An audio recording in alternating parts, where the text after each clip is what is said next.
Okay. I think it's almost working. I think everything is almost working. Let me make sure the TikTok stream is actually getting... Okay, I think TikTok's even getting my mic today. That's amazing. That's amazing. We've launched all 3 streams at once with minimal problems, except for me being 52 minutes late. But in this neighborhood, that is perfectly on time. Let me grab the order for everybody being roasted today. What playing cards? I have no idea. I also get notifications when my mutuals go live. I don't know why people think TikTok are hard up for it. If you want to watch the stream, welcome. If you were just like, why is it mailing me about Malltown yelling? I wish I knew, Brother Bear.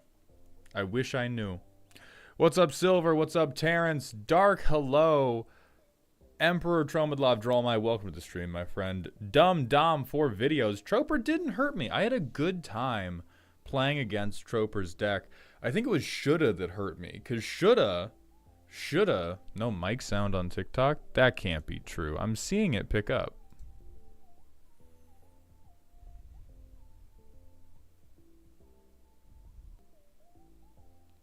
Yeah, I can see the mic. I can see the mic picking up on TikTok.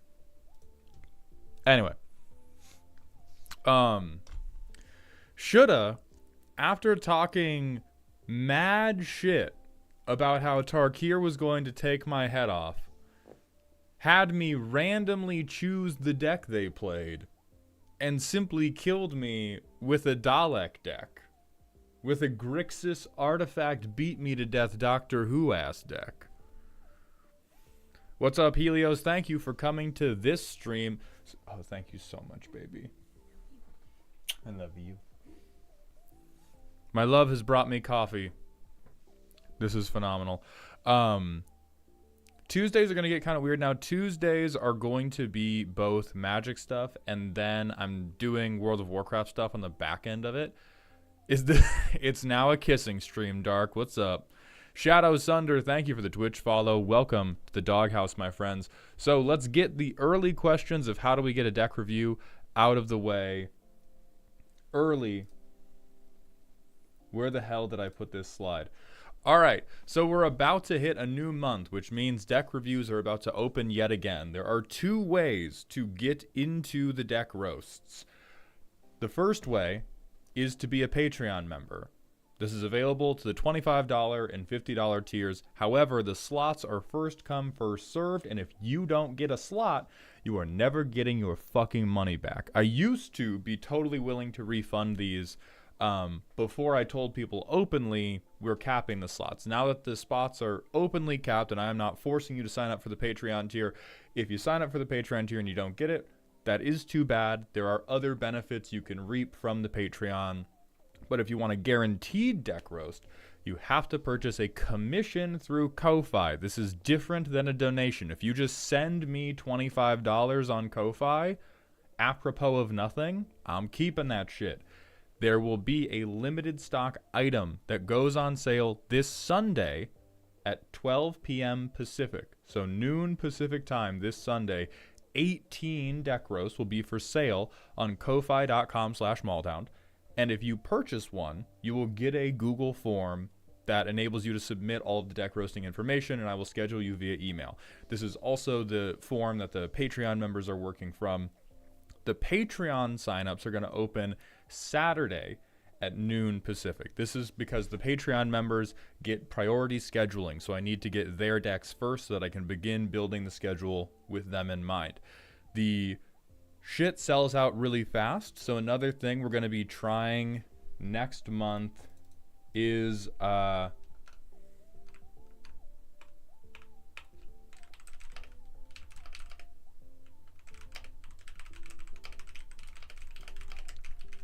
depending on how quickly I will be able to schedule and get everyone who signs up this weekend roasted, I may introduce a last chance tier to get a roast later in the month of March, but it is going to be more expensive if I do that, and I'm not even sure if I'm going to do that.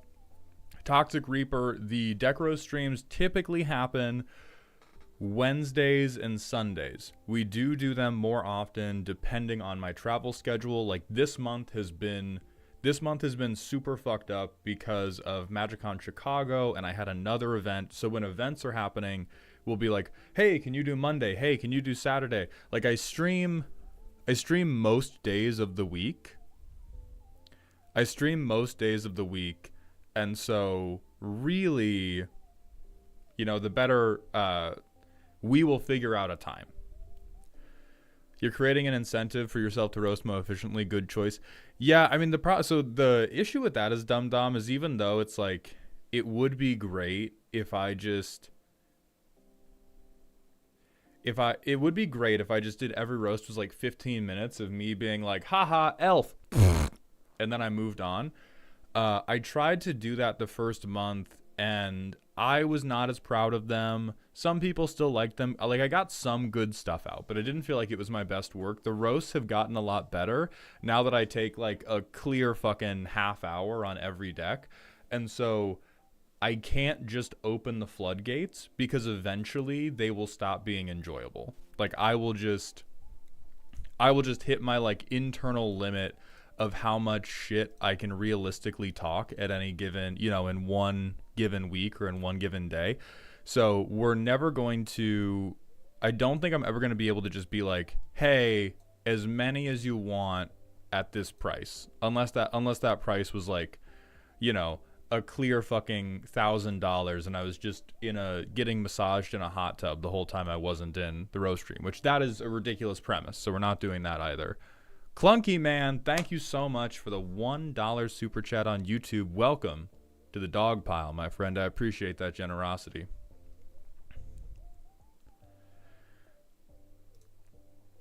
Then we have some follows that I've missed.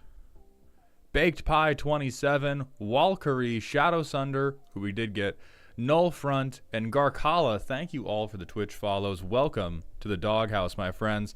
Triple Mango Threat, welcome to the stream. Everybody, this is the YouTube editor, so if you like any of the long forms that have been getting published from the stream highlights recently, you like Mango's work. Everyone, clap, please. Thank you kindly. Show Pinar. Not today, Gym Leader. We don't have, listen, I've not set up the OnlyFans yet. I've not set it up yet, but one of these days. Thank you very much for the claps, everybody. We appreciate you. We appreciate you very much, and I appreciate Mango's work. Give Mango some water. That's 5 videos from now, Emil. They've run out the water budget. They've run out the water budget.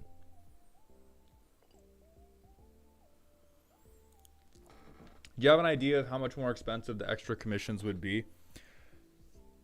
Not at this moment, Tuna, just because I'm not sure how many I would drop and what sort of, like, guarantees I would give. I'm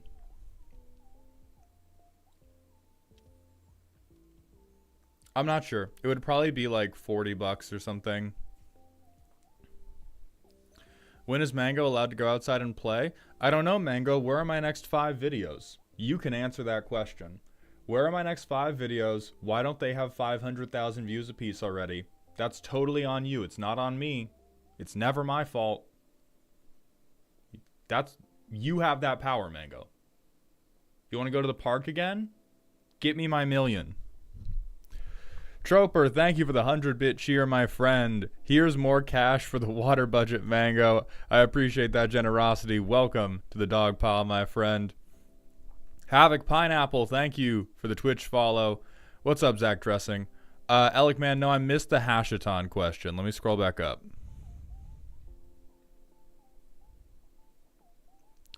Thoughts on Strionic Resonator and or Renewed Solidarity in the Hashaton deck you were building yesterday? I know what Strionic Resonator is, so I'm going to say no off the bat to that one. And I already forgot the name of the other thing. Let me scroll back up to that.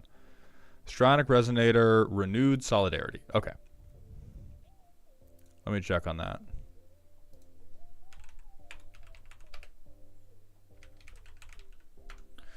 Mauled, hot or not, Gruul self-discard wheel graveyard deck that farts out squirrels every turn. You had me in the first half. I'm not going to lie. You have me in the first half. I'm like, ooh, Borigamos? Ooh, wheels? That sounds neat. And then you say farts out squirrels every turn, and I'm like, okay, Chatterfang with Lightning Bolt, chill.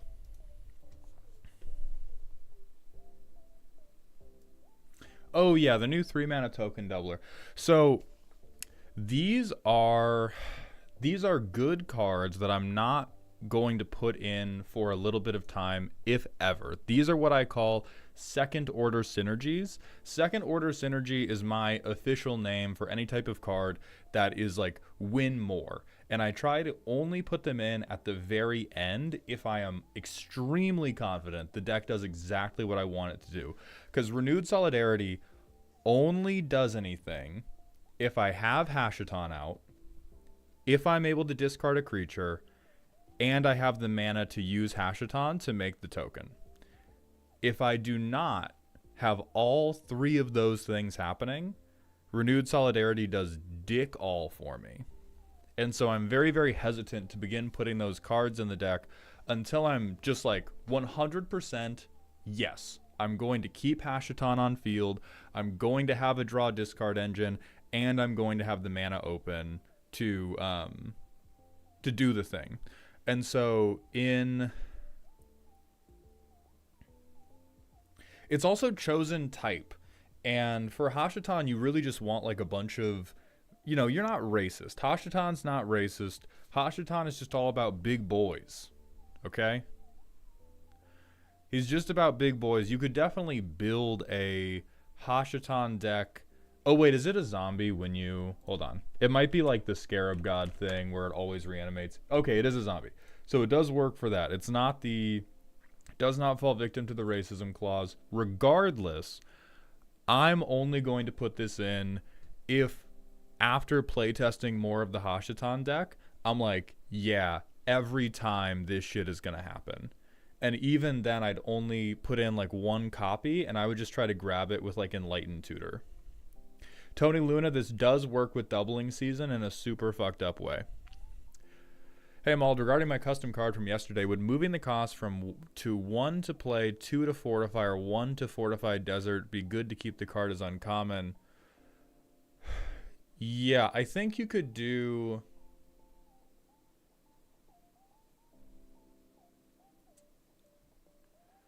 I think 1 to play, 2 to fortify is fine, because then it's like, then it's a 3-mana ramp spell. It might even, 2 and 2 might even be okay. Because 2 and 2 is like, for 4 mana, I get to make an extra mana every turn. So I think 2 to cast, 2 to fortify. Does Dovehawk count as a second order effect, or is it just self-perpetuating advantage engine for Hashaton? Okay, really easy way to tell if the card is dog shit, or sorry, if the card is a second order effect or not.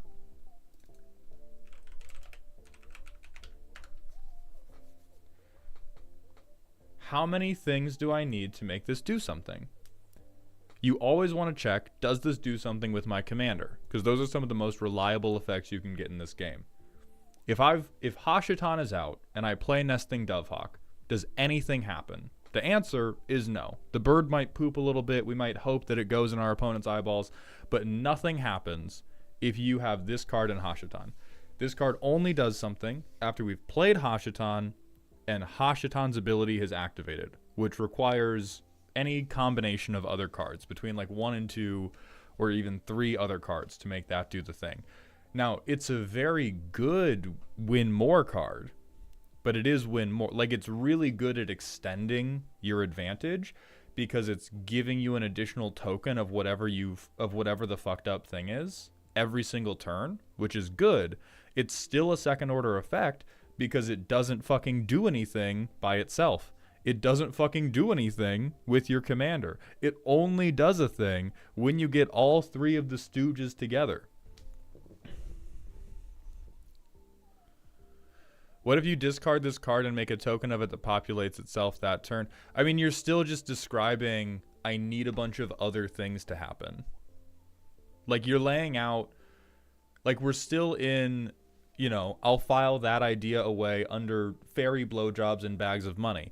It's a big bag of money, but you're still laying out like all this other stuff that has to go right on top of having the card.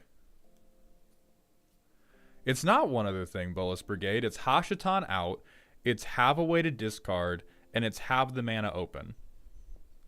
Those are three things that fucking matter. Like, it's either Hashitan out, we have a free way to discard, or we have a way that costs mana to discard, and we have the open mana to do the discard option and reanimate the thing. Like, if we're talking about doing meaningful shit in Commander, there is a big difference between, okay, I got to discard this and hold mana open with Frantic Search, versus I cast Faithful Mending and I had to tap out to do this.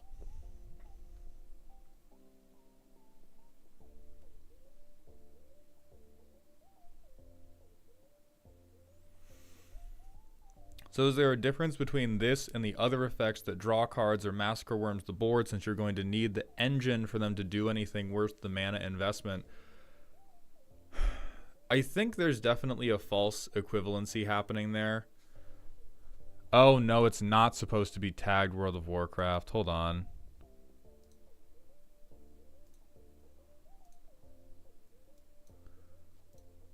Oh, it's... Oh. I mean, the tag is like super whatever. I don't give a fuck. I don't give a fuck what the tags are. Anyway, false equivalency of Nesting Dovehawk versus like Massacre Worm. Massacre Worm is in here as an answer. It needs other stuff to happen, but the stuff you have in is interaction versus the stuff you have as perpetuate my own advantage. There's generally like different considerations that you need to be under. Because I'll tell you what, I'm very fucking confident somebody's played a creature. Because like you still can play second order effects. The point I'm making is not that you never play them. The point that I'm making is you only play them when you are extremely confident that their trigger conditions are going to happen. With Massacre Worm, based on every game I've played my whole fucking life, I'm extremely confident somebody is going to have a wide enough board to be worth playing this effect. When it comes to Nesting Dovehawk, the deck in its current iteration, the Hashitan deck specifically, I am not as confident that the core engine is going to happen so reliably that I can afford to be committing resources to like, okay, then let's perpetuate that.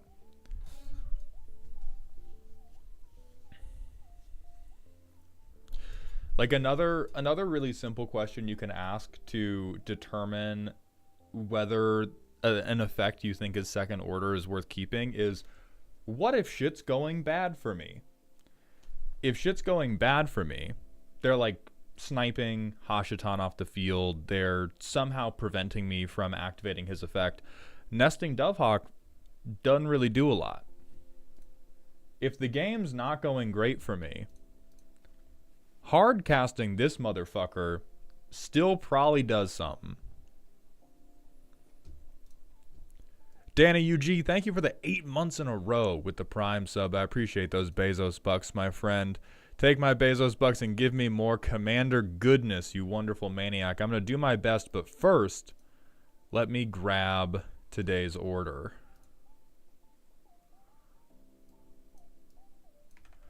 So I know for a fact we're going to be...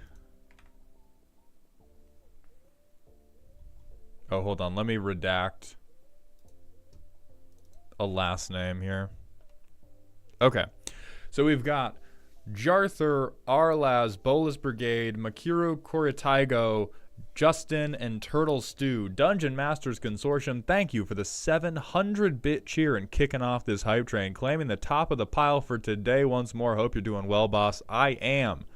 My girlfriend has cooked a tremendous amount of delicious food and brought me coffee, which was incredibly nice of them. I don't think I've seen the Sin card from Final Fantasy Mithril. They made fried rice and short ribs. Yeah, Reaper, I agree. Win more slots, it should be like 1 or 2 cards, and you probably want to have a lot of tutors or a lot of card draw. King Kettle, thank you for the $5 super chat. Mauled, what time do you open the roast list? I was too early last time and then checked back later, and it was then too late. I opened them at noon, but I open them manually.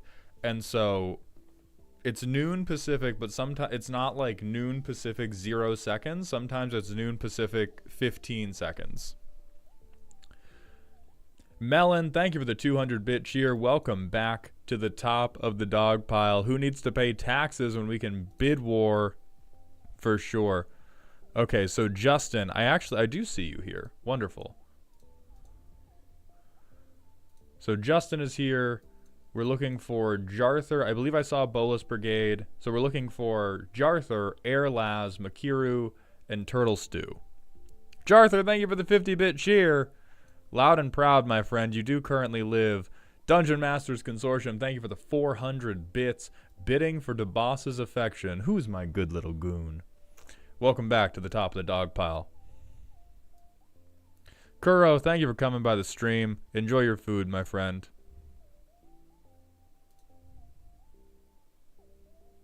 Yes, Bolus, you are here. Perfect.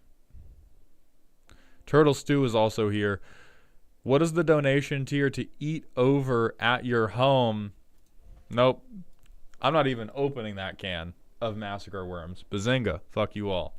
Melon, thank you for the 400-bit cheer. We doing this again, DMC. It kind of looks like it. Welcome to the top of the dog home, my friend. Siren, for dual-sided cards, you can just redeem one. Give me 1 second, though. Okay, good. That redeem has now been turned off.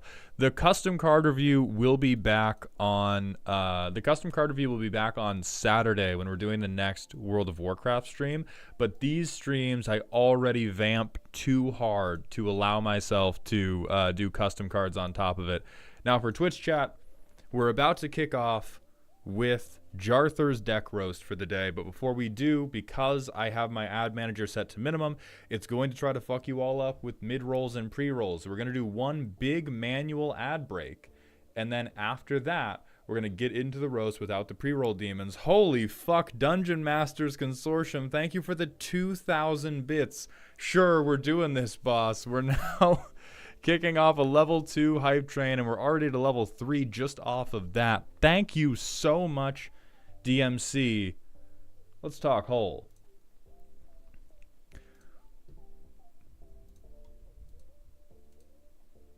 Oh, I need to download the whole game.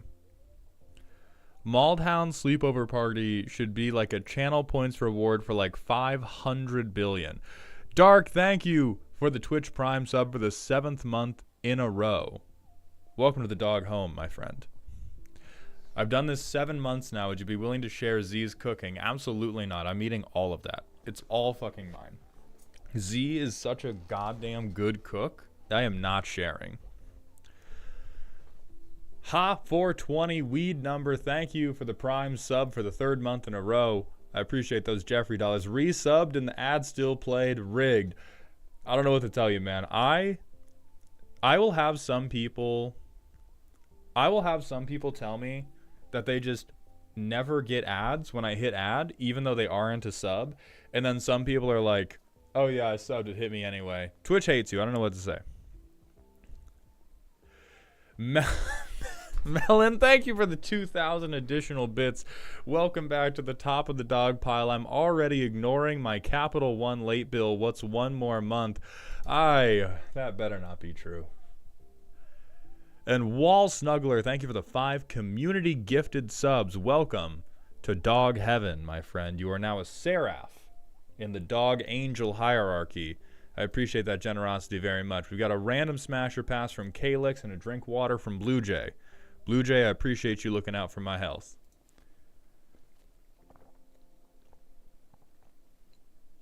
What about the recipe?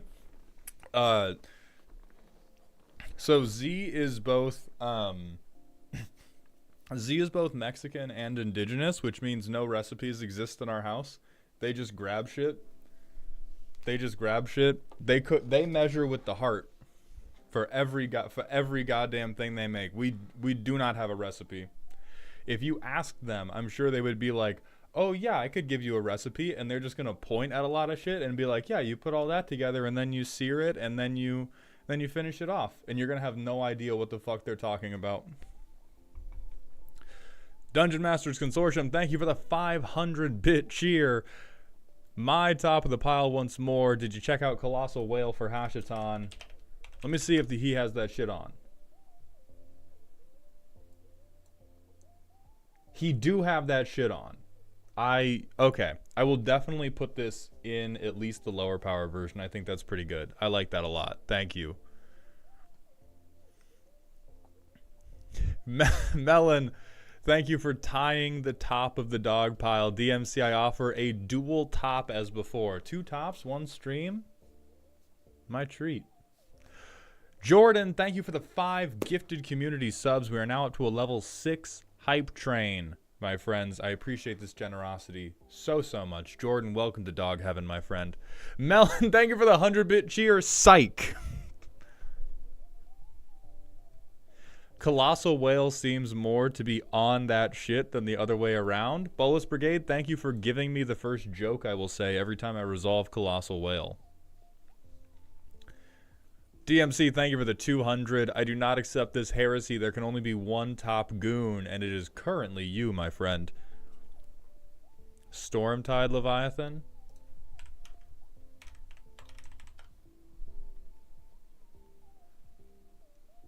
Oh yeah, this is fucked.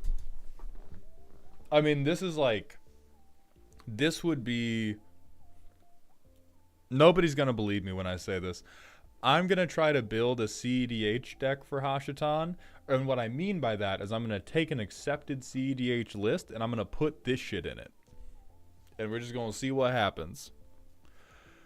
Melon, thank you for the 200-bit cheer. Back to the top with you. How fast till we get the 50k bits tag? It's gotta be soon. DMC, thank you for the 300. I will never surrender. And DMC has hit 5,000 bits for the week. Thank you, and welcome to the top of the dog pile. Slaughter Melon, thank you for the Twitch follow. Welcome to the doghouse. It's like being black where you add seasonings until the ancestors tell you to stop. I'm pretty sure that is how Z cooks, yeah. Tea Cake, I know. I do listen, I do have TikTok chat up, and I do attempt to interact with it. But sometimes when we're in a bidding war, I do feel... It feels necessary to read off everyone else's generosity. And on top of that, the Twitch's TOS says that when I'm multi-streaming... I must interact a majority of the time. I must interact a majority of the time with Twitch chat. Okay, so we still need to make up your February 12th Roast Emperor. For the next deck, you have to show me CEDH mono green gates. I've seen a couple mono green CEDH decks, but they at least had a real plan, not check out all of this lovely architecture. So I need to see that shit. And we've had a ton of bits go by. Melon, thank you for the 300. That's why you'll be left in history. Dungeon Masters Consortium for the 200 top. And Melon, thank you for the 200 my top. And Dungeon Masters, my top. Twitch is a needy bottom like Mauled. I shared that with you in confidence, Blue Jay. What's up, Philippix? Airlaz is here. Perfect.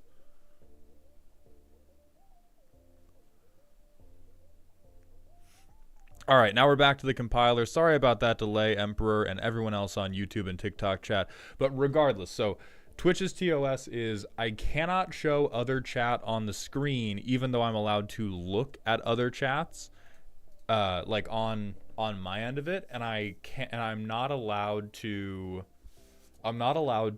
spend more than I'm not allowed to spend 50% or more of my time reacting to non-Twitch chat, which, like, obviously there's not an FBI agent watching me like a hawk, but I just, gotta play it safe. Melon, thank you for the 300-bit cheer. Mauled getting passed back and forth. And Jordan, thank you for the 20 bits. I also measure seasonings entirely by vibes, and therefore would be eternally unable to help you replicate any of my culinary creations. Yeah, like, there was one time Z made, I can't remember the exact dish, but they made one of the tastiest things ever. And we had finished eating dinner and we were cleaning up, and they did that thing where they like straighten up and look off into the middle distance in a very worried way. And I said, "What's wrong, baby?" And they went, "I don't remember what I did. I don't remember." And then we tried to look at the stuff that was still out on the counter to reverse engineer exactly what they had done. Sine wave, yes, that's what we're doing today. But they're all pre-scheduled. You cannot join the queue live. Would Meathook Massacre 2 be too strong in this deck?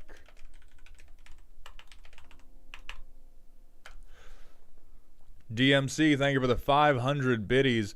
Boss, would you rather see Rakdos Goad Slapfight or my Skeleton Ship deck for next month? Give me Skeleton Ship. I do know the card, and it's very dumb. So, I think, this is not even a hot take. This is just a literate take. I think that this card sucks in Hashiton. Because we're going to be reanimating all of our things as tokens. And so if we get hit with this edict, we can't pay life to get this shit back. Because it just fizzles in the graveyard. So it's not, so Meathook Massacre 2 would be too mean, but it would be too mean to us. It would be too mean internally. We would be sort of shooting our own cock off just to get blood on everybody else.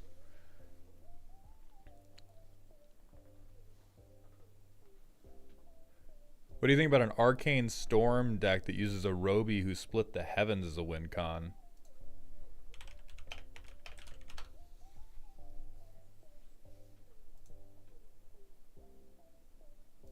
Okay. I don't even, at this point. Oh, Yobi. Okay. I mean, this shit gotta be awful. This deck has to be truly awful, unless it's a Kaikar deck. And in that case, go with God, because you're not going with me.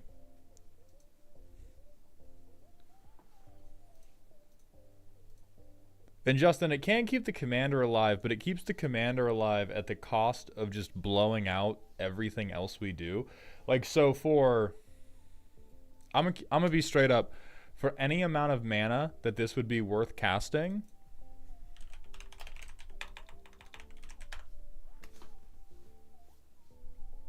Okay. Thank you, Scryfall. Just do this. We basically never want to wipe our own board in Hashiton.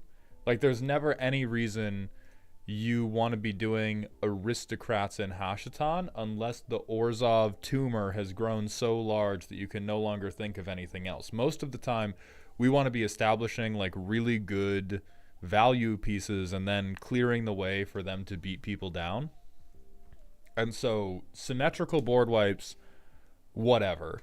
In Hashiton, we probably want to be on a lot of rocks. We probably want to be on a lot of land drops. Like, we are very mana hungry. And so we super don't care about, like... Yeah, whatever. I'll ramp into Kindred Dominance. All these guys are zombies. Hey, if it's not a zombie, get it the fuck out of my face. Define Aristocrats. Dark, in this case, I'm just using Aristocrats to... I'm just using Aristocrats to refer to the general theme of, like, letting your own stuff die for value. It's more a way to progress the board state. When an enemy cards die, they pay 3 life or you get it. Great closer for my low power decks. That makes sense to me. I just think Hashiton already has better closers. Like, Hashiton as a deck is going to have a lot of removal. It's going to have a lot of me putting big creatures into my graveyard. And so for that, I would rather have, like, Kindred Dominance and Rise of the Dark Realms than Meathook Massacre. I would rather just kill all your shit because I've spent, like, 5 turns hitting land drops or playing mana rocks. And then when we get into the late game, I just say, okay, everything dies. Okay, everything come back, but mine now. And then I'm going to just hook my finger in your mouth. DMC, I saw the new Narset. It definitely fucks hard. It definitely fucks.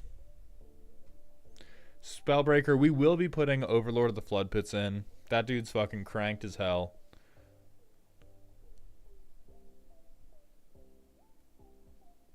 Oh, Ben, I'm sorry I missed your comment on TikTok. I have 2 compilers, and I have to click into Twitch to navigate the hype train, which we got to level 7, by the way. Thank you all very, very much. And the Grumpkin, thank you for the Twitch follow. Welcome to the doghouse, my friend. All-Seeing Arbiter does the same thing. I think that's true, but, like, also not. Yeah, that's not true. So it's not that All-Seeing Arbiter is bad, but I am very, very conscious about, like, upside versus downside risk. If Hashatan do not got that shit on, because people are being mean to him for some reason, Overlord of the Flood Pits can come down for 3 mana if I'm in a shitload of trouble. It can come down for 1 mana less than All-Seeing Arbiter. And so All-Seeing Arbiter is like, I'm locked into,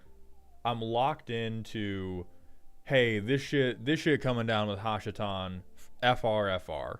And if I don't get it with Hashatan, I'm probably not getting it in like a relevant time frame for a higher power deck.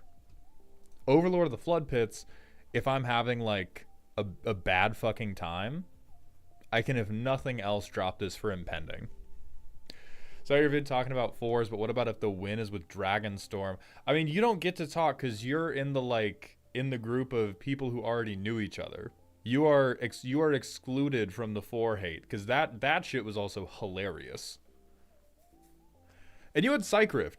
I'm talking about the people who like just build Beyblade decks and then don't put removal in and are just like, okay, all I'm doing is CEDH combo, but I'm not going to bring protection or interaction or a backup win con. Warmot B, thank you for the Twitch follow. Welcome to the Twitch, to the doghouse, my friend. Wubba Mario, we are putting Hour of Reckoning in.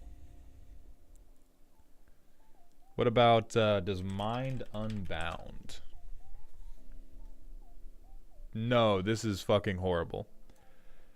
I mean, this is like, you could definitely play this in a low power big mana deck, but we're for sure not putting this shit in Hashatan. I like the Blue Season.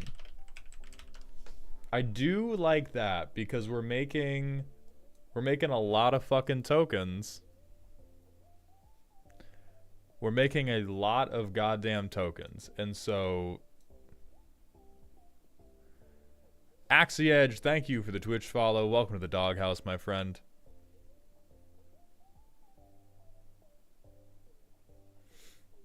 Yeah, Season of Weaving would be fucked up.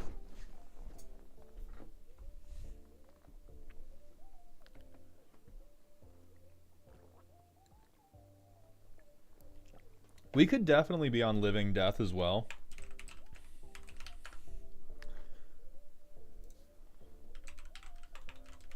Perplexing Test.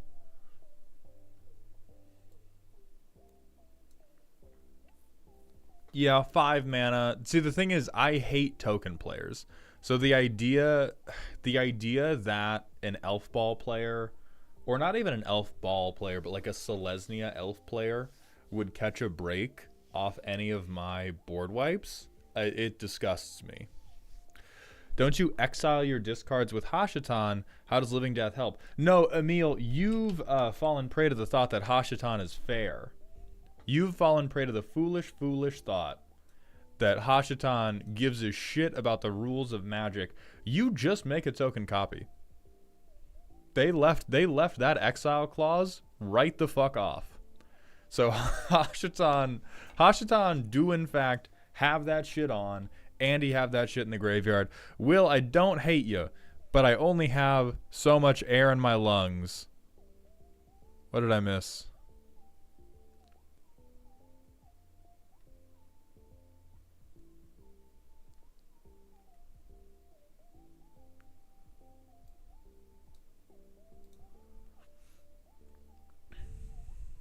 Damn, he really have this shit on. Yeah, yeah, like he's super have that shit on. It's fucked up.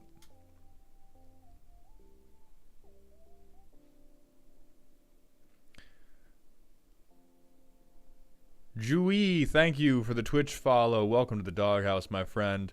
Then we got a random smasher pass. I'll say left, yeah, right, no. Like, I definitely... He looks like he grunts like crazy. He looks like he grunts diabolically.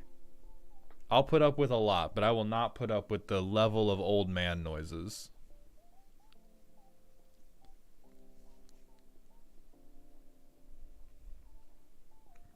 This man has missed several smasher pass redeems. Fuck.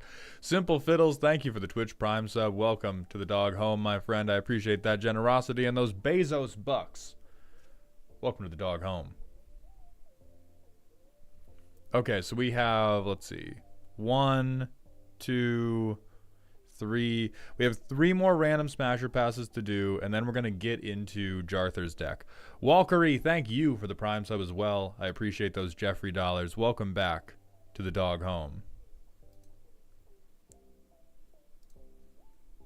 Nope.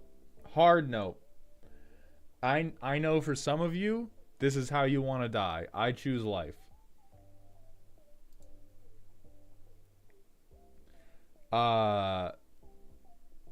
To the lady riding on it, yes, but since the card is called the Worm, no.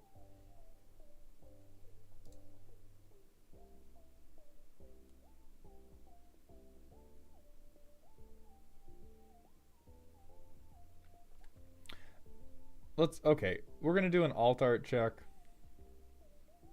So I think in every case, maybe not every, I was going to say every case, the thing getting Doombladed.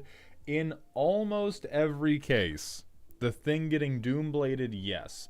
I'm not super into getting stabbed. I'm not super into getting stabbed in the chest, so we're going to pass on that. Alvius Furrer, thank you for the Twitch follow. Welcome to the doghouse, my friend. The blade itself... I know, it just looks like a Getsuga Tensho, which is raw as hell, but does not raise any feelings of attraction in me. Jarther, thank you for the 100-bit cheer, my friend. Did you see my email about switching decks? I had not, and so it is perfect that you cheered at that moment. I will pull up your email now, except for the fact that I don't see it, probably because I typed in the wrong email address.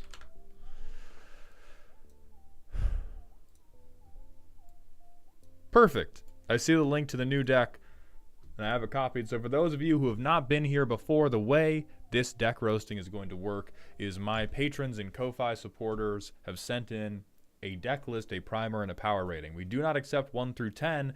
We instead use silly to spooky to scary, a rating originally developed by my friend Danny Phantom EXE, which is a measure of how ominous your deck's turns are to somebody that knows Magic the Gathering and is paying attention to the game. The main thing we judge you on is your primer. This is a 1-paragraph description of what you think your deck plays like, or, if it's a work in progress, what you hope the deck will eventually play like. If you tell me openly you are a bastard, I will give you a high five and send you on your way. But if you tell me that you're building a nursery and you show me an on-fire garbage can, we're going to have problems. Unless it's a token nursery, then we're cool. And so without further ado... let's pull up Jarther's deck. That one guy with a beard, thank you for the Twitch follow. A girl and her ride. All right, strong. Hey, strong pun off the top.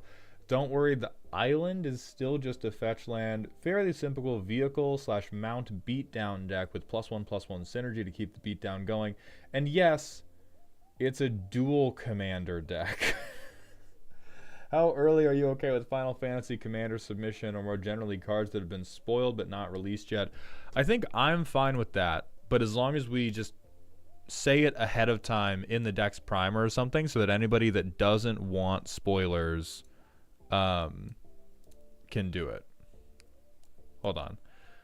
Primer. Tokens check. Life gain, check. Planeswalkers, check. Forest and island, check. Motion, coolness, swagger, apparently not fucking check, Jarther. So we have when Corridor enters, you can search for a mount or vehicle, reveal it, put it in your hand, then shuffle. If one or more +1/+1 counters would be put on a creature or vehicle, put that many +1, and then we just fucking gave up on doing anything interesting. They literally, like, they gave you on the card, inside you there are 2 wolves. One plays interesting games of toolbox magic. The other one falls asleep while you play the same game plan Selesnya has played for the last 30 years, and you picked the second fucking road. Search in the command zone sucks? Canonically untrue. It depends on what you're searching for. I think with 9... Okay. Based. Tell that to Elkmald? That's literally Elk's position. The deck that Elk showed me for this was specifically toolbox tutoring to do interesting things and not +1/+1 counter beatdown. So we have 9 mounts. We have a mount that can flicker. We have a mount that can ramp us very badly. We have a 1/1 counter mount.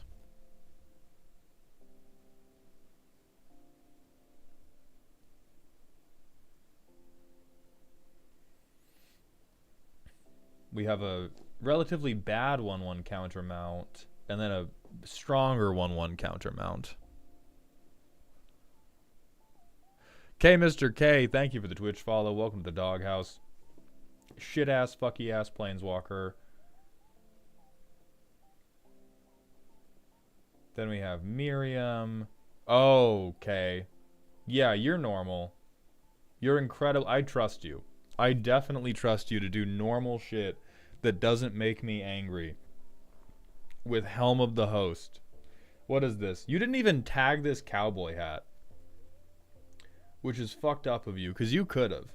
There's any number of hats. You could have called this like Goggles Time if you wanted to do a World of Warcraft reference. We could have been on cowboy hat. We could have been on anything. Why is Helm here? Because it looks cool. That's it, Reaper. If you ever have a question about why somebody from my community put something in the deck, this shit looks hard.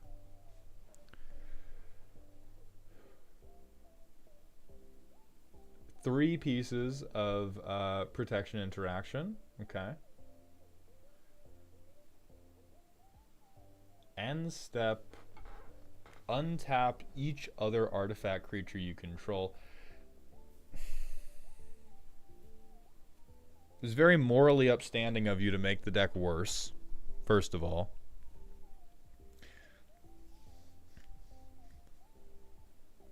$38 lands is good. Alright, we have some reanimation. We have some interaction and 1/1 counters. I want a crew. I want to saddle up.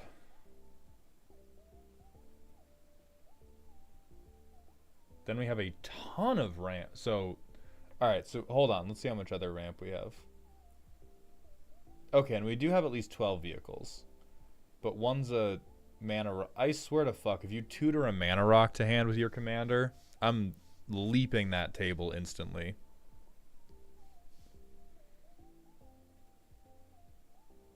Yeah, Cybership is at least decent. The Argussi's very decent. Head Shredder's a truly fucked card. Although, are we... I don't know if you're doing anything else to capitalize on Head Shredder.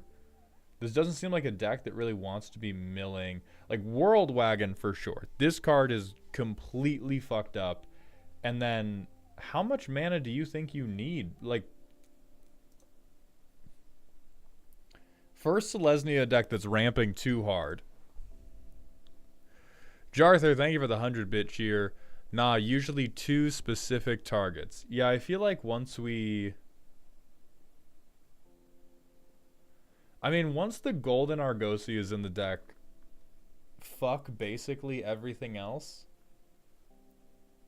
Because this card just says, okay, I've resolved my commander and now I tutor every turn.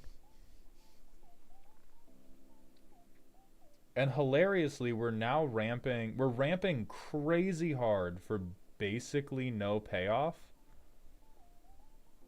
This looks like this is the most responsible curve I've probably ever seen from one of, maybe not the most responsible, it's probably in the top 5 most responsible curves we've ever seen outside of like prowess players. And yet we have really no ways to refill our hand. This doesn't seem like a deck to me that wants to be playing 2 to 3 spells a turn, because you don't have, yeah, you're not drawing cards. You are trusting in God himself that the top 15 of your deck has what you need, and you will tutor for the rest. Which makes sense. If a tutor's in the command zone who needs to draw cards, just Yu-Gi-Moto that shit. And we'll see in the playtest, but this looks like you just have $1 million to buy one giant ox. Which, by the way, cute as hell. I'll give you that. Cute as hell. I love a 7-Eleven. I fucking love 7-Eleven, dude. Vehicle mount support. So once per turn, saddle a thing. That doesn't seem like it's good. 2 mana. Okay, saddle or crew something. Yada, yada, yada. Double crew. All right, those are all cute. Those are all cute.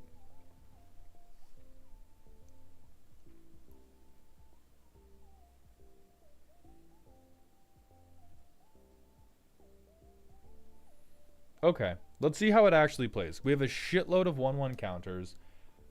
We have, for the first time in Green's history, more ramp than I think you need. And the game plan is just kind of random bullshit go. I'm going to chuck dice at you to represent my +1/+1 counters until you fall over. Shadow Cedar, thank you for the Twitch follow. Welcome to the doghouse, my friend. We're hitting our lands. So first and foremost, fuck that. I don't think we have a Triome. Do we have... We do have a shock land. Do we have a turn 1 thing? No, we don't. Fuck doing anything on turn 1. Sure. Sure, Helmet. Sure, we just have this. Excruciatingly normal of us. Gavany Township. Well, no, we'll do the plain. I'll play good magic for you. So we get a creature that says when it attacks while saddled, put 1/1 counters on.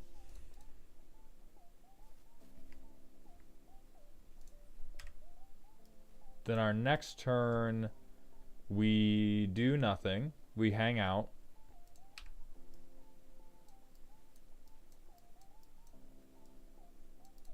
We play this. We almost 100% look for the Golden Argosy.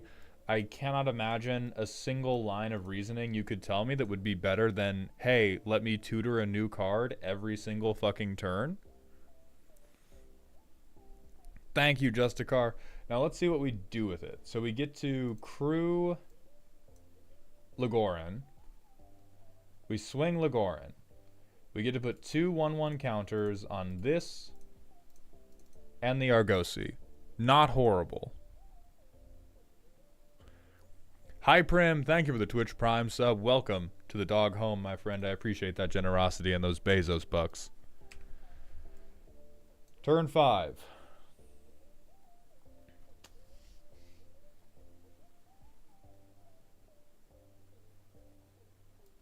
We just play this to free saddle Legoran. So then we crew the Argosy with Caradora. We crew Legoran with our little armory thing.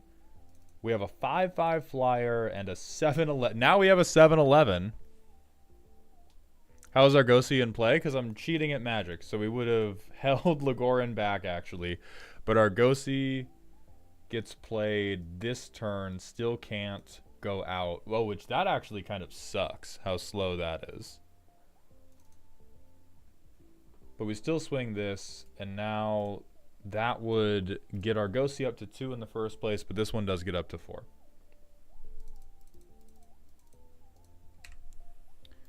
Now turn 6. We can begin crewing the Argosy. And we can cast this bullshit to get Legoran up. So Legoran's getting bigger. Argosy's getting bigger too. We get to swing them. We get to boom boom flicker. And if we boom boom flicker, probably Reaver Titan at this mana value.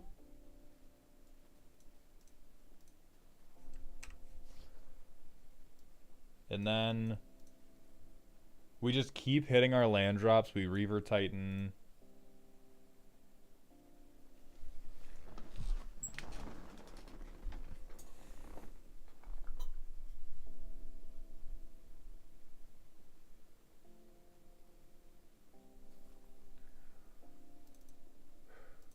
I mean, this thing is just winning us the game by itself. Which kind of makes sense, you know, that they paired the cards together. But this makes me so angry because I want to hate on this deck because, like, the curve felt so awkward. Turns 1 through 4 were basically dead. It took us so long to get the Argosy thing online. And if somebody doesn't bolt this dumbass bird instantly, we probably still win anyway. Like, we can assume the Argosy goes away. We can assume Reaver Titan's not here. Whatever, fuck you. Flying 9/9, die. Parhelion is in the deck, and Legoran has been very good. Yeah, hey, I believe the flyer that grows itself infinitely is, in fact, pretty goddamn good. Especially if we did something like Primal Vigor. Or, like, God forbid you start... You could, like, Helm of the Host even... Legoran, and you probably win the game just off of that.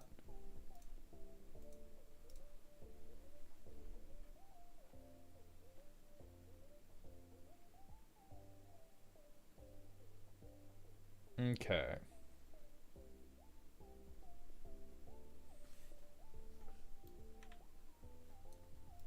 So we get a Pilgrim.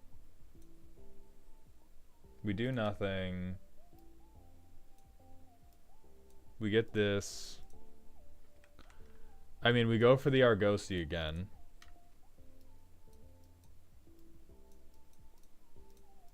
Once we go for the Argosy, that's just done. So we wait a turn, and we hope that they don't shoot us in the chest super badly. What did we rate this deck as? Spooky? Okay.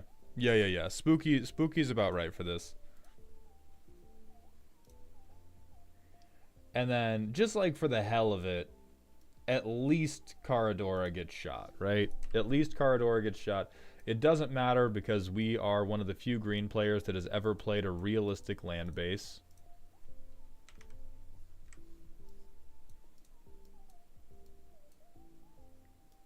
We replay Caradora. We tutor... What was that bird?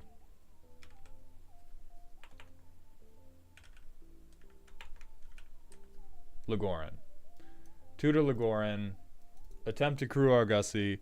Argosy gets shot because they fucking hate us. I think that, like...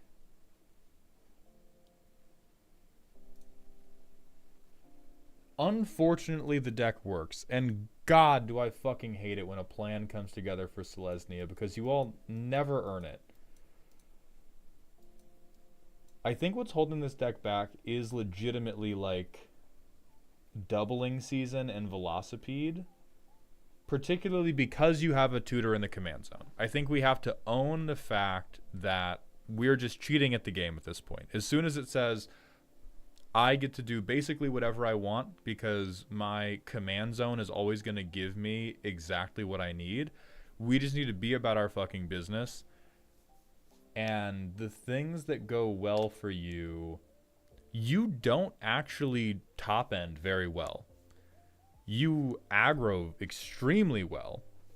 Like, holy fuck, if you go turn 1 Mana Dork, if you got to go like turn 1 Mana Dark, turn 2 Legoran, fucking turn 3 play a random mount or vehicle, crew Legoran with the Mana Dork, start swinging, that seems like it just blows the door open for you.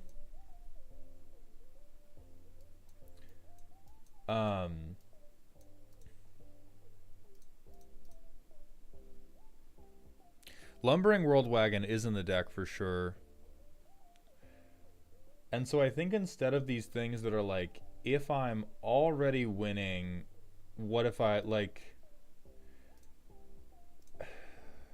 Well, I guess, Jarther, do you want it to work better? Because I think these cards are making it bad, but these cards are making it like bad for you in the same way that a birthday cake is bad for you.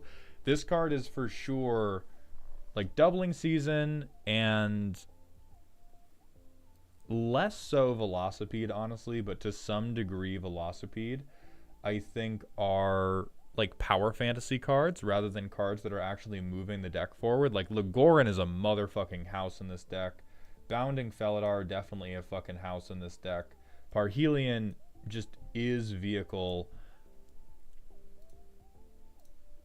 But I think Caradora's already giving you enough on counters that you'd rather just have like Innkeeper's Talent Caradora, you're killing people. They're already fucking dead. If you want the deck to be like a birthday cake and you're okay with a little bit of cake frosting hurting your tummy, you can do that. But it's a matter of if you want the deck to be better or if you're just like, no, it makes my heart happy when I get to put 8 counters on something at once. Because like Primal Vigor, objectively ridiculous. We could replace all of these like super fucked up token doublers with Reluctant Role Model, as Helios has been suggesting, or literally any random survivor card. The survivor mechanic from Duskmourn is made for this vehicle shit. And it synergizes with the 1/1 counter stuff. And like Kona is also super fucked up because it will just put into play whatever you tutored if you already had a low drop vehicle that you got to put out.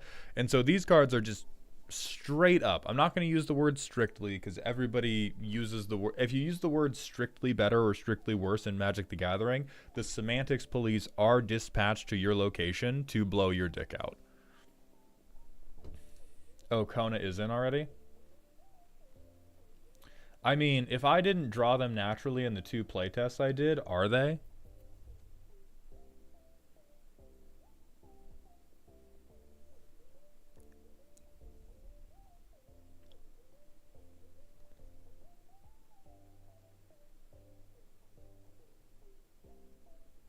But yeah, like hardened scales to...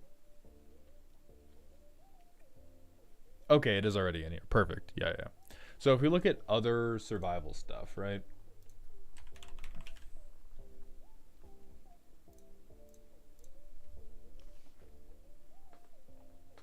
So hey, maybe not this one. Maybe not this one. It's 4 mana to gain 2 life. Alec, I did see your question about how are they not earning it when their card draw is so bad, and I'm going to completely disregard it when your commander can tutor half of the deck to its hand. Manifest Dreads, whatever. Rip is hot. If you want to ramp, House Cartographer is good, but we don't really have like... But again, we would need a better top end. Like, we are saving up so much money to buy the shittiest house ever. And so I don't think we need to save up even more money. Why right click and open a new tab instead of shift mouse wheel button? Because I like it.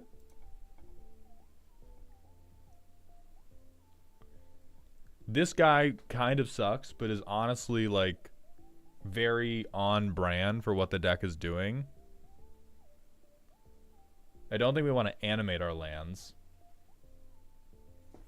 I don't think we're getting a lot of stuff into our graveyard, so I don't think we care about that. But I legitimately think that Rip is a better 4-drop than playing like Primal Vigor or Doubling Season. I think the things you have that put 1/1 counters onto stuff make total sense because your commander is already boosting those, but I don't think you need more ways to boost the counters you put on. I think the effects like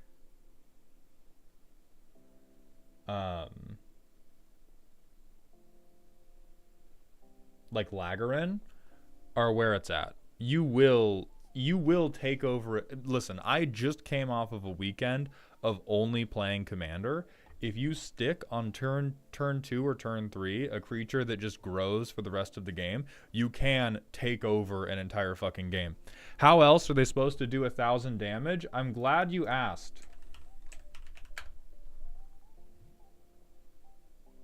There, okay? We want the Selesnya power fantasy. We want to be like, oh, I need Doubling Season. Oh, I need Primal Vigor because I want to deal 1,000,000 damage. Put this in the deck and cut the other bullshit. Put it in the deck and cut the rest of the bullshit. Oh, true, spoilers. My fault. We've talked about it like 18 times on stream, so that one wasn't in my mind as a spoiler anymore.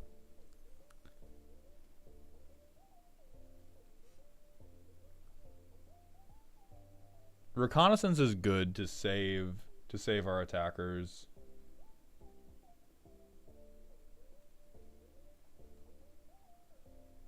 We seem startlingly concerned about untapping the creatures we control at each end step, so maybe you are in an aggro meta because we have a lot of ways that are like, oh, I want punch buggy, no punch back. Which, fuck you, by the way. I hate these effects. I hate these effects on principle. Not because they're broken, but I just think, like, if you're Selesnya and you want to try to beat people to death, don't fucking block. Stop it. You want to fight, right? This is, to me, like clinching in boxing, which I realize is a totally, like, necessary and normal thing to do. Sucks. Sucks. I'm going to say that as somebody with no experience in combat sports because I'm a weak little baby. But, like, from a viewer perspective, shit's weak as hell. I don't give a fuck if you could beat my ass. I believe you. Anybody's like, oh, well, I'm a fighter, and it's actually an extremely technical part of the fight, and even if you clinch a bunch, like, I'm still harder than you. Yes, you are. That shit is still boring.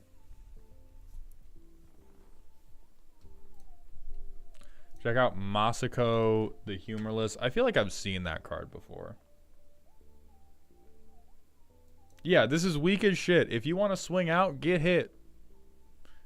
If you want to swing out, just get hit back. Oh my god, the camera broke. That's so chill.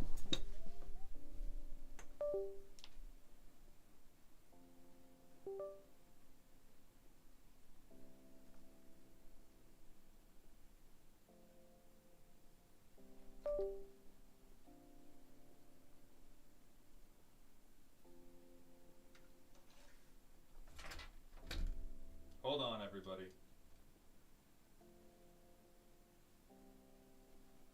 Okay.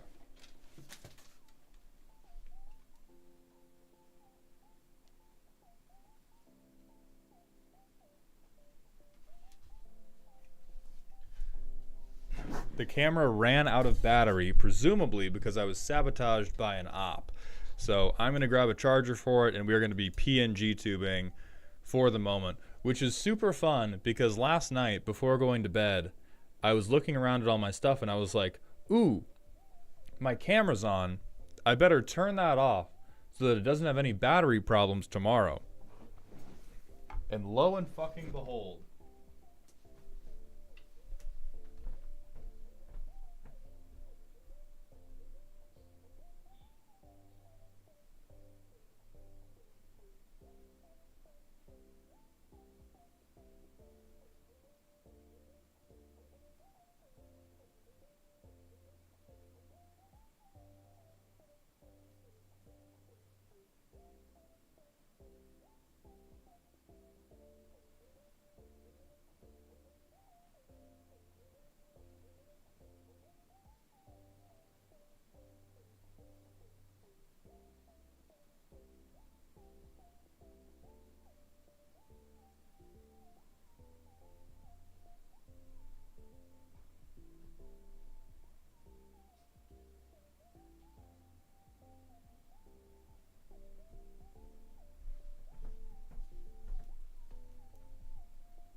Okay.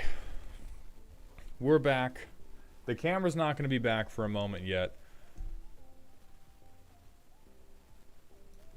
Regardless, while I was out getting the charger, I realized why I don't like this. I realized why I don't like this deck, why it upsets me. The combination of all of these different, okay, well, what if I doubled my counters? What if I increased my counters even harder? And also, I'm going to give my things pseudo-vigilance so that I'm always allowed to block and I never have to face any consequences for my actions. Gives me very much the energy of like an anime fight build-up, like Dragon Ball Z shit, where both people are screaming really loudly and their hair is getting blonder and blonder and their eyes are like getting wider and wider and wider. But then instead of just like taking the first punch or hitting each other, they both go into the fucking fetal position and just scream, "Don't hit me, don't hit me, don't hit me, don't hit me." And that's why I don't like it. I think that we're delaying the game to touchdown dance almost. When we do doubling season, hardened scales, primal vigor, I think things like Innkeeper's Talent and Miriam, Herd Whisperer are fine because they're putting the counters on in the first place. And putting the counters on in the first place help you a lot to get it going. Keep in mind this is dual commander. Even fucking more so. We're Selesnya. We are the beatdown. We are the one who fucking knocks. If you're that worried about crackbacks, run any fucking piece of removal. If we are so worried about what our opponents are going to do to us, where the fuck is Swords to Plowshares, bro? Like, we're so deep. This is also in Dual Commander. It's screaming combo in my fucking face. It is begging for any deck that doesn't care about specifically about combat damage to just combo off in front of them and win the game for free. Because I forgot that this was 1v1, but even more in the context of this being a 1v1 deck, tap out, beat people to death. If you can tap out to do 5 damage and it leaves you without a blocker when they have 3 damage on the field, that is morally and technically correct. Don't block. This is not real life. This is not real life where if you're a fighter, you have to be worried about taking damage and getting like CTE because you weren't blocking. As long as you win the game with any life remaining, same fucking diff. And this deck is like, this deck is the fighter who's screaming, not the face, not the face, not the face. When instead we could have stuff like Reluctant Role Model to get on the field early. We can have any interaction. I cannot believe how long it took me to notice this. I think I kind of like passively assumed, oh, the interaction is on the mounts and on the vehicles, but looking at them,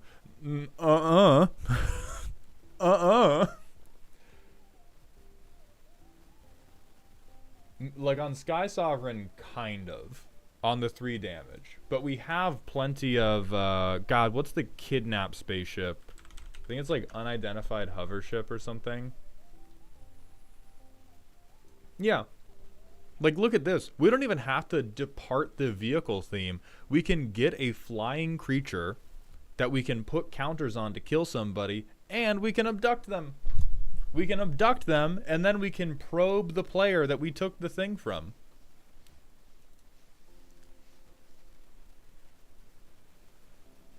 Yeah, this is terminal kid playing with Legos. Terminal kid playing with Legos disease. We have a bunch of stuff that just like is designed for show and tell and not for beating somebody to death. So whether you replace, like, you could just trade out some of these creatures with better creatures. Like, I think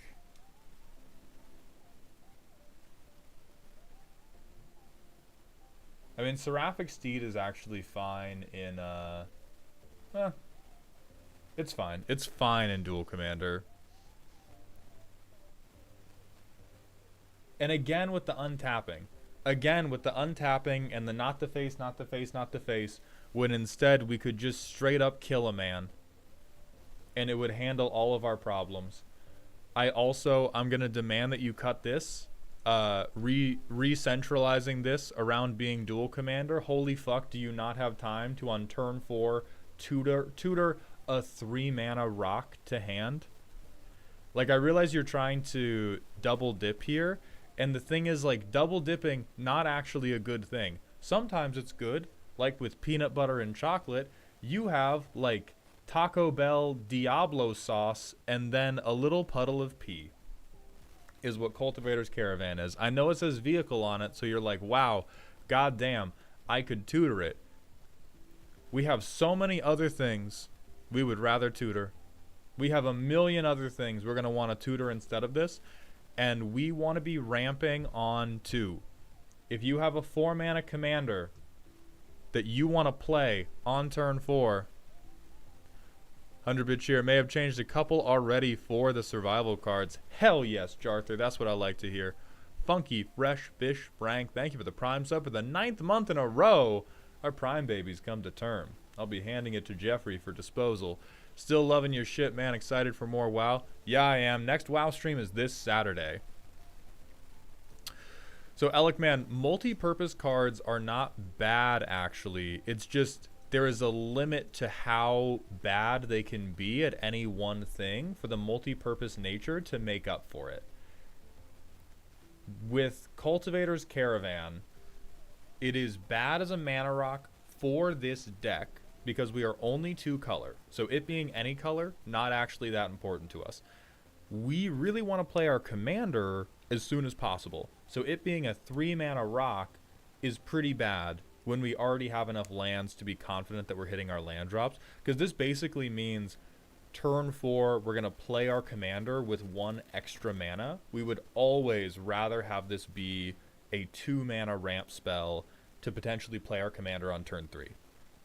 And so it's just so bad at both of its 2 jobs that the fact that it's doing both jobs badly isn't good.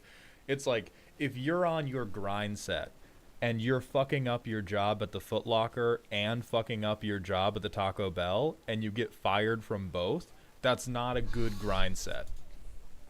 And that's what Cultivator's Caravan is doing. Cultivator's Caravan cannot hold down its job at the Foot Locker or the Taco Bell. There are some cards, like Hovership is a great example of double duty. It's not the best removal ever. It's not the best vehicle ever. But because it does both, and it does both to an acceptable level, this is an example of like, okay, because it's double dipping, it's just barely squeezing by both of its minimum wage jobs. That's cool. We don't have no 2-mana ramp. We do have some. We have Llanowar Elves. We have Intrepid Stablemaster. We have Gyre Sage. Listen, this is on accident because I know you didn't have any of the survivors before. Now that we have the survivors, I like Enduring Vitality more. Roosh, I have no idea. I don't see you on the schedule for today, though. Let me know if you're free this Saturday, though. I don't really like Heronblade. I mean, damn, she bad, though. Okay, I get it. Listen, a Heronblade Elite, not good. I get it, though. I get it. I think you have a lot of... I'm just, my third eye, highly open. And in my third eye, I'm seeing a million different futures where you float 40 mana to do nothing. This deck does not know how much a banana costs, but it is willing to pay $20 per banana. And then not win the game. So I would also say, cut Cultivate, cut Kodama's Reach. This is not when you want to be ramping. And you don't need to not ramp, but if you want to ramp, you are ramping on 2. With 38 lands in the deck, you want to ramp on 2, or you want to do something totally insane and maybe try to draw a card sometime. I know, crazy. Yeah, Alec, man, if we visit thrice, Hot shit. We're fine with that. Don't put Soul Ring in. Stay cool. Stay real. Stay blessed. Do not put Soul Ring in this fucking deck. But whatever we can do to be like, okay, I'm going to hit Caradora turn 3 like half of our games.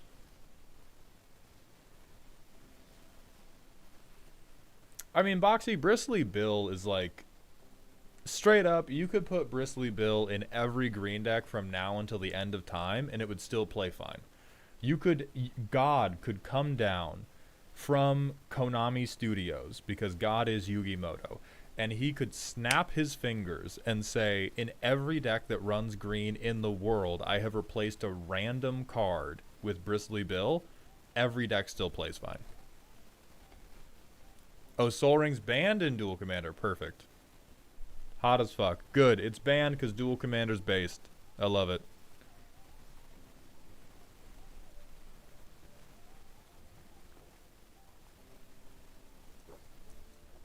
God, I hate to say it, but chat's right with Scytheclaw Cub.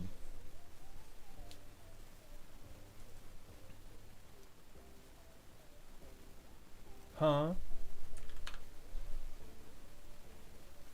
Where the fuck are you? Oh, Scythe Cat. Okay, shit ass. Okay.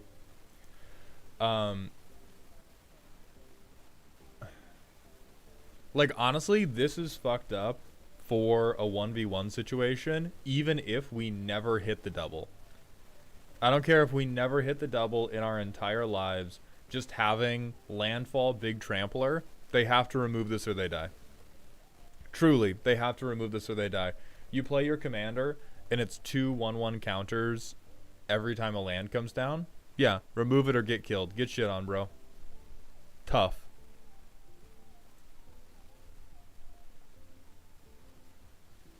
Zeal, we are in PNG Tuber right now. My camera died for unknown reasons.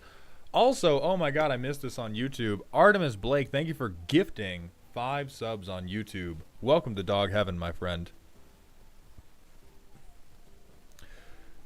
How often will the landfall matter when it's not the main theme? In Dual Commander, probably all the time. I'm not familiar with how good Dual Commander is, so to some degree, it is probably in, like, I'm going off of Brawl, and I do not know how well Brawl translates to Dual Commander, but in Brawl, if you play a trampling thing that gets bigger basically every turn, that is a big fucking problem. It's 100% better than, like, Unswerving Sloth. It is like leaps and bounds better than just like, oh, pseudo vigilance.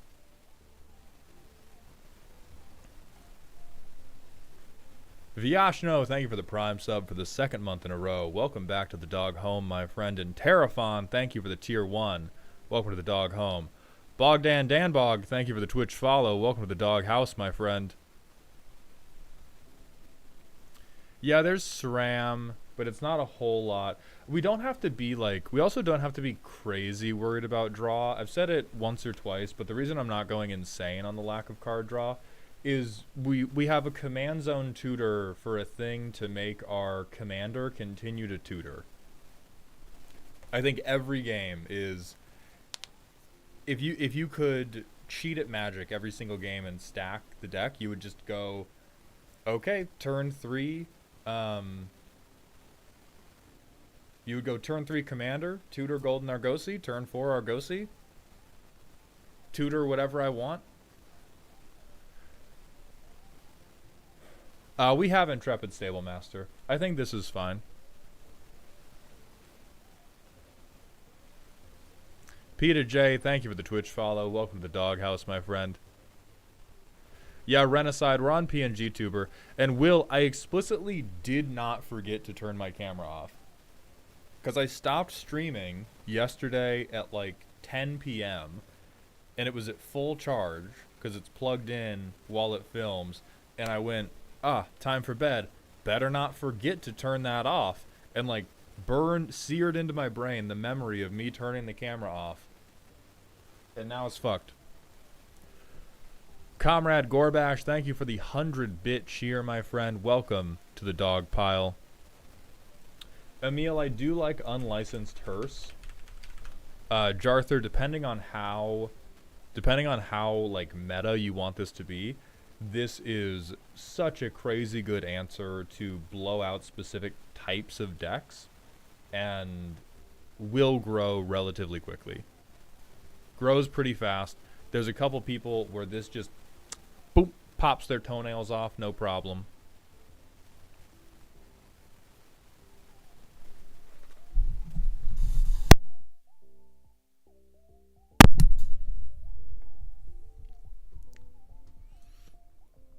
Xcodes and brag packs, thank you for the Twitch follow. Welcome to the doghouse. I've replugged the mic since apparently every fucking technical issue is hitting us at once.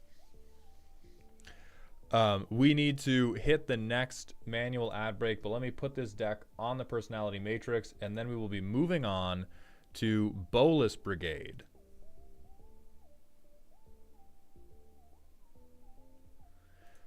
Boxy, absolutely yes I can.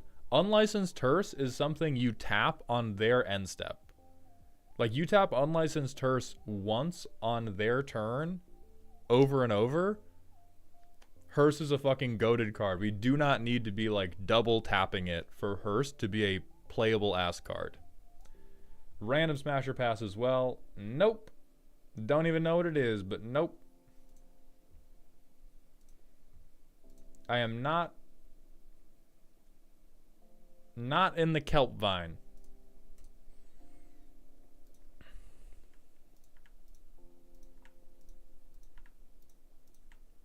I mean, this is very definitionally a greedy mechanic deck. You certainly have a vision, but your vision immediately got clouded with the thought of being able to place 300 +1/+1 counters on a creature at the same time. Melons, hit me with that personal question. I am very sorry I missed it. Peter J, the Ko-Fi is re-upping this Sunday. The roasting slots drop the first Saturday and first Sunday of every month. Also, non-subs, you are now going to be banished. Subs, we're going to try to reset up the camera in the hope that it will turn on now.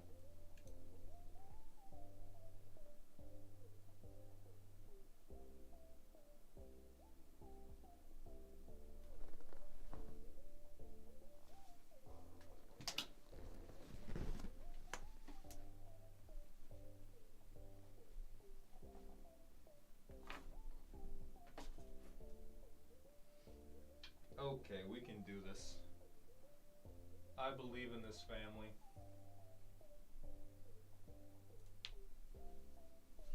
Now we go to OBS, we pray to avoid recursive mauled.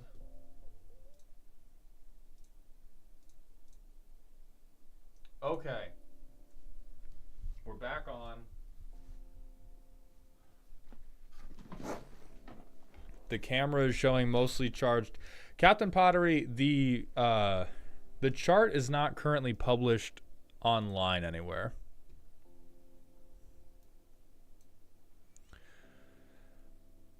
Kiva, no, I'm not practicing my ventriloquism.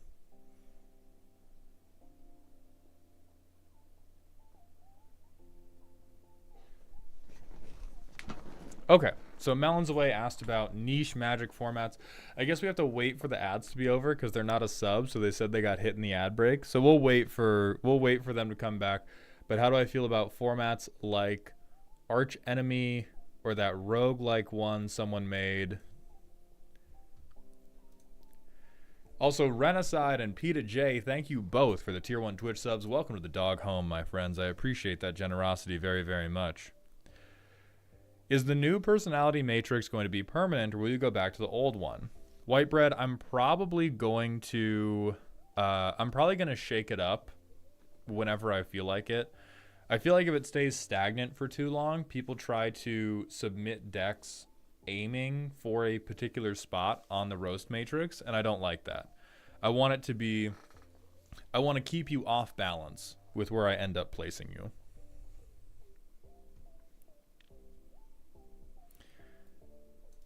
Maul, did you hear about how Australia found a new species of spider and gave it a stupid name? No, I'm not versed in the event that I presume happens in Australia every goddamn Tuesday. All right? I know 3 things about Australia. I know Vegemite is a food they consume seriously. I know they lost a war to emus. And I know that they find a new species of spider every Tuesday. And I presume they call it something like the fucking Jolly Isn't It?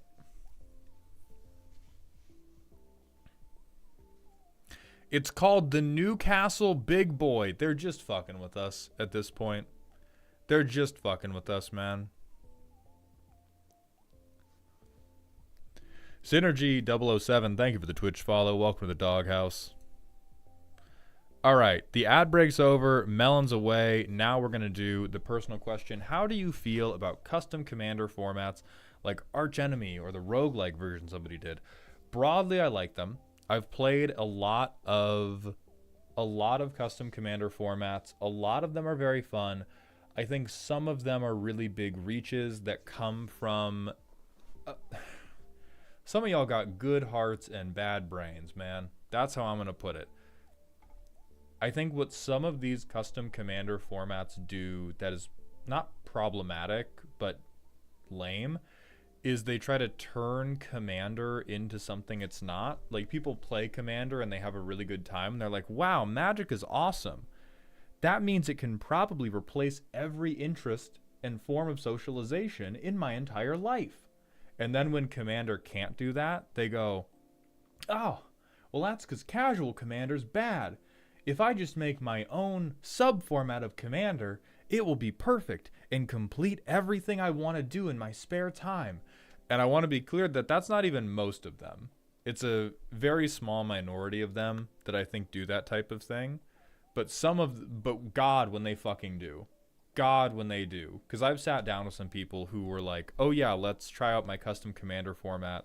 Or like whatever custom Magic the Gathering thing they want to show me. And it is just like a manifesto on why they should probably have bought Monster Hunter instead. There's sometimes where we're just straight up not even trying to play, like not playing Magic anymore, but they just like their Magic cards and they want to hold them while they play other things, which you can do. You can like have, I would keep my Niv Mizzet deck on my desk while I played World of Warcraft, and every once in a while I would look down and I'd just be like, heh, yeah, that's fine. There's nothing wrong with that. But it doesn't mean that, Commander has to be able to do fucking everything. So like 5e D&D players and not learning any other system, 100% yes. It is, the Commander players do the exact same thing where they're like, okay, I jumped through all these hoops and I wrote these 30 pages of additional rules documentation to graft extra stuff onto this system. And then you look at somebody and go, that's just Shadowrun. Like everybody's, yeah, it's, but broadly I like them. I'm deleting my comment, but I apologize for posting the Bill Murray copy pasta on your most recent short. Those unfamiliar received it ill. Myth, I didn't even notice, so I'm sorry if people received it ill. I don't even know what the Bill Murray copy pasta is. Also, Jarther, thank you for the 500-bit cheer.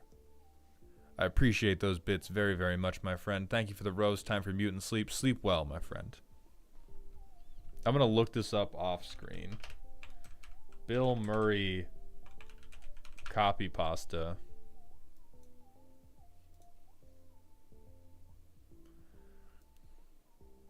Oh, something about meeting Bill Murray and him doing out-of-pocket shit. Okay, that's probably... Hey, what's up, Lexi?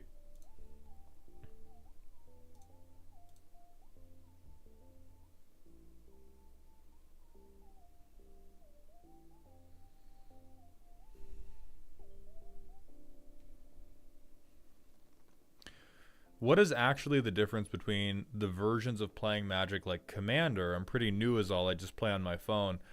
I mean, the main thing about Commander is that it's 4-person, which takes a lot of the balancing aspects of the game and just throws it clear out the window. If you just play on your phone, like on the arena formats, there's really not a big difficulty. For all the other stuff, it's also not really that different. Everybody likes to pretend like whatever custom format or whatever format they like the most is special in some way. It is all same soup, different bowl. Every last one of them. When it comes to competitive formats, I like Legacy the most, but I understand that it's same soup, different bowl. It just is. The art just looks different.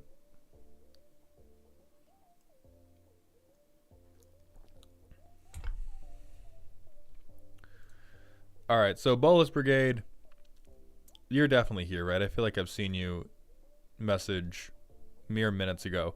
But Bolus Brigade, please sound off. Okay, yeah. You are here, so we're going to roast you yet. Don't even fucking sound off.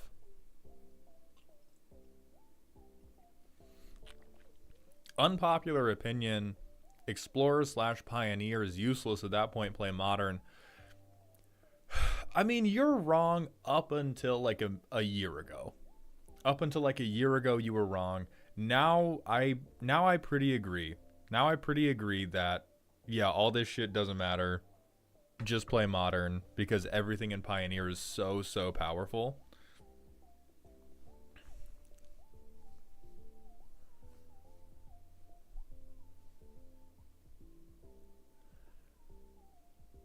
When was the Ko-Fi getting re-upped?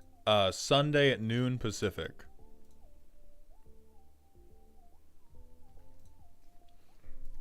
All right, let's see what Bolus Brigade has for us. The idea behind this deck is to get Miracle out as soon as possible and play creatures that are being a creature agnostic, so they're good as creatures and as enchantments. Advances game state either by beating people up with a big god or outvaluing them with token doublers and constellation synergies. Wow. Anointed Procession? How daring of you. Hold on. Yeah, I can smell the doubling season from here.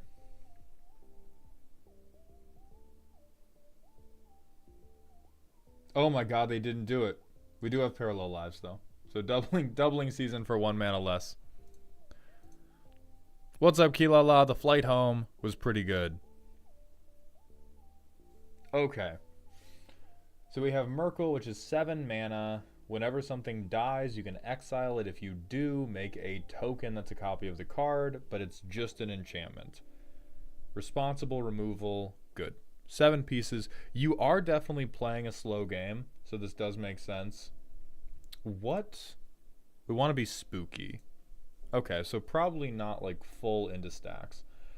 Bone Collectors. When an enchantment ETBs, we can play a 2/2.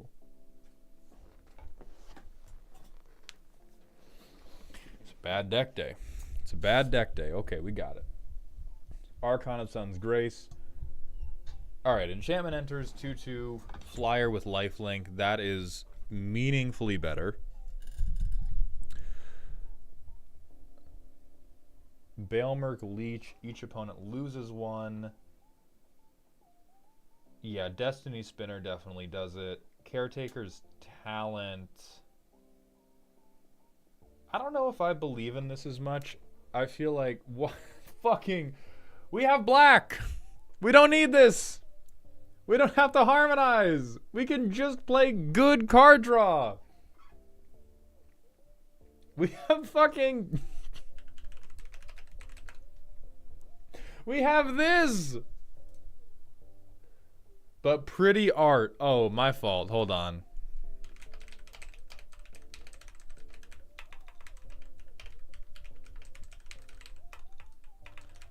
God damn it. I didn't have this image set up in time. Hold on.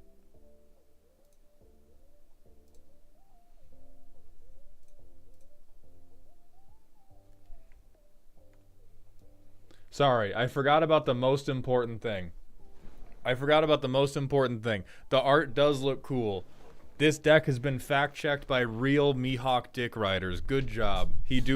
Harmonize do have that shit on. Great card, no notes. My fault.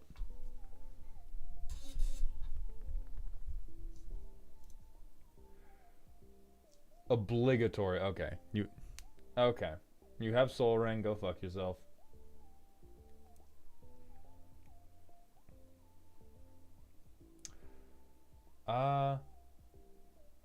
So I'm not. So anyway, back to the actual shit of the deck. What are we doing?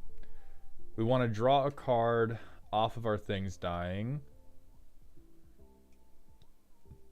We want to give stuff -1/-1 till end of turn.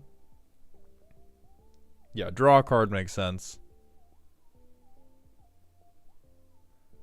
Ghostly Dancers, 3/1s with flying. Lose 1 life. Twitter bookmark and says draw a card. This shit has brainworms written all over it. Did you eat raw meat, buddy?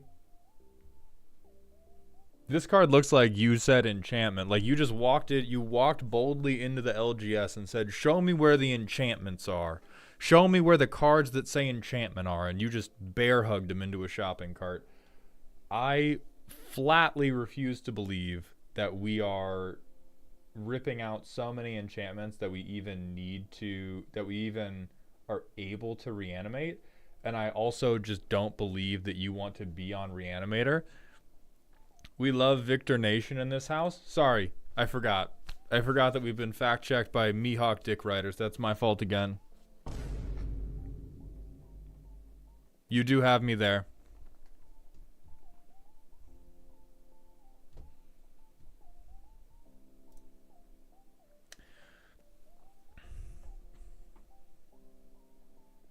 Oh, it's any graveyard. I mean, that is better, but I still don't believe in it. I think building around... Yeah, it doesn't mean we're right.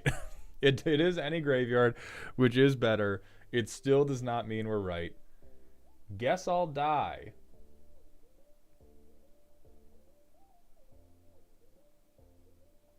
Holy shit, these are some of the cards of all time. Did you find this on the ground, dude? 8 mana, lose 3, gain 3?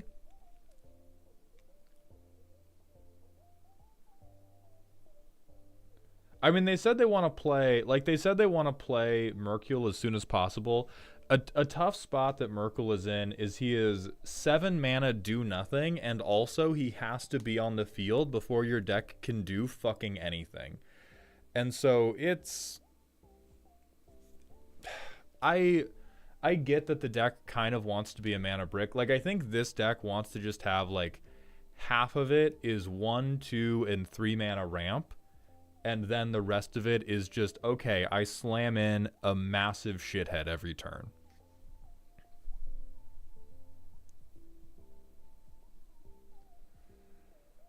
So what else are we doing? We're draining people slowly when we could just be playing Elish fucking Norn. True. Scroll past the lands.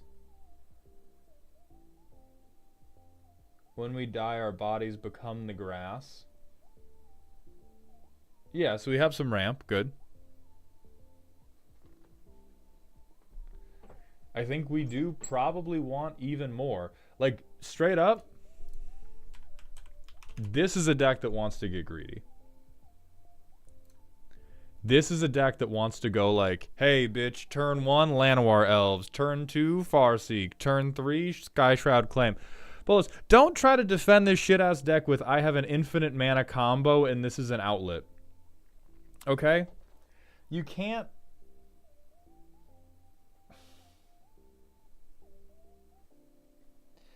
Like, you're showing me a hot tub that I don't want to get in the first place and then going, no, it's fine. I shit in it. It just hasn't floated to the top yet.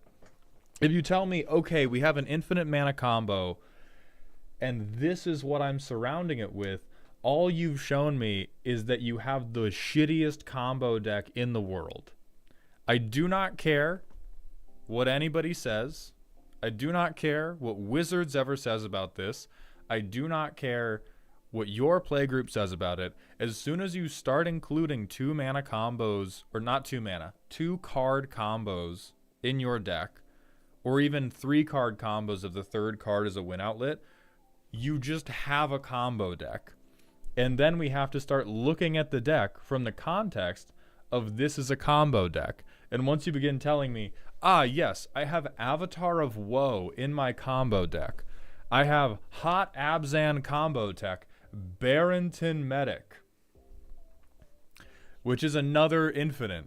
So it makes me even angrier that I didn't see it at first, because this also is a -1/-1 counter to infinitely prevent damage. Like if we're doing Abzan combos off, you need a million tutors, you need a million better pieces of interaction, you need way better ramp. And if we're not doing Abzan combos off, what the fuck are these guys doing in here?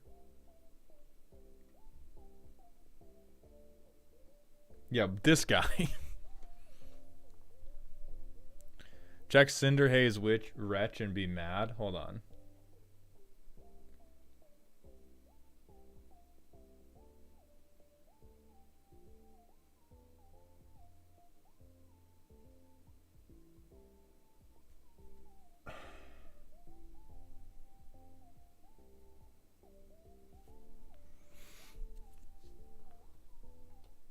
Just tell me where the bodies are, Bolus. Just tell me where the bodies are buried, bro. I'm not gonna judge you. I'm not gonna judge you, right? But I will pick up a shovel and help dig your grave when the town turns on you. I'm taking you back to Salem. And we're not going to burn any innocent women. We're going to burn who deserve to go down, which is you. Fucking Jenga Taxus in a trench coat looking ass combo. I swear to God.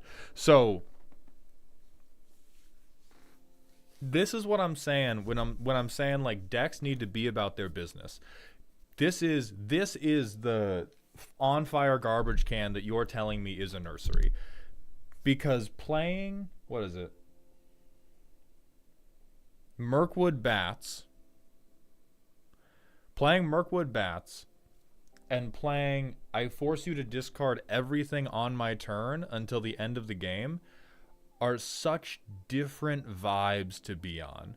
I'm not even going to talk about like power strictly. I'm just saying that is such a wildly different vibe. If you think about a deck, anything below bracket 4, your deck can be thought of as a Spotify playlist. It's going to make some people mad, whatever, fuck y'all.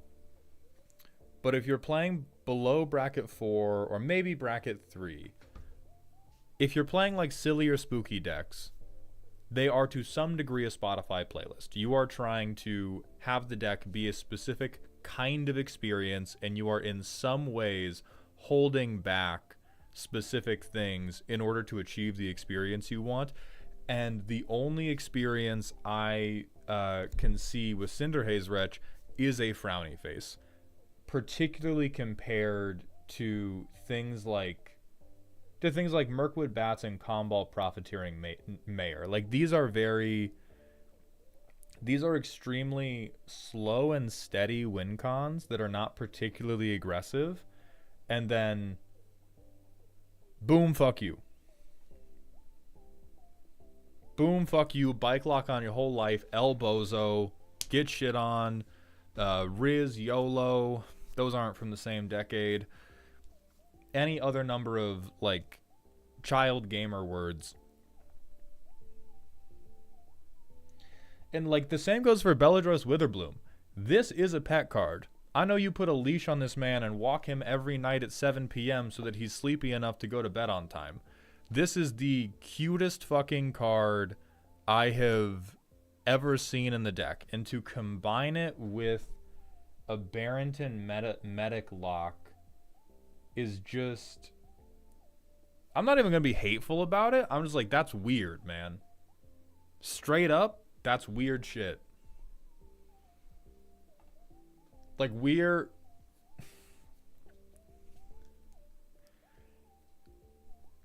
looking at this list of Guess I'll Die, looking at this list is It feels like I've been challenged to a friendly wrestling match, and then once we started going, you were like, nice toes, by the way. It's just so, it just steps up so hard and so fast for no reason. Yeah, I'm getting past the shaming, and I just want to know why. And this is just like, okay, generic synergy, become my blade once more. I also like Belladros in general. That's why I'm pointing it out as one of the weird things. Like, Belladros Witherbloom and Chatterfang are super cutesy. Belladros and Chatterfang are the cutesiest synergy pieces I have seen for this deck, because this is just like, ha ha ha, I get to make a 1/1 squirrel on top of my sacrifice. And this guy is just like, ooh, I get a lot of 1/1s. Nobody does damage anymore. Like, do we see how those things are not all like each other? I see the Chatterfang tech too. I'm not even saying I don't see why you included Chatterfang. I'm simply saying the degree to which they impact the play pattern are so wildly different that it's threatening to actively give me whiplash.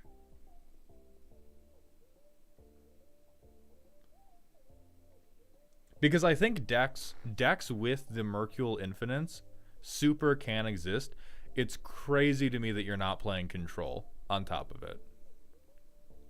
It is insane to me that we're not playing Abzan Stacks list above this, because if we want the infinite game-winning combos to be relevant, and we want the deck to keep up with that, then the rest of the deck needs to be dedicated to how do we stop other people from winning the game until I assemble my Exodia. That's a very real archetype. It's a very normal archetype that I personally don't like playing very much, but I've played against without issue, and is not a super freaky thing. What is making me crash out is that we have 2/3 of the list that is like mid-rangey good stuff. Like mid-rangey, we just yanked this shit straight out of the EDH rec, Abzan enchantment section, and then we have list of Mercule specific combos, and then we're hoping for the fucking best. Oh, what a fucking brick, dude. Oh, you get hit in the face like that, you have no teeth left.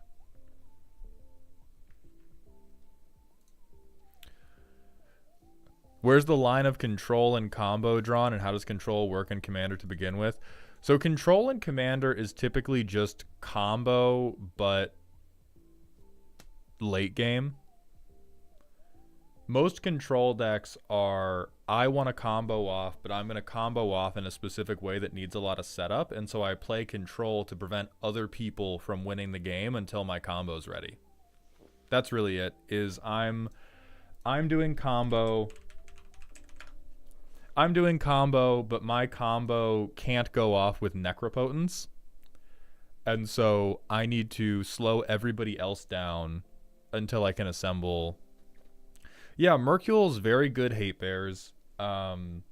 Mercule's also, like, the Bone Collectors list and the Guess I'll Die list, or really half of the Guess I'll Die list and the other half of the Guess I'll Die list, are doing two-face shit to me right now.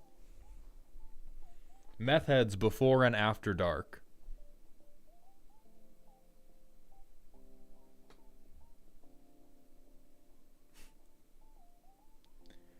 Honestly, this is just here because it says bone and it's decent.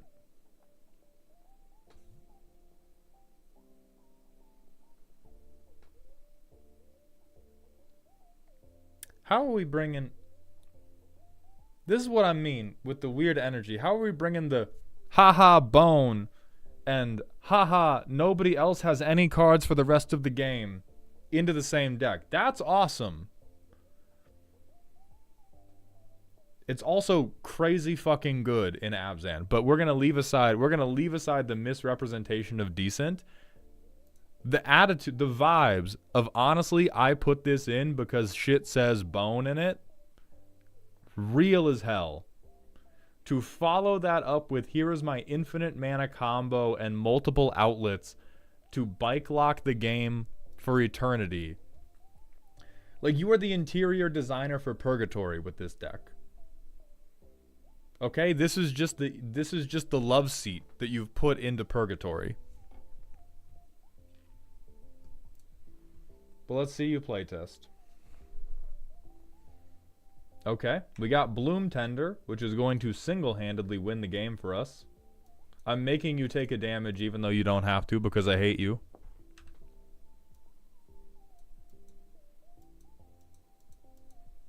So we have 4 mana right now. City of Death. Make a treasure. City of Death, make another treasure. We have 7. I guess we rip Privileged Position first because we don't have to use our treasures for this. Turn 5, we just keep copying the only tokens we have. And then... Okay, Big Stinky is here. Do we have anything to do with Big Stinky? No, because we have ignored card draw in favor of stupid fucking bombs that make our parents not call us back. How many turns will it take to get anything worth doing? Let's find out. Okay. We got a lot of synergy. Have we impacted the board? Hell no. But we got a lot of synergy. Oh. A lot more synergy. Oh. We can now... Turn 9. We have achieved Beast Within.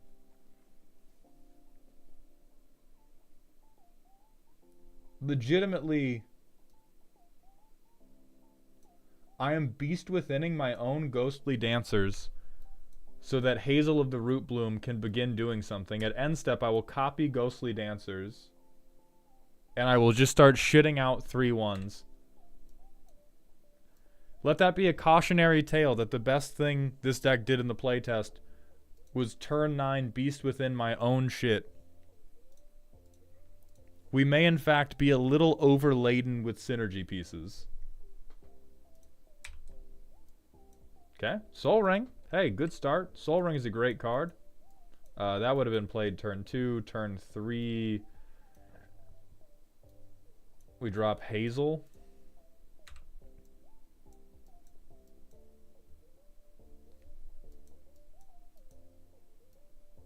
And we have 1 swamp out, so Cryptghast is just like absolutely diabolical levels of generic good stuff. Rip Sheoldred, fuck it. And now we just hope this does it.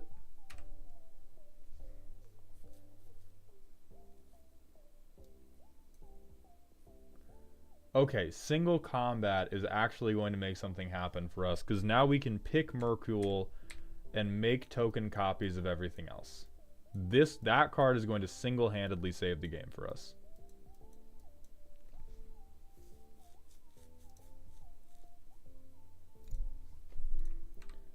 Then turn 7, we have 1 piece of removal. We have Do Nothing Infinite. We have like Game Lock Infinite and just hope everybody scoops from here.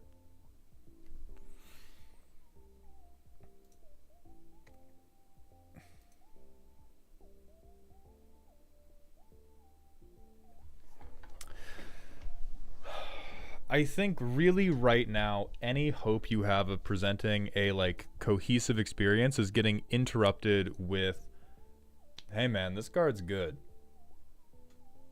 Hey man, I don't know about you, but I think this card's pretty good. I think you are really clogged up with stuff that is meant to stack Legos.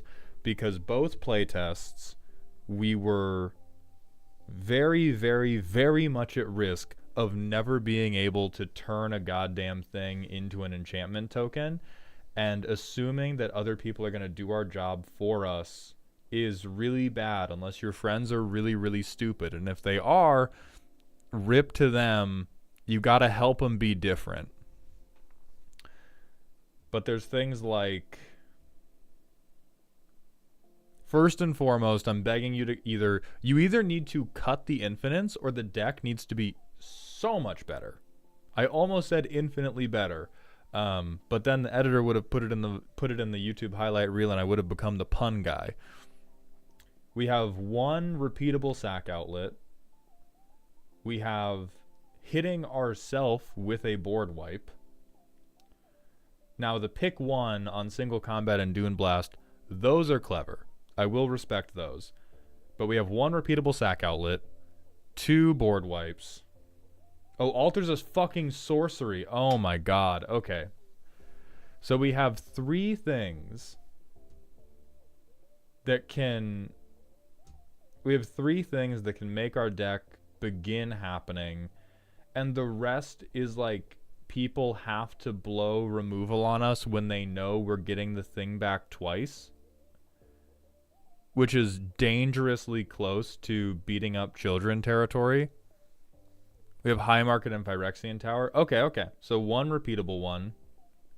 2 repeatable ones. We have 2 repeatable ones, 1 one-off, and then 2 board wipes where we can catch ourselves in the blast to try to get a payoff.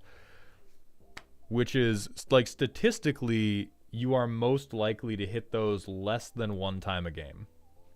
And Mondrak. Okay. You want at least 10 if we're going to have any hope of doing this with reliability. And, like, since you're in black, it's so fucking easy to make this work for you. It also works in green. There's Evolutionary Leap, which is really, really good for this deck because you can just translate 1 creature. Boom, this becomes an enchantment. I get the next thing that I'm going to turn into an enchantment. Very low cost. And then you just have a million, like, responsible ass cards like Deadly Dispute. Like, black was made to sacrifice their own things for card draw. And right now we've just kind of thrown a lot of generically good things at the wall, and we're just hoping that it sticks or that we hit an infinite. Because, like, Comball, Mirkwood Bats, and Sheoldred, and Sir Conrad the Grim, all of these cards are perfectly fine. None of them have a single goddamn plan. Some decks can get away with not having a plan. I don't think this one can.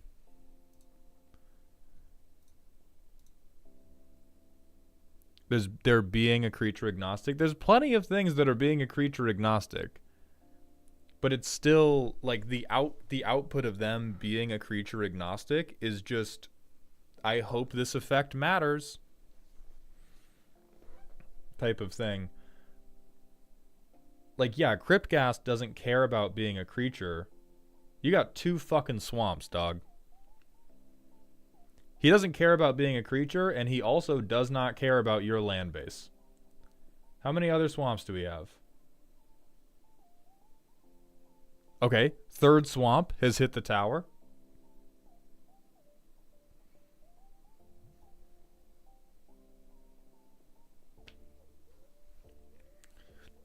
So it's a lot of stuff of you picked things that don't care about being a creature and also don't care about your deck. He's for extort. Oh my god. A better defense would have been he got that shit on. The Mihawk defense would have been stronger than he's there for extort.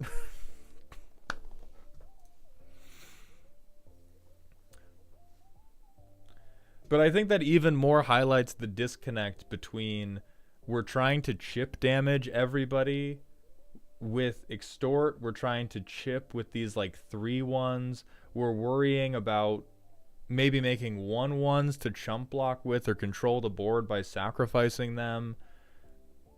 But also we go infinite and try to lock the entire game out. Like that is a serious gulf you're going to have to cross. That is a fucking Grand Canyon that exists within your deck. We do not have Urborg, no.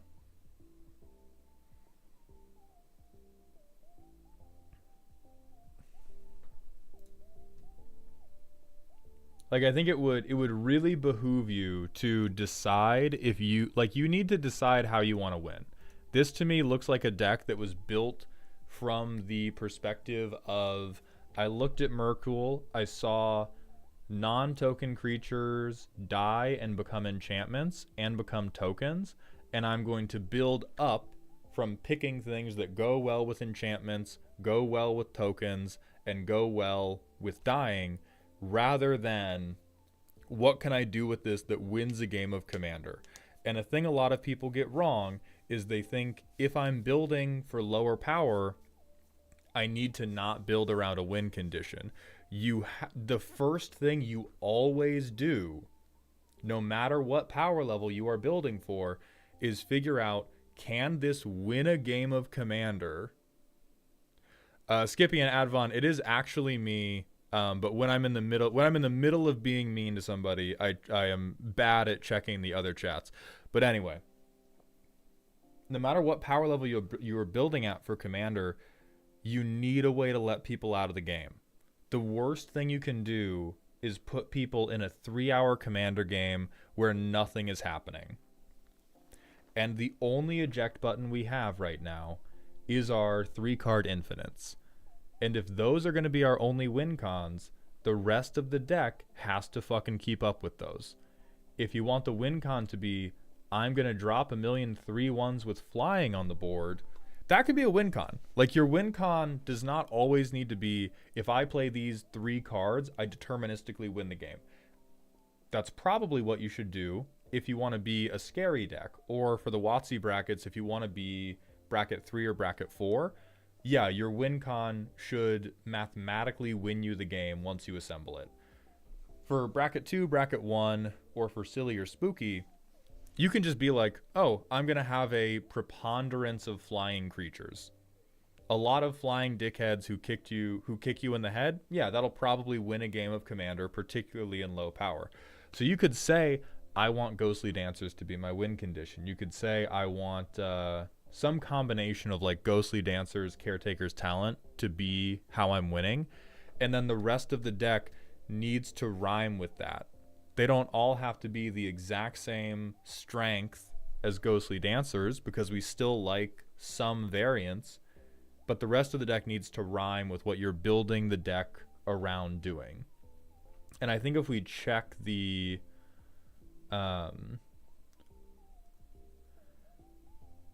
closest this deck comes to being responsible is the non-synergy removal and non-synergy draw.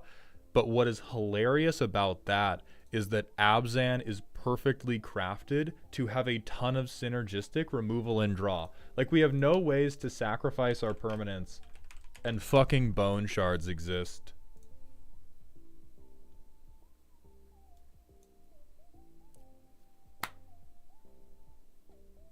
We still want some non-synergy removal. We don't want everything in the deck to rely on...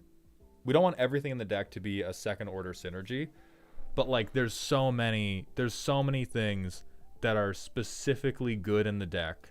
Yeah, Eaten Alive is also good.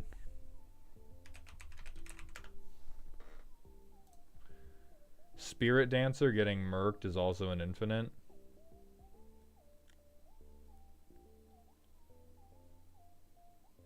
Yeah, like this is another thing where you either stand on the infinites and this deck has to be really, really bad, or sorry, I got that wrong. You either have to stand on the infinites and the deck has to be really, really good, or you need to stand on the bunnies are gonna beat you to death and the deck has to be pretty fucking corny, and we cut the infinites. Like I've played a lot of in-person Commander. I've played a lot of in-person Commander where people are trying to have showmanship. As a result of me being an online personality, when people play with me, they want the game to seem cool, right? I've never had a game where we were trying to play to the lower power and an infinite jumped out and everybody was like, I've also never had it happen where people got mad at you, not in real life. Happens plenty of times on the internet, but in real life, nobody's ever fucking standing on business just about like, oh, whatever you won with an infinite. But the response is always, oh, okay, good game. Ondu's a May for the copy, but all that means is you don't draw the game. Like, you may not draw the game, but I'm saying this is still a distinctly, I make infinite enchantments, and therefore the next enchantment I make I get infinite copies of, and that probably wins the game, is a distinctly different experience from, okay, I make a preponderance of 3/1s with flying and they kick you in the head over and over and over. And you should be picking what experience you want.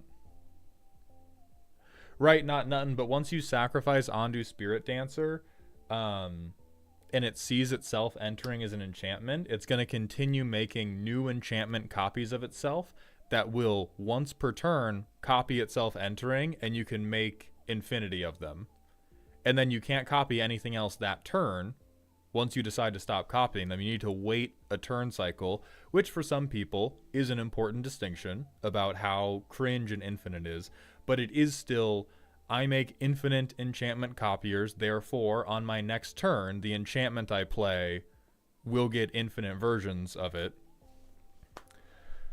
Which is different from, hey, this buff lady is going to hit you. Ronda Rousey is going to stab you and draw me some cards. And we gotta, we gotta pick which one we want to be on. Because they are distinctly different.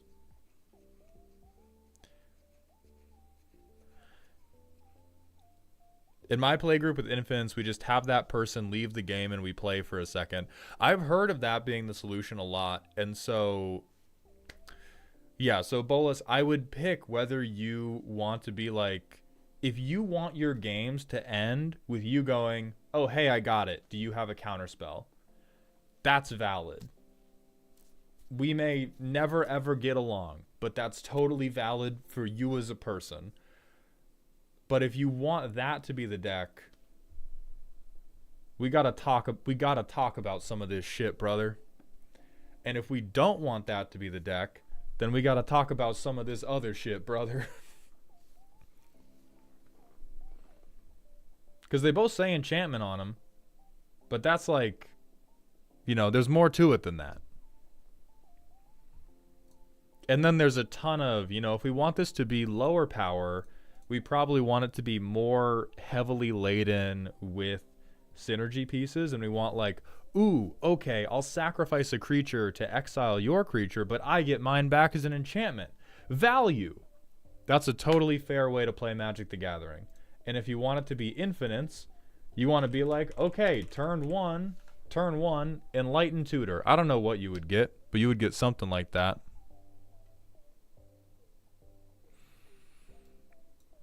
I looked for Constellation, Eerie, and Token synergies. I didn't want to be Mercule Enchantress or Mercule Tokens or this, that, and the other, just Mercule. Okay, so to avoid placing yourself in a box, you just burnt off any semblance of personality the deck could have.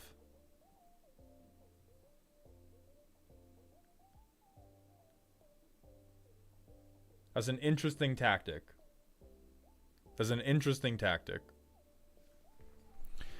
Like, picking a niche is good.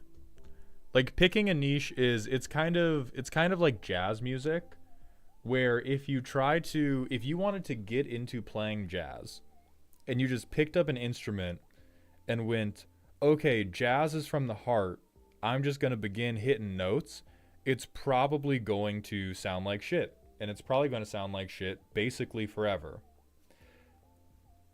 But if you learn music theory and you learn all the rules and you find niches that you like, Then you can learn how to break the rules and you can get into Jazz, but you know what basic structure sounds like, and so you can actually like identify the boundaries that you're going to push. You can identify the rules that you're going to break. Whereas right now, you know, this deck looks like we went to EDH Rec, and every time we went to pick a card, we picked a random card from a different deck. So you've not avoided typecasting yourself. You've just attempted to typecast yourself as 5 different things all at once. It's not bad to like Enchantress. It's not bad to like Aristocrats. It's not, you know, it's not bad to be about your business, but this deck is like the kid that is afraid to talk about how much they love Star Wars, and so they just say that they like stuff. As a Jazz player, I thought this was about to be a shit analogy, but you're spot on. Sorry for the thought crime. Disruptor, I do see YouTube chat. I see you right now. I see you right now, Brother Bear. Anyway. It's like, yeah, like what you like. EDH Rec had no part in this, just a lot of Scryfall queries. Ain't nobody even get a Sprite, bro. I get it. Ain't nobody even get a Sprite. The main point is that it is okay to be specific. It is okay to like things that other people like. Not everything needs to be a totally unique creation that avoids retreading ground other people have tread on just for its own sake. It's not worse just because somebody's done it before. And so please, please, please accept that you can like something that somebody else has already done, and try to hone in on the stuff you really like about them. Because you could make like 3 decks out of this bitch. You could make like 3 decks out of this fucking Merkle deck, and all 3 of them would play better than this one, and all 3 of them would just have very different play patterns, and just find the one you like. I hate on combos, but like, I'm also a loser. Don't trust me. It's fine if you like combos. I play with plenty of people who fucking love combo decks, and they have a happy life. They just smell bad. So I would try to hone in on which parts of this you are really feeling. Because the thing is, if you never accept, if you never utilize the like big societal lattices we have in place to explore your own interests, you'll never find the unique parts.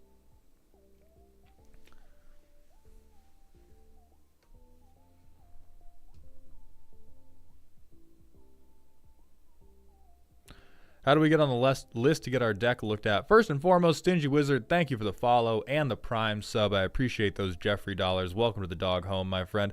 The way you get on the list is through Patreon or Ko-Fi.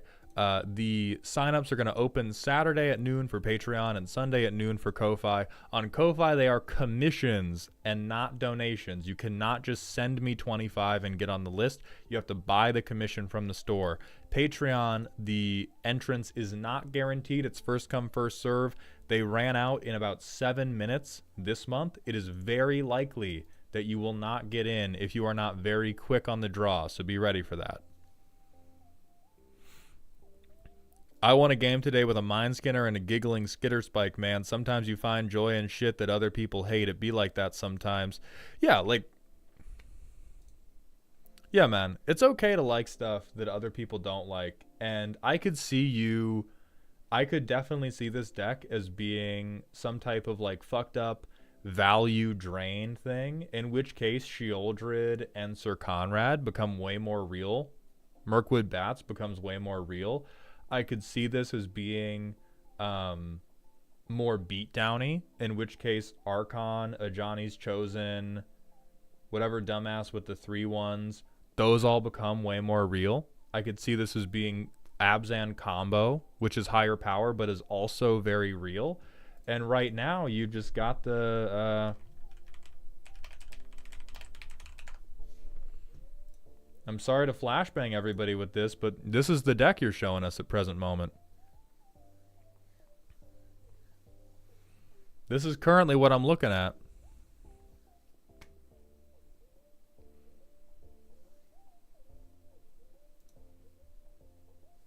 And we want your deck to be fact checked by real Mihawk dick riders and not by the Full Metal Alchemist fandom. You can't just do that. I can and I did. All right.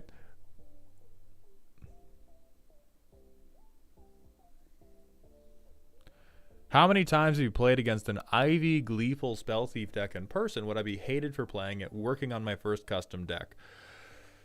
I think if you tried to play it, if you ever try to play Ivy as a low power deck, the Thought Police do come and shoot you in the head for being a liar.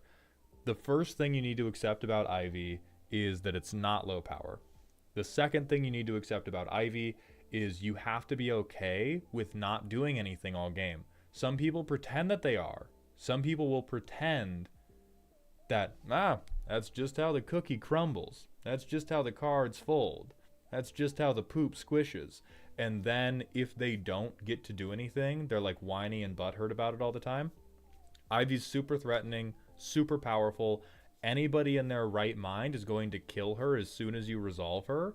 And if they don't, you probably get to win. But if they do, you cannot pout about like, oh, I haven't even done anything, bro. Just let me get one turn, man. I'm gonna do something so cool, I promise.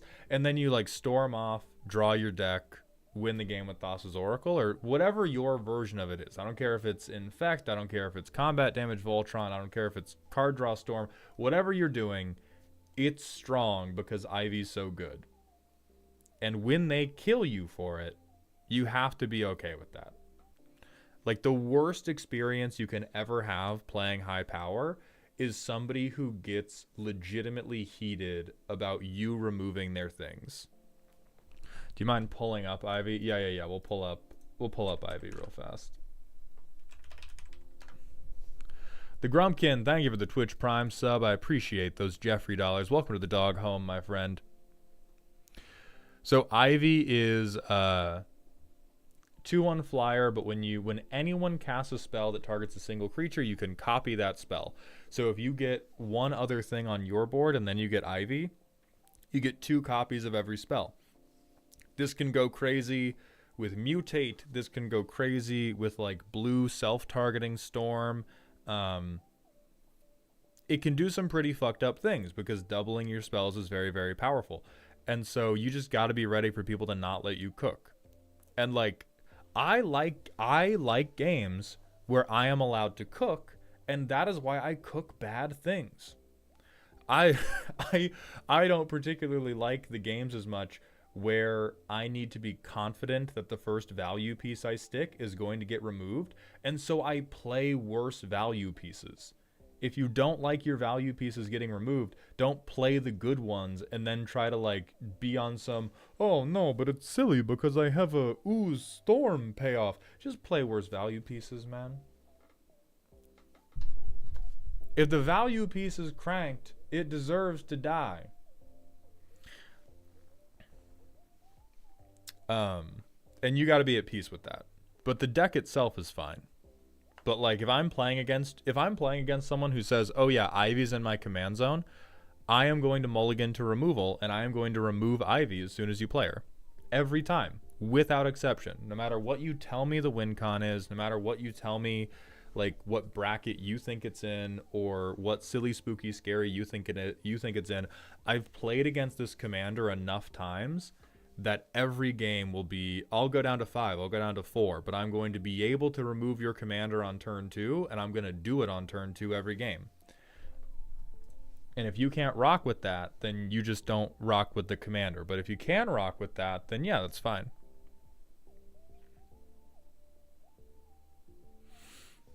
What commanders are on that list of mulligan to removal? Quite a lot. Like too many to just rattle off at once, and it's why I'm building more and more decks that have quite a lot of removal. Like now I am uncomfortable if a deck has fewer than 15 pieces of removal. Toxrill is kind of different. Toxrill I don't mulligan to removal as much. because I know it's going to take them at least a few turns to get going. Toxrill, I'm much more focused on, I need a hand that is going to aggressively set up, because this player is probably just wasting their first couple turns on like mana rocks and card draw to try to hit land drops. My experience playing against Toxrill has very consistently been, unless they're doing Fairy Toxrill, where Toxrill is just like guaranteed bomb at the end of the road, this person is wasting a lot of time, and so I mulligan to a more aggressive hand rather than mulliganing to a removal hand. Because if I wait for them to play Toxrill, like, they already have the mana rocks, they already have land drops, it's only going to slow Toxrill down for 1 or 2 more turns. Toxrill, I want to either get under him, shut up, or I want to mulligan to some type of, like, if I could, I don't bring enough of these for it to be a realistic goal, but if I could hit an artifact wipe, oh, chicken soup for the soul. So that's Toxrill. Bristly Bill? Yeah, I'll mulligan to removal for Bill.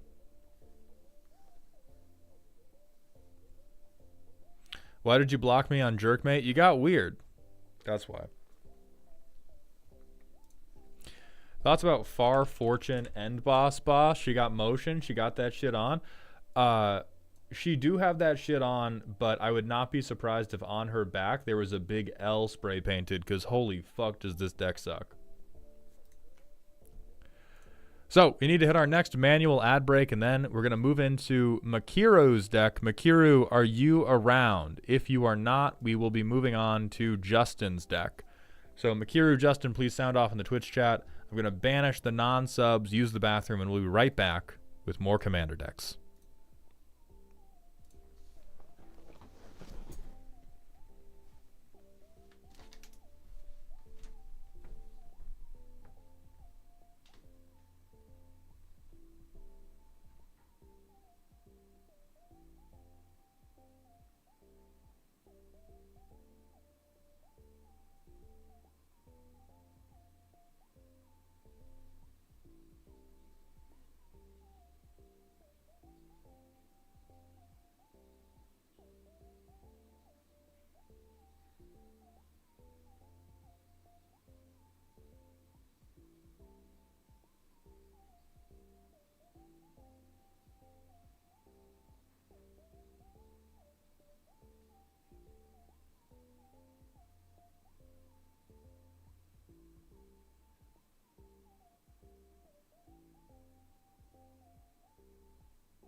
All right, we're back.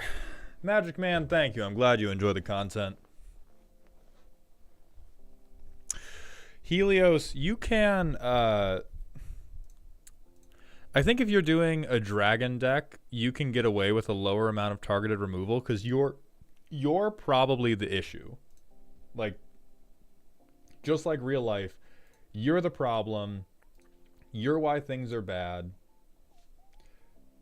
But what you can do is...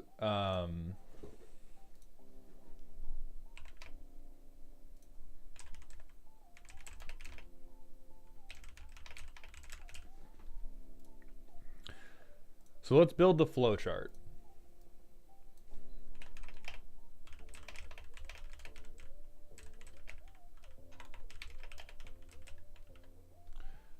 We need to make this big. We need to make it probably in bold. And honestly, we would probably like to pick a different font. Jesus, that looks bad. What about Roboto? Sure. So if you're Reanimator Dragon, if you're getting up to it, if you're getting up to it, and you're going to be problematic within a couple turns,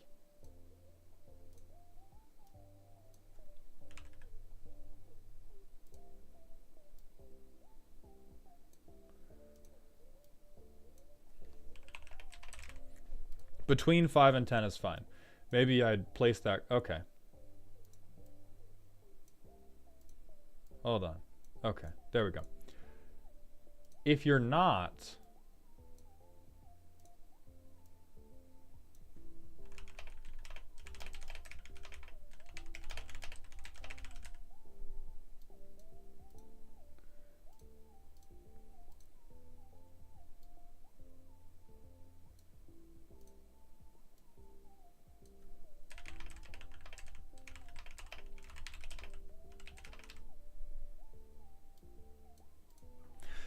If you're not, then you need a shitload. Oh, holy fuck. Tulak is here during PowerPoint hour. Tulak the Barbarian, thank you very much for the raid, my friend. I hope your stream is going well. Let me hit you with that shout out, goat.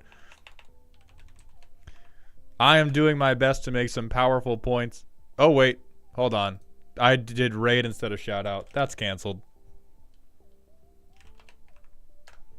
I did it right now. There we go. So if you're doing Dragon Reanimator and you are just like, oh, I'm a Giga dipshit, I'm going to drop Tiamat, not even Tiamat, I don't even know who Reanimator Dragon would be, but it's like, I'm going to drop Terror of the Peaks onto the board turn 3. Yeah, you don't need as much removal. You're the motherfucker that needs to get removed. And so doing the normal like 5 to 10 in case of emergency pieces is okay.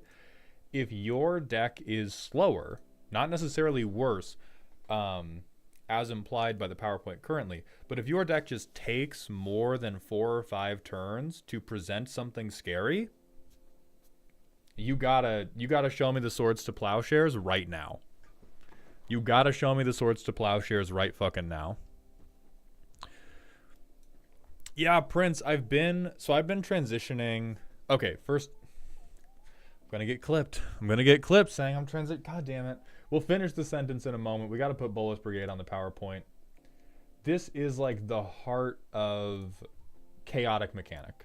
We picked a commander who has the potential for motion, Merkul. We picked him and we said, I'm going to do everything. I'm going to do everything this guy can do.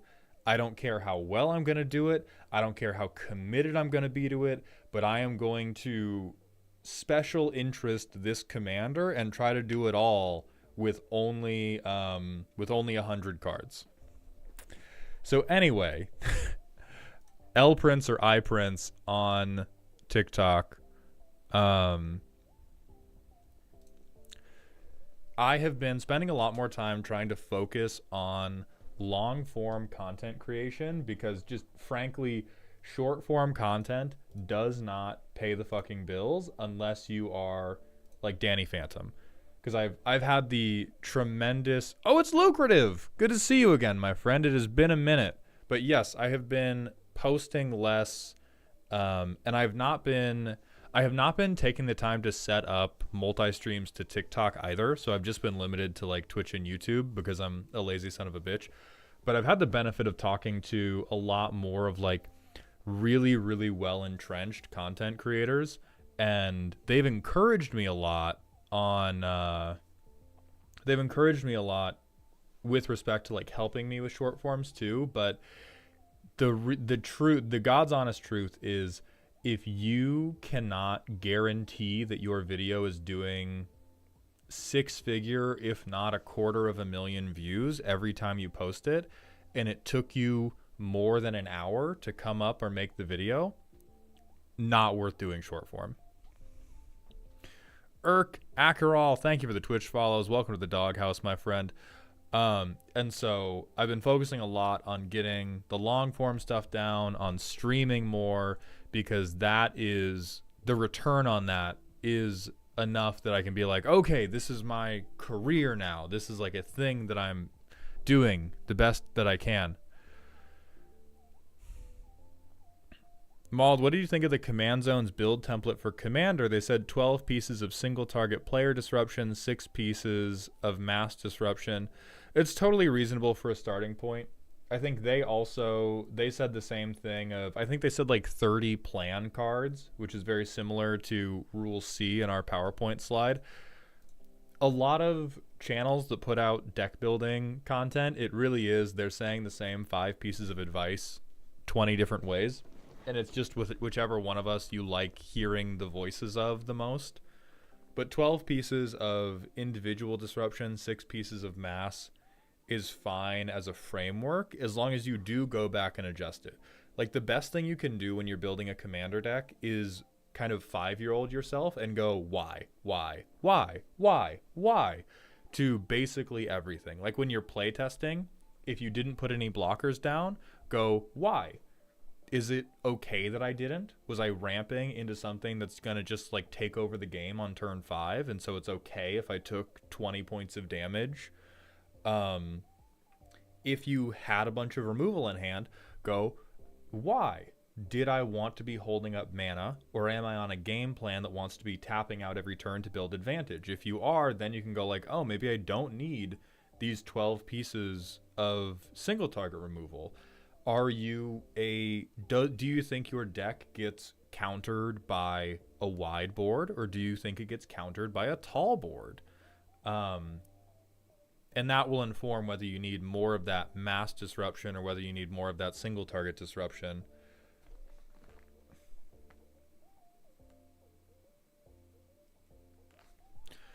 Yamatilda Swinton. Thank you. Or Yami Tilda Swinton. Thank you for the Twitch Prime sub. I appreciate those Jeffrey dollars. Welcome to the dog home, my friend. Yeah, lucrative. I've been doing more commander decks with low mana commanders, and it feels so much better. I hate that my deck's mana curve is a brick at 4 and 5 and 6 and 7, but I can't think of anything else to change. If you have a deck that's got a lot of ramp, that's honestly fine, Helios. It's only a problem if you don't put the support in. Like this deck, absolute mana Pete brick. But it does have a fair amount of, like 37 lands is not incredibly high, but it's at least responsible. Then we have 11 pieces of direct ramp. We have 2 more. So we have like 50 cards in the deck make us mana. That's pretty good. You can kind of get away with a mana brick if that much of your deck makes you mana. I don't think we don't have a very deliberate curve on this deck, and it would be better with a more deliberate curve out. But it's still enough to get by with it.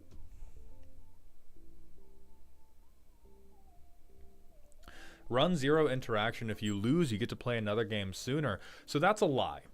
I think... Hold on. Let's talk about why that's a lie, Helios, and why you're now in the sights. The most common ways I have seen a commander game get gridlocked are both from too much and too little removal. At bracket 3 and 4, when people are playing really high power, then yeah, if you can't remove something, somebody's just going to win in your face. But if you're playing like bracket 2, or if you're playing decks that are on the weaker end of bracket 3, if you don't run interaction, you end up in standoffs. You end up in a ton of situations where one person can't swing out because the crackback will be too fierce. One person can't go for the win because there's like a stacks piece on someone else's board that is stopping them. In a lot of the games I have the most fun at, you get into gridlock. If you have too much removal, because then you lack your own bombs. The ninja deck that I built for willpower, that deck I was like, oh, I need to cut 5 pieces of removal for bombs because I get to a point where I'm drawing the game out, but I'm not slamming enough big disgusting things. Oh, Helios was talking ramp. Oh, your name was right below the message. So it was Templar that mentioned the removal. Anyway, so Templar's the liar, not Helios. So if you run too much, it's bad. But if you run too little, you can get into situations where like it's those like karate movie scenes where they just lock each other's arms up mid punch and then nobody can win either.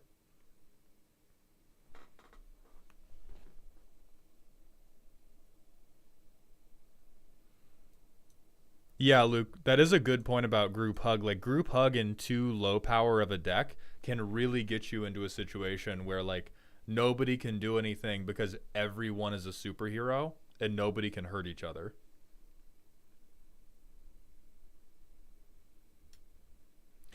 I had this happen at MagicCon Chicago during the random pre-con event. Both of my games ran 2+ hours because nobody could play removal.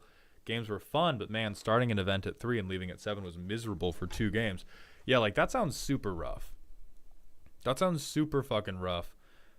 And so I would, you definitely have to run some, but it should not be to the detriment of your own ability to win the game. So anyway, also the Iceman, I read the message, but thank you so much for the $5 super chat. I appreciate that support very, very much. Welcome to Dog Heaven, my friend. Draconic Flare, we're not going to World of Warcraft later today. The next WoW stream is Saturday. I do need to do a little bit of leveling, so I might do like an impromptu WoW stream tomorrow or do some like World of Warcraft after League of Legends on Friday. But my girlfriend and I have plans after today's stream.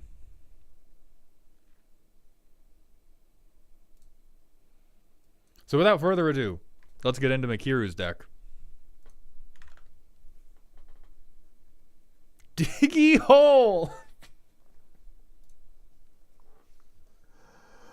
Oh god, but bracket 3, clones, energy, jank, land destruction, mono red, and primer. I'm imagining the primer just says fuck you in all caps. Fish, what's up? I'm not even on the right screen. We're just on the scope. Sorry. Everyone, look at these tags. Do you see the tags? We're going straight back here. What the fuck is wrong with you, Makiru? Silly? For this deck, I propose an even lower rating of stupid. I made it as a challenge to players who are allergic to basics, but I think I got lost in the sauce at some point when converting it to paper. Listen, I'm autistic, and this is how I know the rest of you are too. So this is a deck that was clearly meant to be a PowerPoint to the problematic player at your table. What's the primer say? Okay.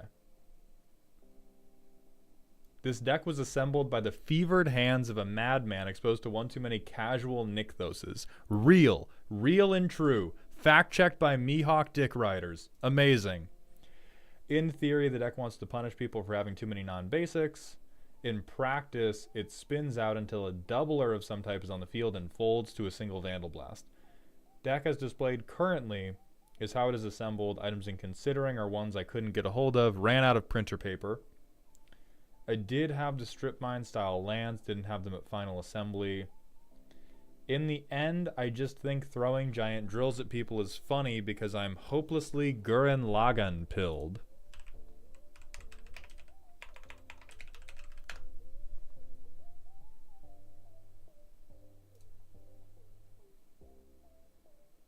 I accept this. I have not seen the show, but I have seen what I need to see. And I'm in.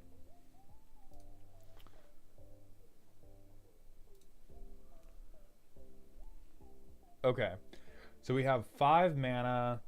5 mana energy can destroy a non-basic. A third of the deck is artifacts, might as well. Real and true. Less real.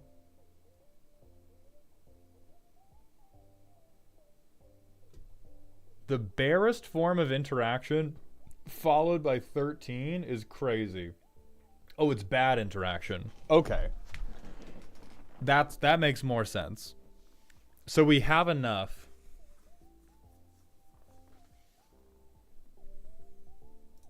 I'm here for the bots, you guys. This does look like a child. Here, if I zoom in hard enough. I realize we talk about getting it a lot. If we zoom in hard enough on this thing, and I say I've seen what I need to see, are we better? Are we better now?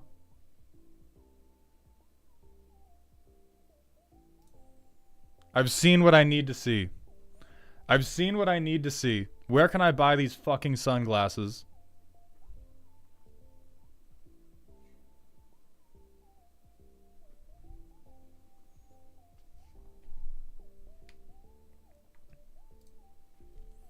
Okay, so we have... I know we just talked about needing to play a lot of interaction.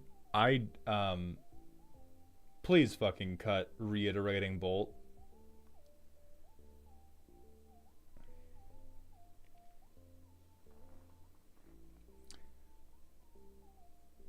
So we have really bad interaction. We have a no reason infinite.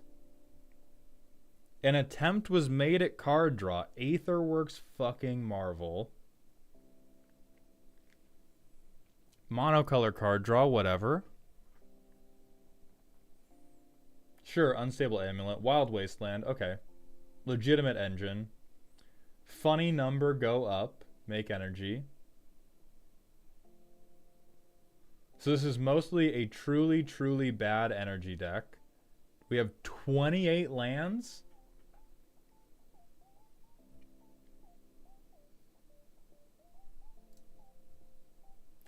At least you have the most at 2. I don't think this is a steep enough drop off to justify 28 lands.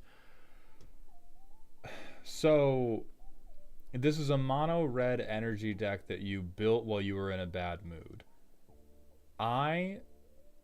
You watch Bleach, my man?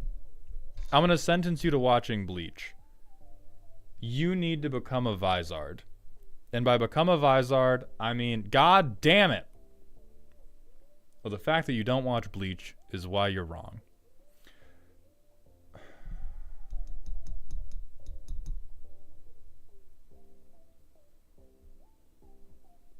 So we have a ton of energy going on, and then we only have 9 cards that's land destruction. So this really actually isn't very much land destruction. We do get really fucking mad if anybody plays a non-basic land, which is real as hell. I think you gotta decide if you're really the villain or not. Because Price of Progress is not villain behavior. Price of Progress pretty sucks. Because even in most Commander games, this is dealing what, 10? I realize it's a good rate. Getting 10 damage on everyone for 2 mana isn't a terrible rate. But it's just so, if you're telling me this deck is hateful, oh, this is what I got last night. So this is shit we had around the house. This deck is sponsored by the lint in Makiru's fucking belly button. Stick price of, oh, did the camera go down again? God fucking damn it.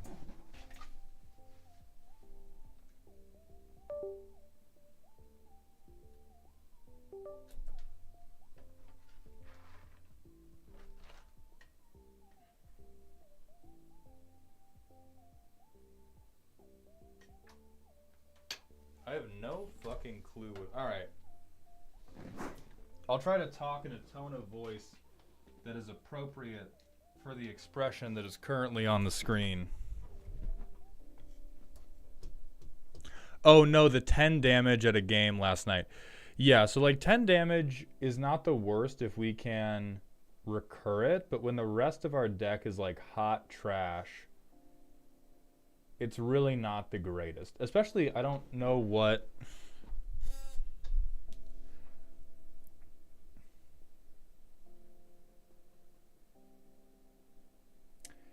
Personally, I do not like the number of energy dumps we have in this deck.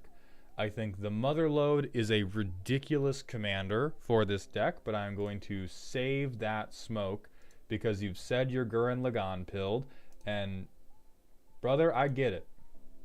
Alright? Sight unseen, I fucking get it.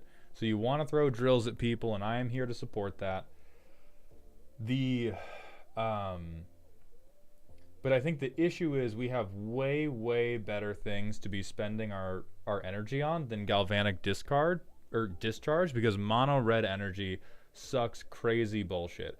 I don't know who's the person that sucks at fighting in this picture. I know one of them do. I don't know. It's probably not this guy. This guy is probably the like fucking dumb child prodigy who loses a couple fights but is overall unfairly good at piloting the mechs. I don't know which of these people is just dog ass at fighting. Yellow hair? Okay, this guy. Your deck is currently this guying. Also book guy. Okay, so we need to be on this shit. If you want to be mono red, I'm being hurtful to people, we got to be this guy right now. And dead and gone is not this guy behavior. Dead and gone? What is this guy's name? Riley? He looks like a Riley. Dead and gone is Riley behavior. Okay? Don't be Riley. Bolt bend is real. I think if we get really, really into copying, then Aether Torch Renegade. Nah, even then, 7 energy for 6 damage is just crazy.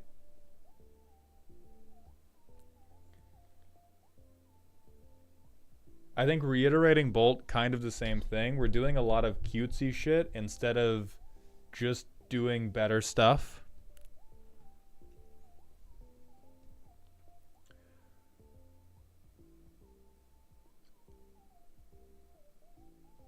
I legitimately think you may have built the first mono red deck to include Kiki Jiki and accidentally have not gone infinite with him. Throw more drills at the problem. Your big problem here is this shit doesn't work because it's legendary and dies. Only Helm of the Host. Only Helm of the Host is doing this for us. And so I think something that needs to be restructured from the ground up is that we're making a ton of energy.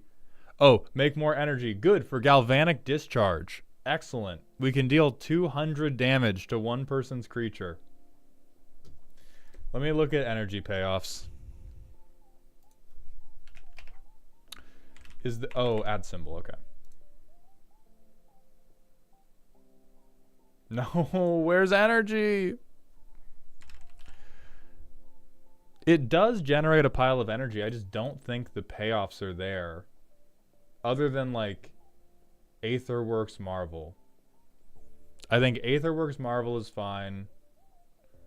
Aether Refinery is also a good dump. But if our plan is going to be that bad... Oh, it's bracket E. Okay.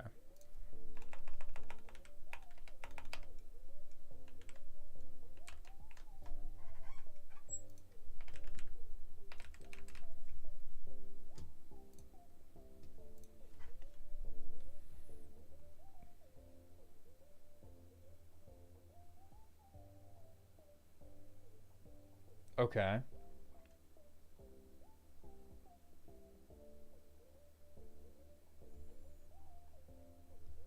So I think you put in Wheel of Potential and Aetherflux Conduit to have something to do with the 1,000,000 pieces of energy. Because then we at least get to free cast. Oh, wait, but then we draw everybody their entire deck. Yeah, never mind. I'm no longer on that. I'm no longer on, unless you can make enough energy to draw everyone out as not nothing suggested.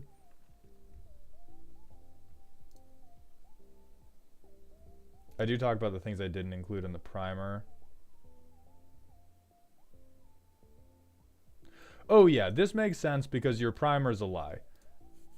I think the deck may have begun from the phrase I really hate non-basic lands, and I think immediately your brain was overtaken by I want to throw a bunch of drills at people. Let me just see. I don't think I can accurately inspect this deck from a theoretical standpoint. So let's just play it and see what happens. We have Blade of Selves out. We have Ortheon out. Putting Blade of Selves on him doesn't do anything. Okay, so turn 5, we do nothing until our commander's resolved. Turn 6. Yeah, extra turns, I guess. we equip this. We're going to equip this, begin stacking up energy. So we myriad, however many non-basic lands are on the table, whatever, we get a bundle. Next turn, play Gonti's Aether Heart. I take a, oh, we have to exile it. Okay, that's good. So we're not just going infinite on extra turns, but we take a no reason extra turn. We myriad this again, hope people begin dying. And we play this for 2 mana.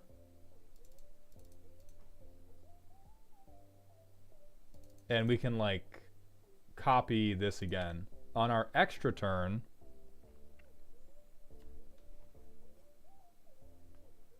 we have no energy dump, and so we don't even want to do the funny Ortheon thing. So we sort of Hearth and Home.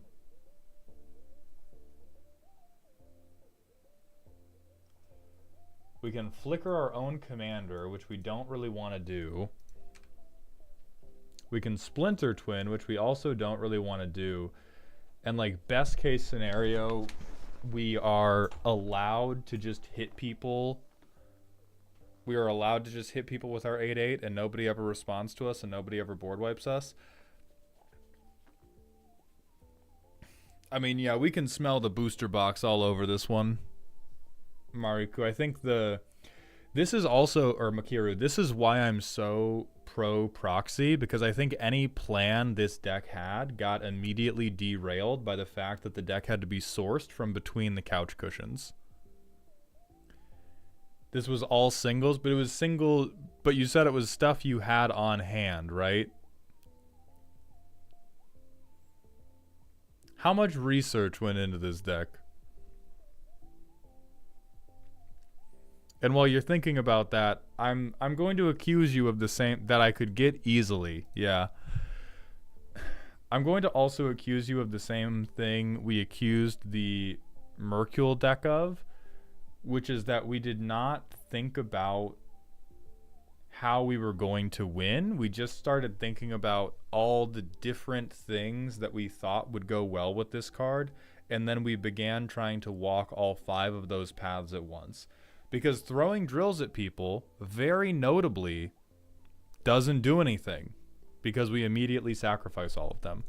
If you want throwing drills at people to win you the game, we need like Stalking Vengeance, we need like Warstorm Surge, we need stuff that is actually going to turn all of these duplicators into, hey, I actually hit you, instead of, oh, I just kind of swipe my cards around on the field really, really fast and hope nothing bad happens to me in the meantime.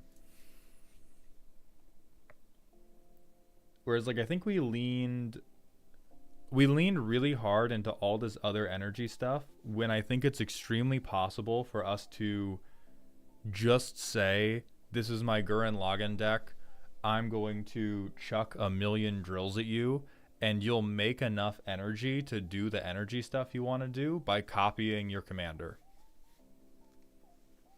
Yeah, we have the camera charging to bring it back up in a little bit.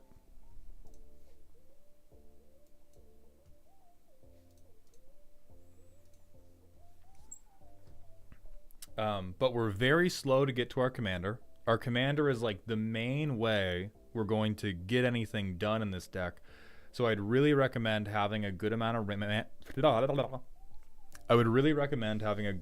mana rocks to try to get them out sooner so that you can begin chucking drills at people. Like I think the vision I see in my head for this deck is we are chucking drills at them, and occasionally those drills hit their home and their home explodes because it's not a basic home and they deserve to die. But if we're going to chuck drills at people, that really doesn't care about energy that much. Like truly it doesn't care about energy all that much, because you're probably going to make enough from all the copying to pay for this. So I would get rid of like almost everything that's energy related. I would keep Aetherworks Marvel and Blaster Hulk, because that guy looks like he could be in Gurren Lagann.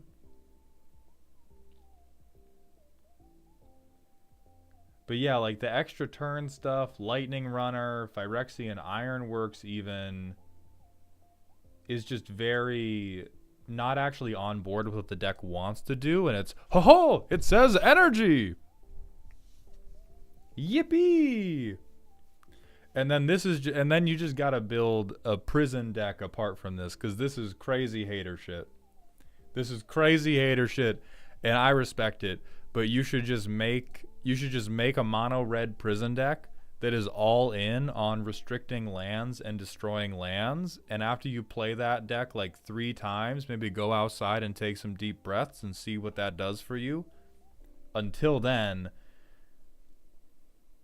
all this energy stuff just seems to be word cloud disease taking over your mind.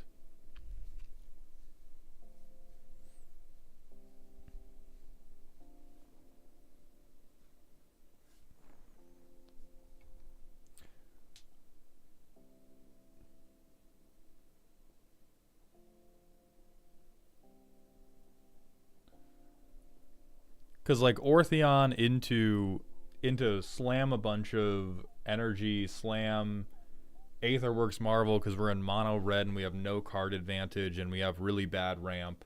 Sure, whatever. But most of this deck you need to like separate it from yourself and just turn it into a Zozu deck and then be like, fuck lands, I hate lands, I'm the cop, I'm the villain, this is my Joker moment. And then you just really get all the land players. And for this deck, just like throw drills at people. Throw drills at people and have some of the better non-basic land hate. Like Krenko's Buzz Crusher, really good non-basic land hate. You can still have a couple pieces of really effective non-basic land hate and make this deck work. But trying to have it be this like full sub-theme while we're also doing energy, while we are also doing copying, it's just too many different directions all at once, and all of the directions are weak. It's like you can take a really good game plan and dilute it with a bad sub-theme and still get a semi-workable deck. You cannot take a bad primary plan and give it a bad sub-theme and just hope for the best. Or, well, you can do it, but you're going to have a bad time every time. And so if you still want this to be a relatively, like, weaker commander deck that is just Gurren Lagann Drill Chucker, I would at least get, like, Mirror Box so that you have a hope of someday not sacrificing your commanders. And then I would look for other things that let you capitalize on either the fact that you are sacrificing them or capitalize on the fact that you are casting them. Archeon, feel free to hit me at maldhound@gmail.com and we can talk. It was never going to be strong, which is fine. The things I'm showing you are not strong. I'm not trying to make the deck strong. I'm trying to make the deck pass a field sobriety test right now.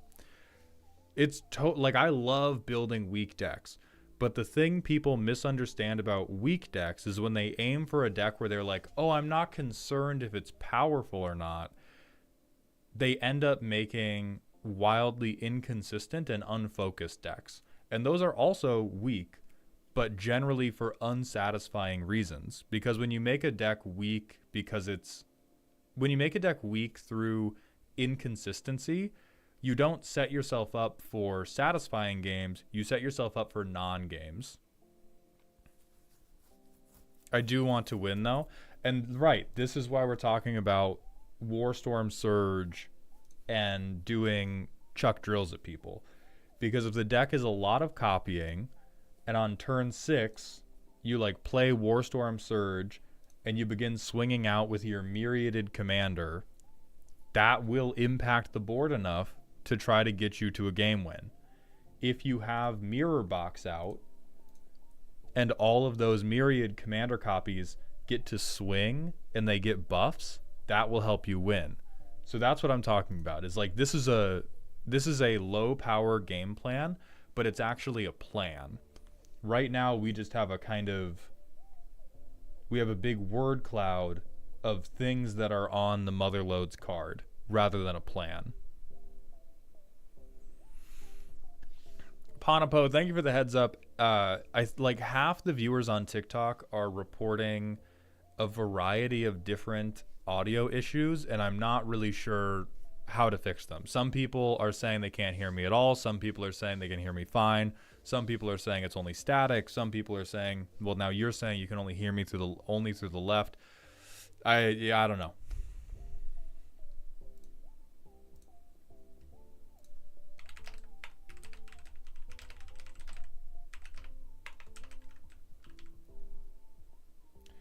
Oh yeah, we also want to be on Terror of the Peaks, stuff like that. I don't think we want the 1 damage pingers because that would be funny. You could do your own landfall, which is real hater shit.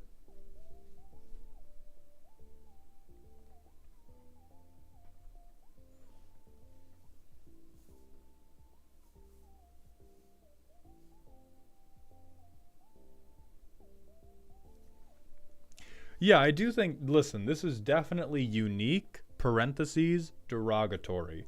And I think we can make it at least somewhat unique and still be satisfying. But I would highly recommend doubling down on copying, giving yourself at least one way to break the legend rule. I don't think breaking the legend rule is necessary. I just think it's like, that's Christmas for you if we break the legend rule.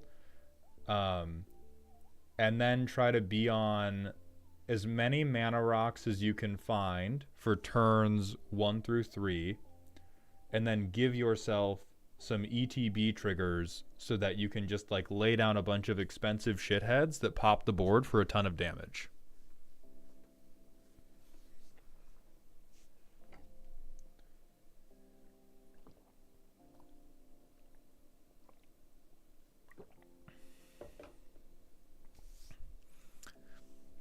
Green Passay, thank you for the Twitch follow. Welcome to the doghouse, my friend.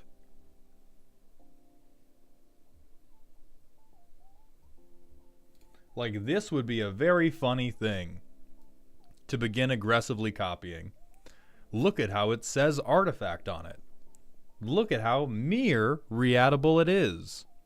Look at how quickly the table would die if you chucked fucking 5 of these at them. So this is the type of shit I think you're on.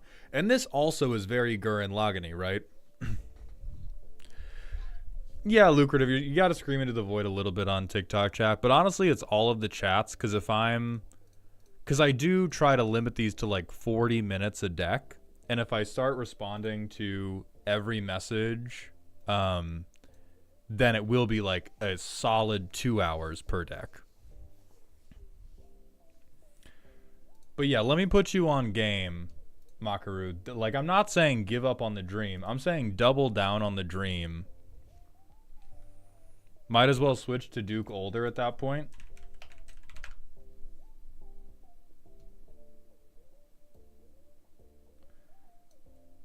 I mean, if you think this guy looks like a Gurren Lagann character, sure. But if we want it to be chucking drills at people, you know, you keep this as the commander. Like, just because they're being better mechanical commanders for the thing you want to do is meaningless if you have a vision. And if you have a clear vision of me win Gurren Lagann, then yeah, we don't need to be hyper worried about, oh, there's a better copying commander somewhere in the world. We can just say like, yeah, fuck that better copying commander. I have the thing I want to copy in the command zone. Also, this guy's gonna get killed on sight.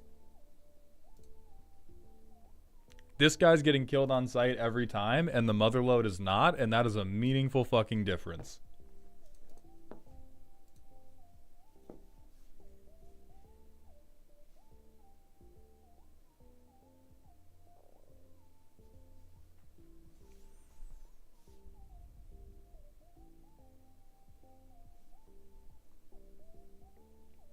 So I would look at other big shit deluxes like this, see if there's any of these you want to copy. If there isn't, then just be on more card draw, maybe better removal, definitely more mana rocks, and you just try to like rip out the mother load, start copying the mother load to stack up energy, and then sometimes use the energy to fuck up non-basic lands.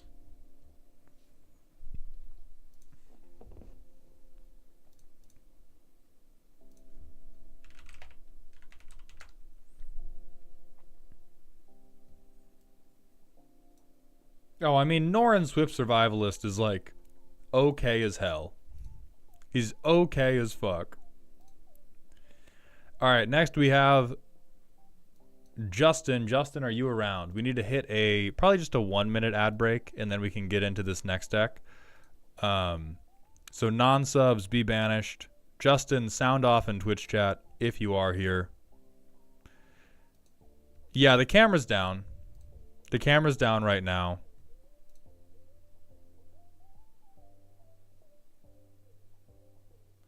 Oh, true. This also gives some unblockability, which is very important.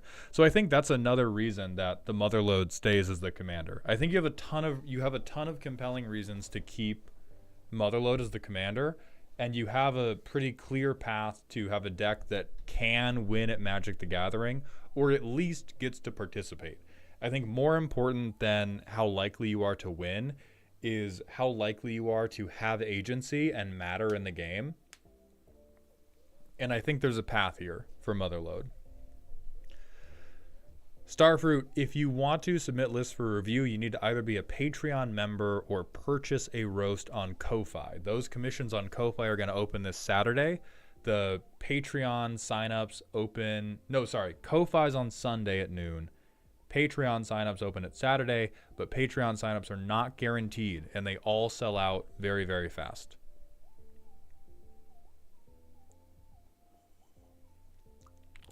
Sharklord6565, thank you for the Twitch follow. Welcome to the doghouse, my friend. Why the hell is Turgid classified as a game changer? Bad vibes. I think it's extremely reasonable to say that bad vibes is a thing that changes the game in a social game. Right? They're not building these brackets just around power. They're building these brackets around game feel, and sitting down with a Turgid deck is like quintessential bad vibes. Other discard commanders can also have bad vibes. Other theft commanders can also have bad vibes, but Turgid like is immediate big spotlight turns on saying, I'm going to be playing some type of control deck, and I'm going to be robbing you while I do it, and I'm going to be attacking your hand. That, even if she's not all that powerful, that always changes the vibes. Just because other cards that aren't on the Game Changer list can also do it, doesn't mean that it shouldn't be a game changer. Because for the first run of the Game Changer list, I know that they tried to be extremely restrained because they felt that if they did a really big list, people's eyes would just glaze over and they wouldn't look at it. And so a lot of what they did is they did these like archetypal signpost Game Changers. And so if your thing is like, oh, this does the exact same thing as this Game Changer, why isn't this on the list? It very fucking well could be in a couple months. And they very much like pulled it back because they went, okay, if we give people 200 cards that are on the Game Changers list right out of the gate, they're just probably not going to listen.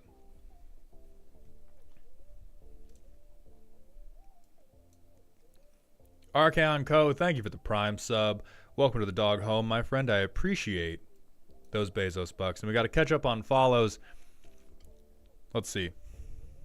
Oh, God, I've been behind on follows for a minute. I'm King Sloth, Irk, Acheral, Soviet Meerkat, VVVVG, Cheesy Locust, It's Psychic Muffin, Plants Phenon, Panino21, Smooch the Wizard, Green Passé, Here Comes the Doot, Auralian, Little Wing 129, Sharklord 6565, Satebs, and Starry Eyed Nightwing. Thank you all for the Twitch follows. Welcome to the doghouse, my friend.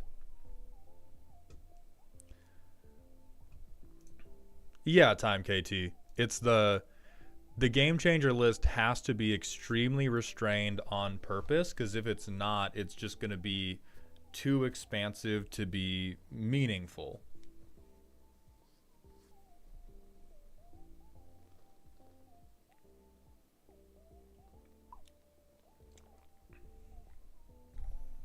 Yeah, we're frozen right now. We're charging the camera. I don't know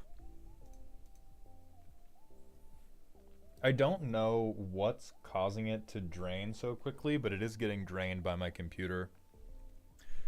I guess Turgid's one of those cards that, at least to low-level players, seems insane. I don't think it's that.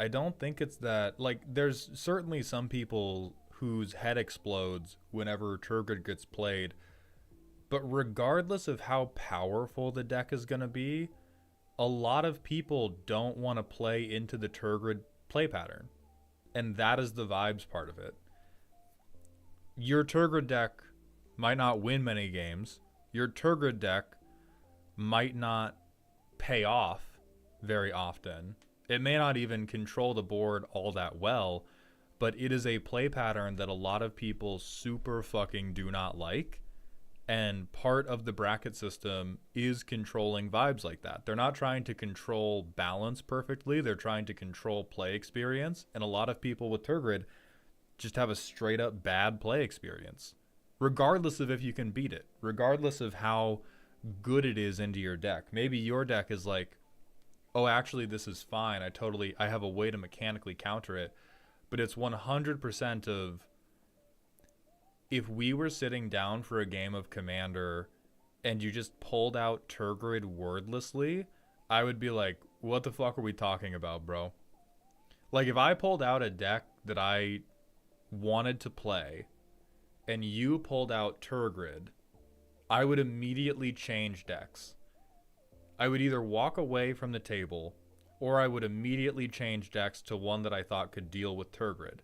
So it's one of those things where, yeah, it should absolutely be on the list of like cards you have to talk about.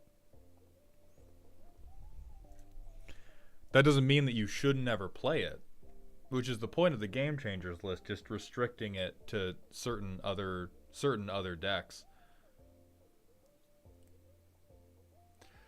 Is it weird I hate people throwing dice to decide who to attack or not attack for no reason? Man up and make enemies. No, that's very much my stance too.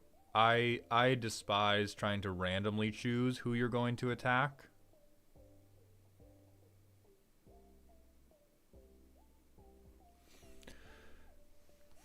Is that just because of discard or just because of Turgid? Because if I bring out my Aclazotz, would that have the same effect?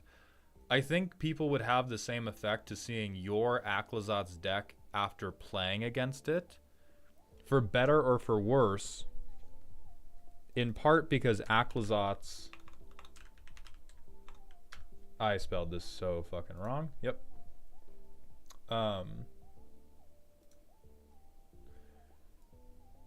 Like, because Aclazotz doesn't steal, that presses on one fewer thing that makes people angry. And Aclazotz, I think, like, Aclazotz also doesn't really demand that you're on heavy discard control. And so if you're on Aclazotz control and people know that, they're probably going to have the same response to you specifically that they do to Turgid after they know that. Whereas just seeing Turgid in the command zone already fully communicates that. just already fully and completely and totally communicates that to everybody, which is why they're the one who gets hit. But there are plenty of Aclazotz decks that aren't going to be, like, there's way more edge cases. There's way more edge cases with Aclazotz than there are with Turgid. Turgid only does that. Only does that forever.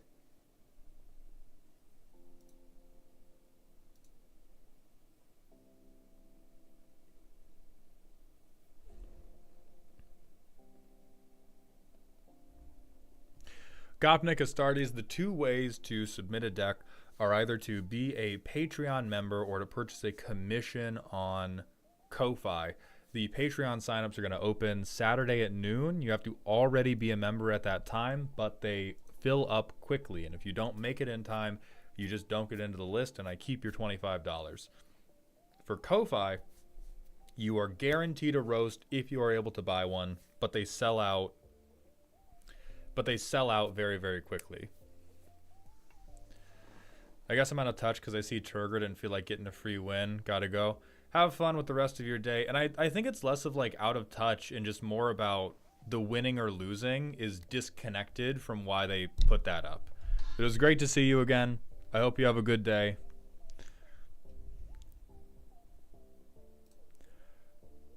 And let us... I've been trying to vamp to fill time to charge the camera to do Justin's roast with my camera back on. Myth, the Ko-Fis go up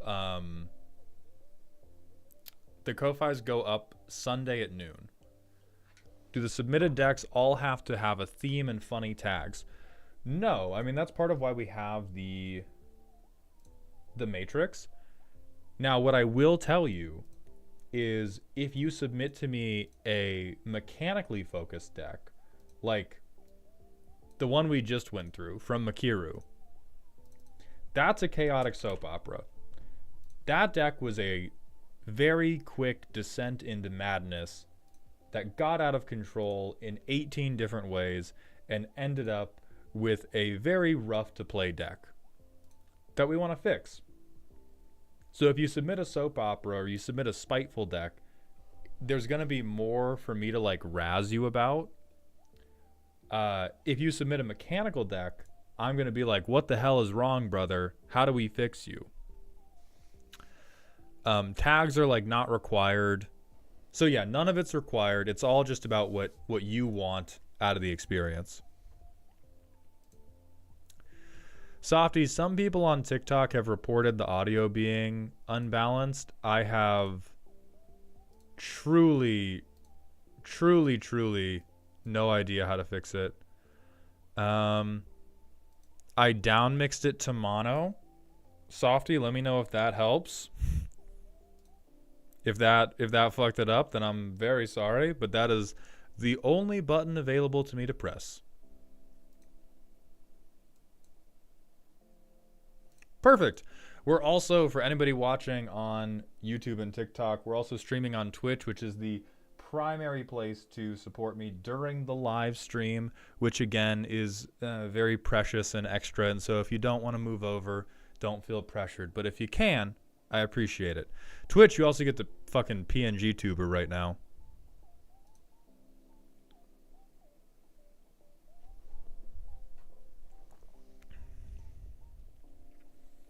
Okay, I'm going to try to reset up the camera. I'm going to go give my girlfriend a little kiss, and then we'll be back at it.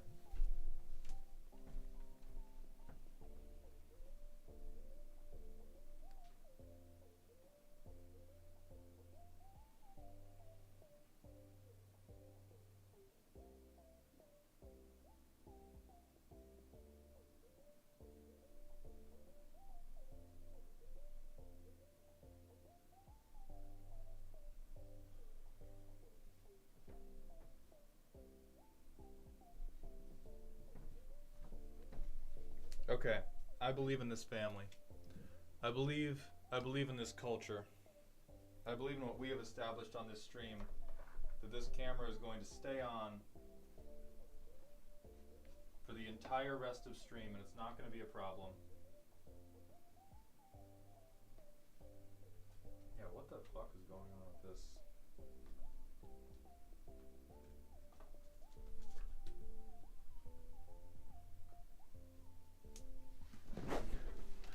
It has to be an issue other than just the battery, because the camera is showing me full battery when I go to plug it in. And then it still dies and won't turn on after the fact, but the camera has to have a higher capacity than like 45 minutes or whatever. All right, anyway. Is it overheating? No, it doesn't feel warm. Yeah, it's like room temperature, very barely. Okay. Justin's deck, scary.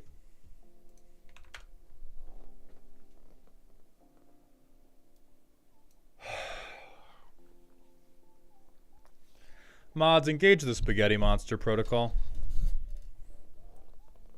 Oh, fuck you. Oh, fuck you.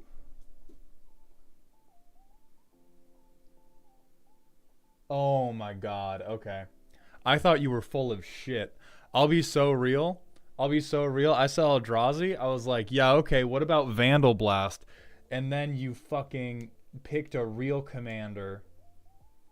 And then you picked a real fucking commander and you slammed in extra turns. Okay. Let's just bring this up right now. How about you step off the blue player's game real fast, okay? How about you let us ruin our own reputation? We do not need you goddamn Eldrazi players trying to do our work for us and ruining our reputation just because you like fettuccine too much, you piece of shit. Oh my god. Omniscience. Real. Mana Hoarders Anonymous. Fuck you. You don't deserve this. You don't deserve to drain people like this. Only I deserve to drain my enemies like this. Growth Spasm. And of course we have barely any lands. More tentacles than an anime.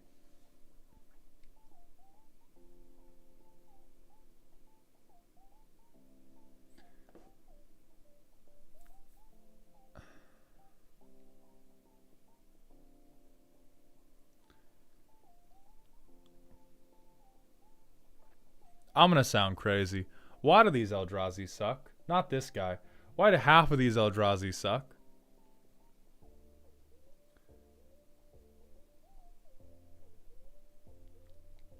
How many...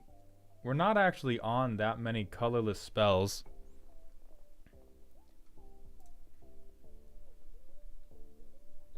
Half of these are Doofenshmirtz Eldrazi, and then half of these are actual Lovecraftian Nightmare Fuel. Drowner of Hope?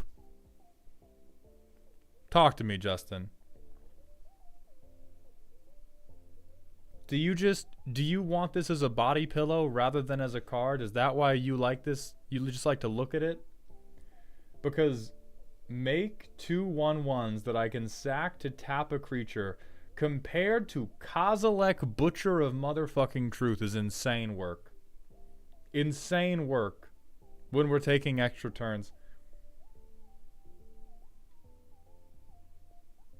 Hot tech. Hot fucking tech. Extra turn, I get a 5/7. Oh, thank you, baby. An 8 LP away from Iron 1. He's insane versus dinosaurs. Did I just blow your mind? Insane versus dinosaurs. Did I just blow your fucking mind, bro? What up with it? What up with it? New meta. New meta. You need some lowercase Eldrazi as the side dish in your Eldrazi deck? That's like disastrously untrue. That is the least true thing anybody has ever said. Eldrazi decks can be entirely built around 5 big shitheads.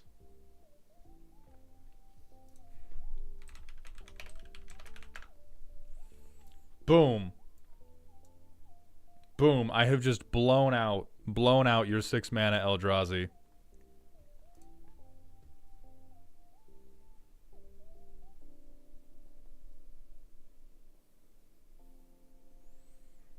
I'm also not actually sure that Krufix does that much for us unless we play with stupid people.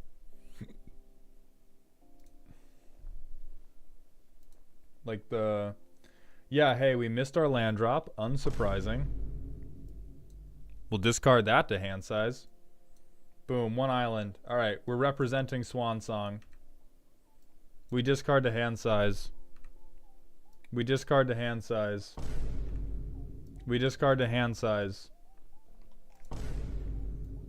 Bro, turn 6, 3 mana? I'm terrified of this deck.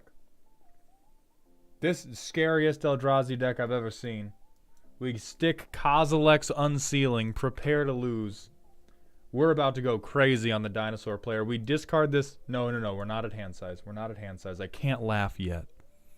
I can't laugh yet. There's 34 lands because this person is categorically fucking insane. So we're up to 4 mana now. We can't fucking Path to Annihilation. We can't do this. Alright. We'll do some real mulligans. We have to keep this one because we just Ancient Tomb Command Tower into 3 mana ramps. So we play Command Tower. Boom. Now we Kodamas. We grab Island Forest.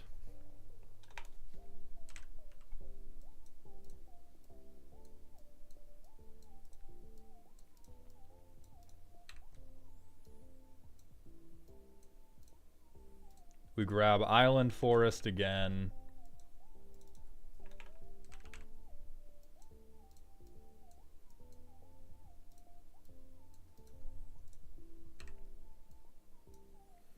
Growth Spiral.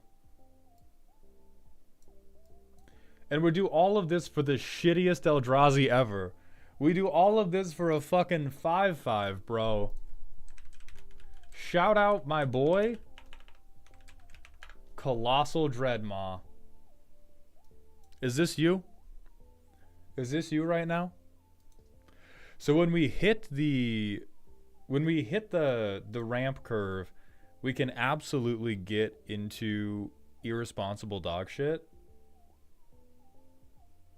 I legitimately think you are lacking irresponsible dog shit. But like this guy's barely anything. We do not have... Really, we don't have the Scion creation to support this guy. Because you specifically have to sacrifice a 1/1 Eldrazi Scion. And so this guy gives you 2 tap downs. That's it. This doesn't allow us to replace it, but it's like a good mana dump. We can draw a card. This guy doesn't even fucking work with Drowner of Hope because this guy cares about Scions and this guy makes spawns. So that is really why I'm being such a cunty little bitch about this. Why should I play the Commander banking mana? I have infinite mana. Doesn't matter. I've resolved Omniscience. All of this is free. Well, as soon as we hit Cultivate into Kodama's Reach, money was not real to us anymore, and the deck's problem isn't money. We take all these turns. I have infinite money. I'm using all of the card draw at my disposal. Me when I have a 5/5. I mana drained. Somebody cast an X spell commander for X equals 500 million, and I mana drained it because I'm so dastardly.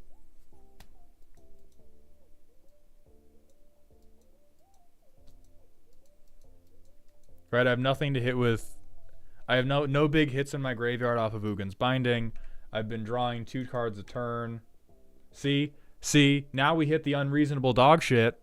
Now the infinite money matters, and now we just shit on everybody. So we get an extra turn. We destroy something.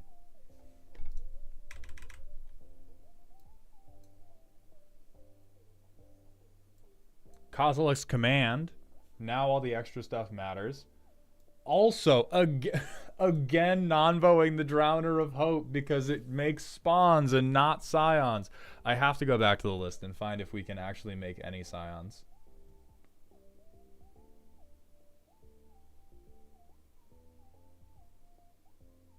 Nope, also spawns.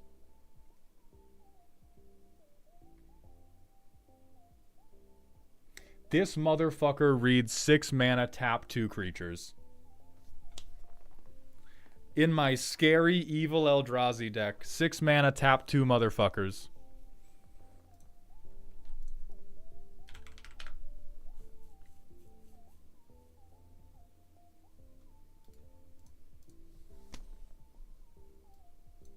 Me when I sleep.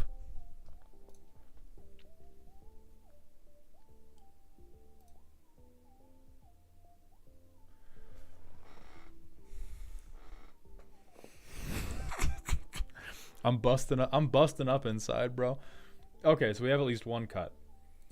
And I think the rest of these kind of follow suit. Like MDFC, fine, whatever.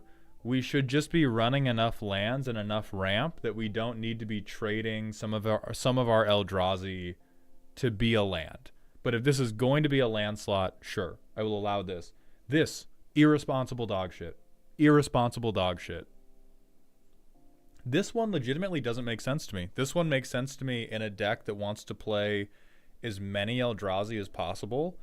But, you know, the more tentacles than an anime thing is a lie.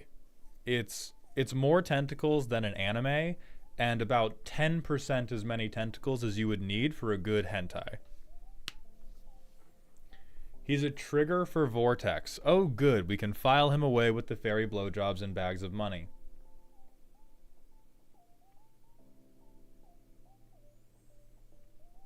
So this is just the thing you want to hit off of Vortex?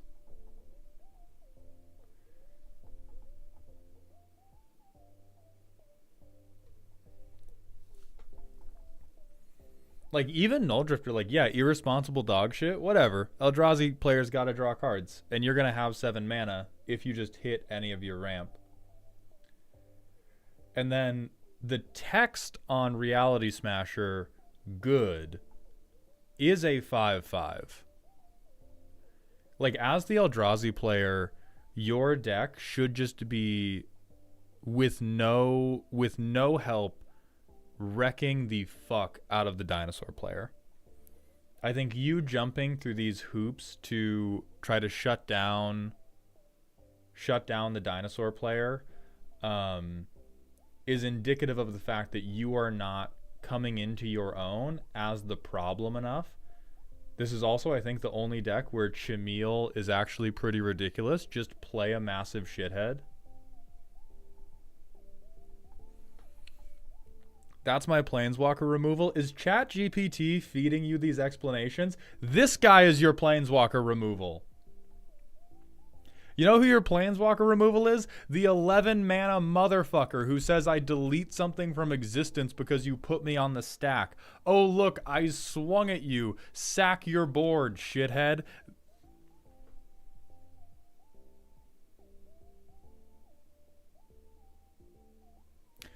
She stops counter spells? That's not true. Reality Smasher only stops something targeting itself. And it's not, and this text doesn't matter on the stack.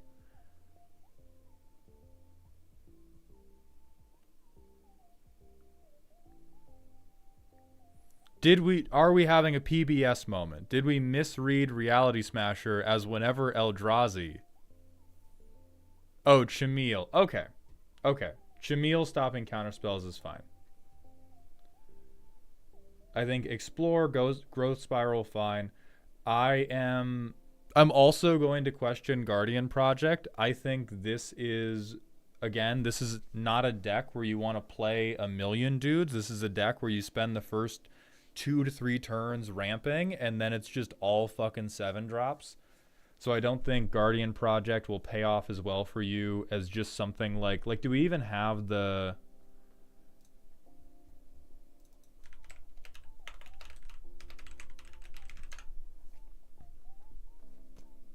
We just rip one of these.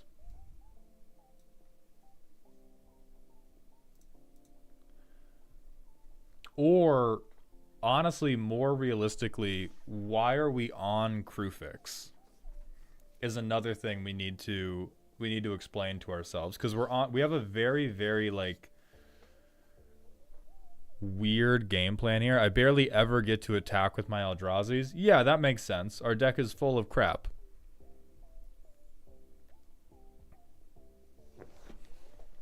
We have like five good cards we're desperately, you know, foraging for in the woods.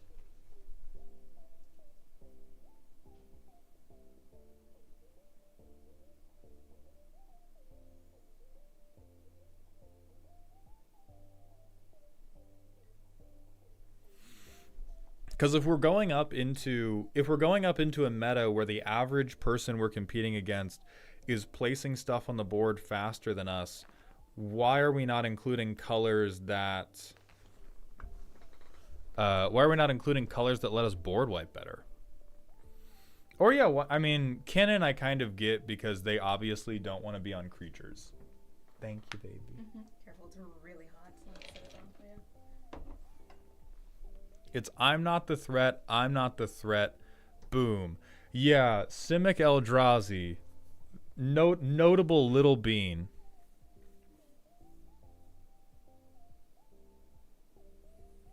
And if we're going I'm not the threat, boom, 5/5, tap 2 creatures, like there's the problem. I'm not the threat, boom is incredibly real.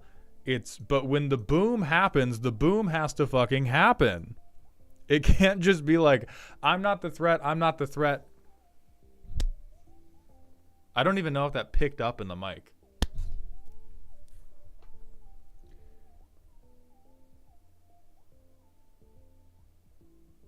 Like the fact that we don't have Zuladoc to just explode. We don't have Ulalek to like double our triggers. We don't have nearly as many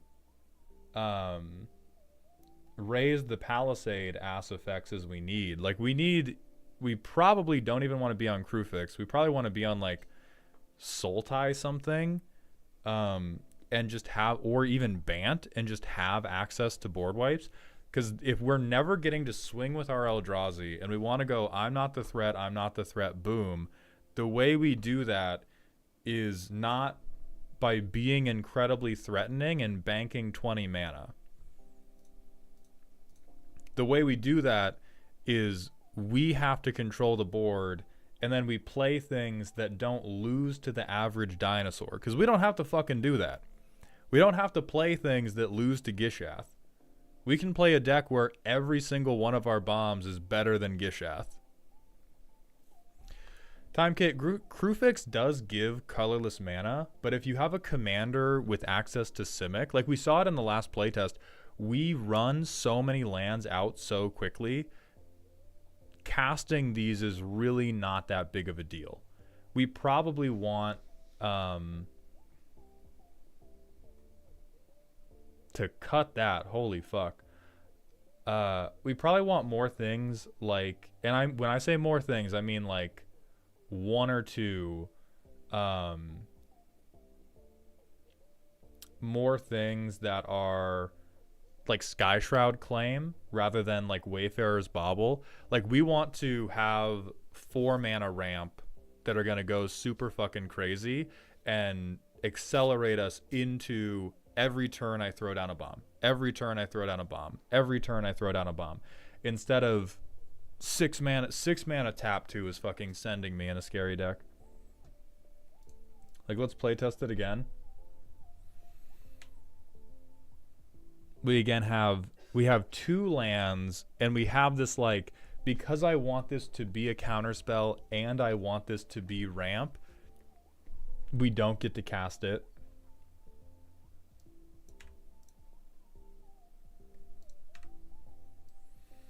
And then things like Eldrazi Temple also feel wasted in this deck because we're spending so much time not doing Eldrazi. We only have 13 of the fucks in the entire deck.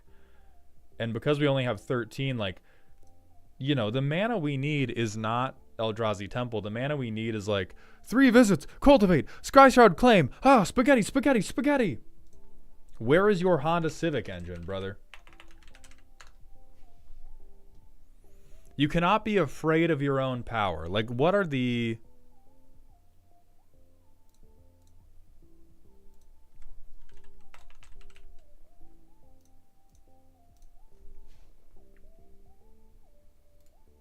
Where is my man at? We cannot fear our own power like this. Where is my goddamn artisan at? I think we have this, so you're good here.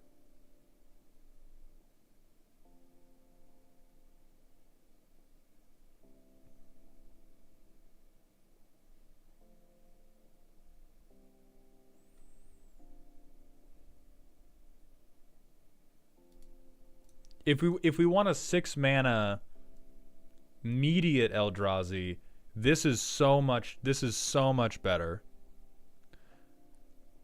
I dislike big mana rocks that scream I'm a threat and get dogpiled.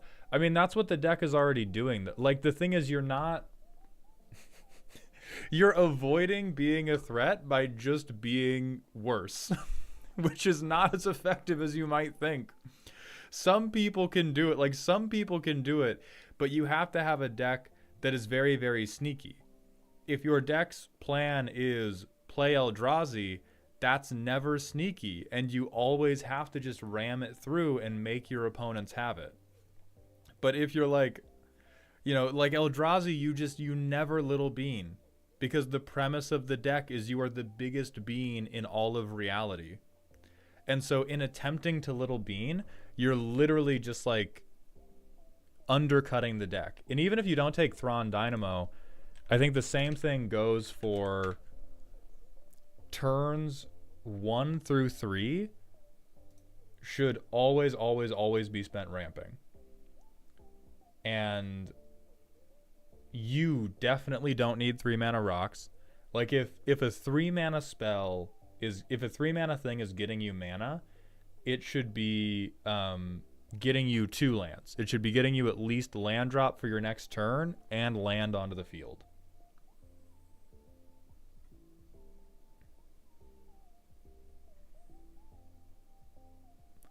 But like, unless you, are you, by turn 5, the dinosaur is the threat, then like playing Thrawn Dynamo is whatever.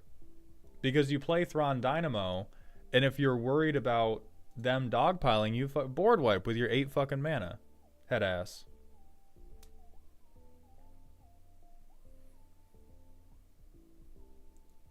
Like, if people, it buffs the small Eldrazi, stop fucking playing them. What? Why do we have the children at the shootout? Why are they here? If we were playing Azalask, we can talk about it.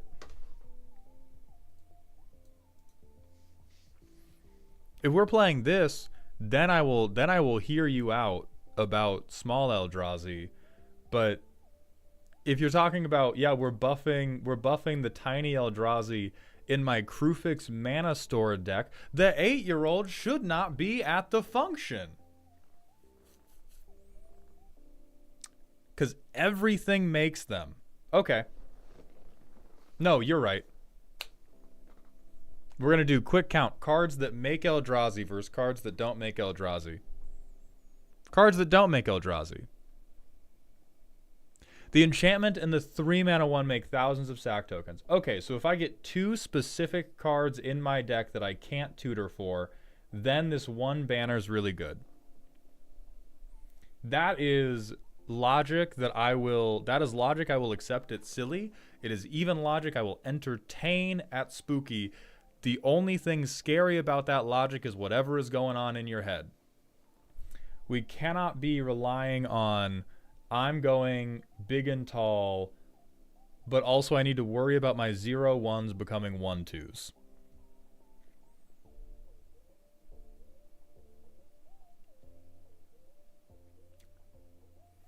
Like, yes, if you have Kozilek's Unsealing out, and you drop an Eldrazi, and you make 2 spawns, it's good to have those spawns be 1/2s instead of 0/1s.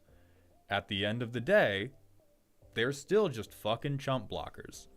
None of these 1/2s matter a tenth as much as I have Ulamog now. And so you're better off having either the ramp or the card selection that are going to get you to rip Ulamog, make shit happen. Because if like turn 5 dinosaur player's the threat, that just means turns 1 and 2, you got to be ramping like a motherfucker. Turn 3, you probably got to be looking for a board wipe. Turn 5, we need to have board wiped, and then we take over the game with Kevin the gigantic asshole.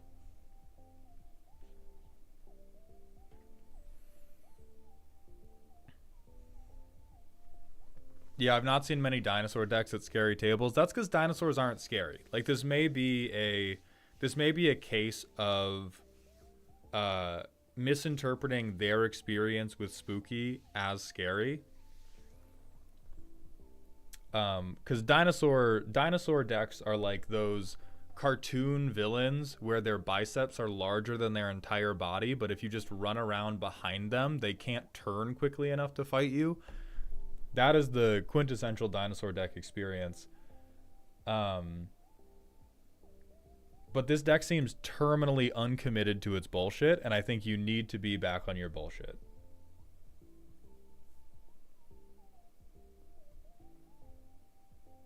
I usually play my commander turn 3-4. Yeah, like there you're already the threat. You may personally disagree with the threat assessment, but as soon as I see a Crufix on the field, you're the problem. And if I have creatures, I'm gonna get you. And if I don't have creatures, I'm gonna look for a way to kill you. Like you are, it is a strategy that can never be the little bean. Or it can be the little bean against somebody who's never played against it before. But I think like any commitment, any like hedging of our bets that we make because we want to try to like, oh, I'm not the threat. I don't know, man. Get better at lying.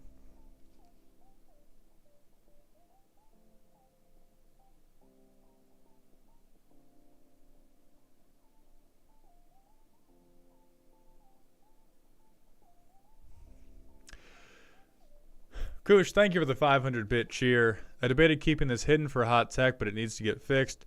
Turns out when WotC took over the RC, they missed something critical, and that was porting over the actual commander rules. I confirmed with some L4s and a prior RC member, and legally, all commander rules on the guiding philosophy document are null. This means cards that were referenced yet not banned on the official WotC ban list are legal, namely the wishes, enjoy your 8 new tutors. I mean, no, they're still not legal. Unless we're just talking mad bad faith. Like if you show up to my table with a fucking legal dossier about how those cards are legal now because of like a clerical misstep, we're just not playing together, bro. We're just not playing the game together. So like I wish you the best of luck playing games against people that will entertain those arguments, but like as soon as you're like, guess what's legal now, just be like, I don't know, you playing by yourself, bro. Enjoy the 5-finger couch hockey. Yes, they definitely need to fix it. And as soon as we're talking about that and we're like, because they didn't officially ban this in 1995 and they only referenced it in a philosophy document from an organization that is now defunct and they have not reposted that philosophy document, like it's giving me mad those people who reposted that Facebook message saying that Meta wasn't allowed to use their data because they were reposting it. It's giving me that it's giving me that energy.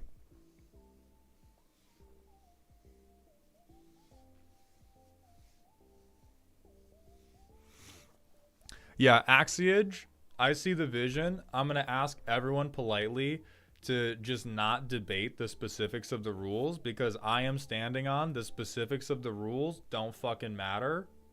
Continue to be cool. Continue to be excellent. I simply care not about the legal exception. It's just not happening at my table, and I presume it's not happening at any of yours. Shadow Templar 99, Undead Dapper, thank you very much for the Twitch follows. Welcome to the doghouse, my friends. Like, I think even a CEDH tournament would laugh you out of the building. Maybe they wouldn't. That's like, again, I have no proof of that. I'm just going off of like vibes from the CEDH players I know. But I think if you brought that to like an actual factual CEDH tournament and not just CEDH night at your LGS, they would just be like, fucking come on, man.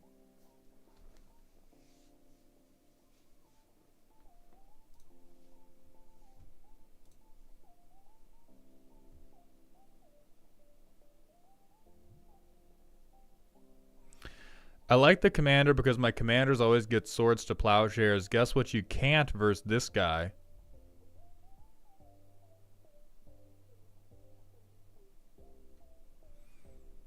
That makes sense. I'm playing an indestructible non-creature so that people can't remove my commander. That's a totally valid thesis statement, but I think we have to dispense with this little bean shit. And we need to be like, we don't need Oracle of fucking Moldiah. Probably. But we definitely need like better answers. We have 4 pieces of mass disruption, and we simply need to be on more. Or you need to change colors to have access to be on more.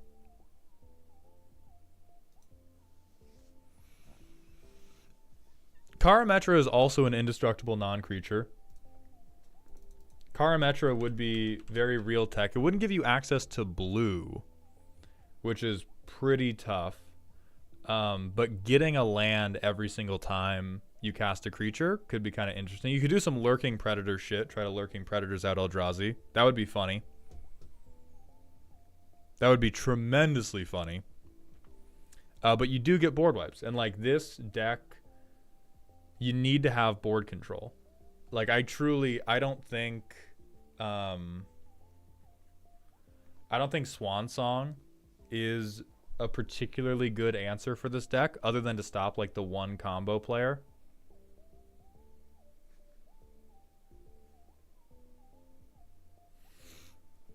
The big Eldrazi's are also mass disruption. I mean, yes, and we're talking about you keep getting your ass eaten by dinosaur players turn 5, right? Like, I'm not trying to make up problems for you. I'm trying to confront the problems that you have told me about. And if you're telling me the problem is that you are getting eaten alive by some big stompy green player on turn 5 or 6, like, yeah, we need an answer to that prior to, you know, using Emrakul the World anew to steal their board.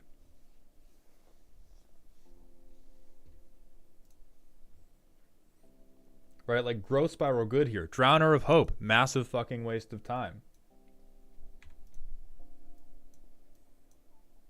So boom, now we have 2 green. Perfect turn 1. Growth Spiral, just off this land. We fetch for something good. We continue to ramp. Perfect. Perfect curve out.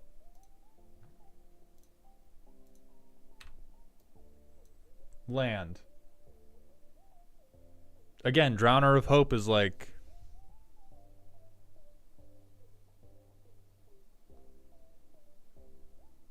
who gives a fuck about the pregame action, bro? Be for real.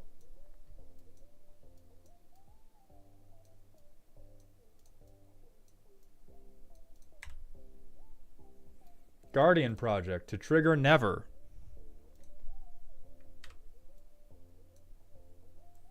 And then, sure, we played this guy at some point.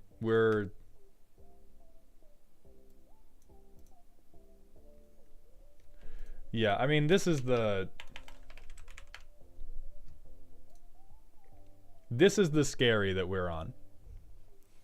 Like, I get how the deck works, and I think the game plan that the deck is on does function at playing Magic the Gathering. But this is the level of scary that we're doing. Maybe Scary Movie 3. I think that one, did that one have a jump scare? This is Crufix right now.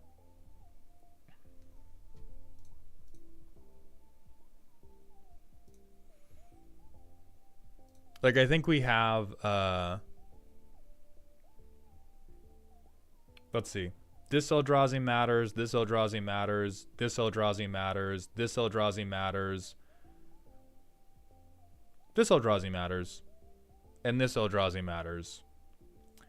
And so what's that, 6? Yeah, we have 6 cards that matter, and the rest is you getting lost in the sauce about all of these like individual 2-card interactions that you think are cool as hell. The rest of this is Mihawk dick riding, which is real. Enjoy your Mihawk dick riding, but I'm going to call it as it is. Right? Deck's cool as fuck. Holy shit, I love tentacles. Based. And then I think this is almost a soap opera, just hearing you talk about the pod, quite frankly. Hearing you talk about how it plays out between you and the dinosaur players and how many times your decks have been swords to plowshared. I think a sitcom about your playgroup would sell very, very well. But I think for the most part, it's definitely like greedy mechanic, as it should be. Eldrazi decks are greedy by design, and I think we're just a little far on that particular spectrum.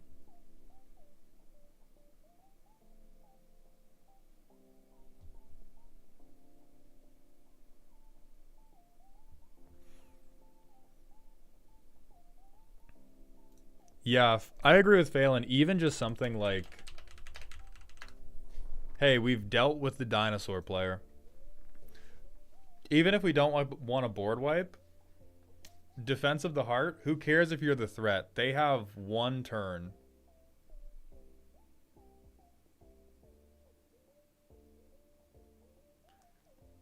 They have 1 turn to deal with you, and then, hey, guess what? Here's Ulamog. So there's a ton of stuff that you could add, particularly if you're trying to play at a 3 anyway. Like, we're trying to play at fucking, like, Omniscience, Psych-Rift, Fierce Guardianship.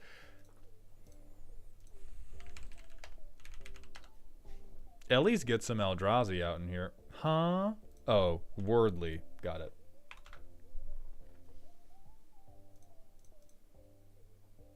I spelled that wrong twice. You know, then we definitely want to be on tutoring for the cards that matter. And then a lot of this is like, man, he got this shit on. Like, I think Guardian Project is for sure a he got that shit on card. Oracle of Moldiah, Patchwork Banner, Plasm Capture, all pet cards, which is real of you. We just have to accept that they're pet cards. The land's already tutored. Nobody subject this man to a statistics course.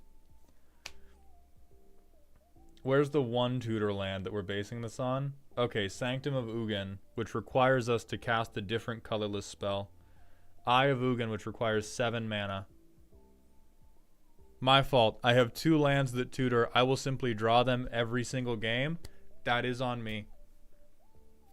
That is on me. That's my fault. I forgot that you would simply draw those 2 cards in your deck every single game. Shitty Waifu, thank you for the Prime sub. Welcome to the dog home. I appreciate those Bezos bucks. Next up, we got Turtle Stew. Although the pre-roll demons are back, so we're going to have to hit a manual ad break. I moved to the cheat step. Yeah, this deck is totally reasonable when you do untap, upkeep, destiny draw. Laz, you are up after Turtle Stew. Non-subs be banished. I'm going to get some water and drink some tea.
I'm still mad about that. The lands tutor for them shit. I'm still fucking mad about it. I swear to God, like, bro's gonna have a heart attack if I show him how to do a twin-tailed P test.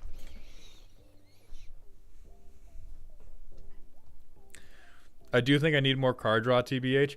I mean, more so than just card draw specifically, I would say, like, it maybe doesn't have to be 4, but everything that happens at 2 to 4 mana should be ramp or card selection. And then we just need more like 7+. I am ripping the most fucked up, irresponsible advantage cards in the game. What the fuck is a twin-tailed P-test? Well, it's two-tailed, I guess.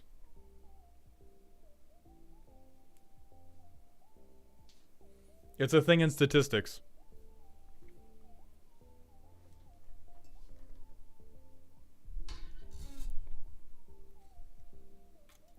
Oh, I thought it was a drug test. No, I'm an engineer. Motherfuckers.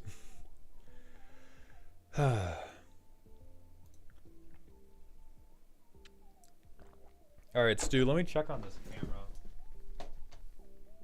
Okay. Camera's still displaying full battery.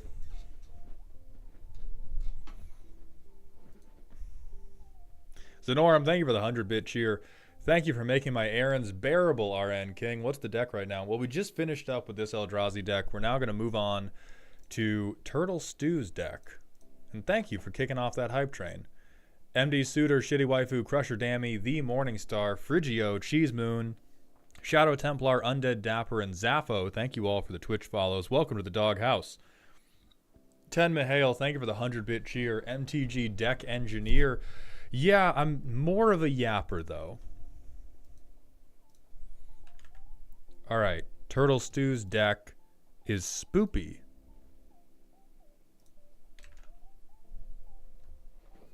Get sigged. Is this Prof? Crazy Moose, thank you for the $5 super chat. I found out how to make a fair and balanced Is It Rat deck. The commander functions as the thrumming stone. Fair statements, true statements from the mentally balanced. I've made red-blue rats with thrumming stone as the commander. Take your lithium. Long Sean Silver, thank you for the Twitch follow. Welcome to the Doghouse, my friend. Okay, so Sig. 2 mana. At the beginning of each end step, if an opponent lost 3 or more life this turn, you may draw a card. So let me tell you what will earn you my undying respect. Turtle Stew, can you swear on your mother in this stream that you have never forgotten that this triggers on other people's turns? Right now. On your mama. Hell yes. Beautiful. Reminder to self, don't play on turn 1. A pinch of kindred So we've got outlaws. Removal makes the world go round. Ooh. Ooh, I love the synergist. God, that's so bad. But it's so... It replaces itself. It draws a card. So therefore it's good.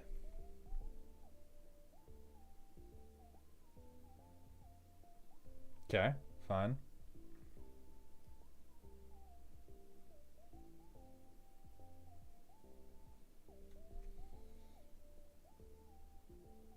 Okay. We're on combat damage, sure.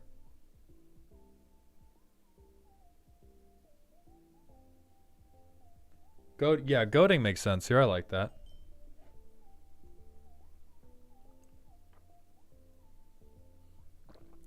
Alright, yeah. Meat Hook Massacre 2 is fucked up and evil in this deck.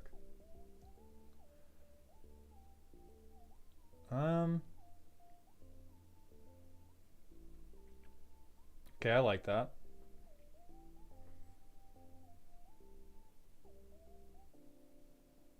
You went deep into Scryfall for this shit.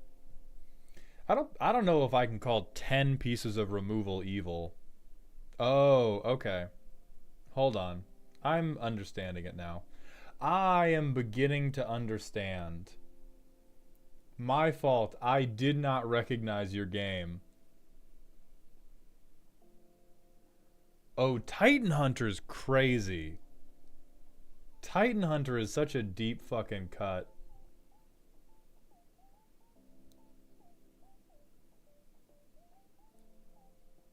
Jesus, so is Vile Consumption.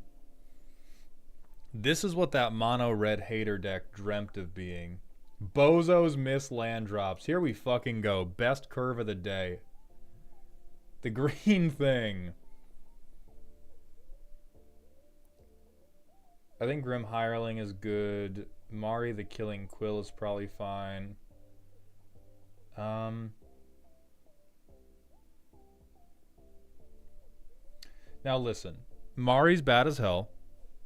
Good card. If we do want to be on combat theft, I do wonder why we're not running Rev or Gonti for like group thug.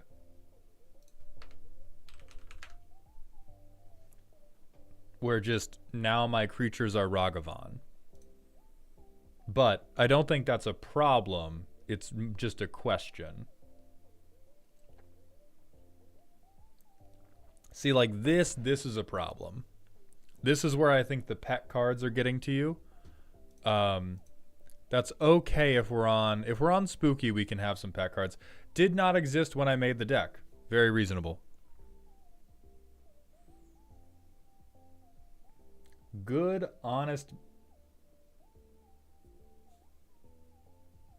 I can't even finish that sentence. Listen, man. Listen to me, Turtle. I don't have a different photo with the needle pointing into banned from the group chat, but that is the photo that I should have.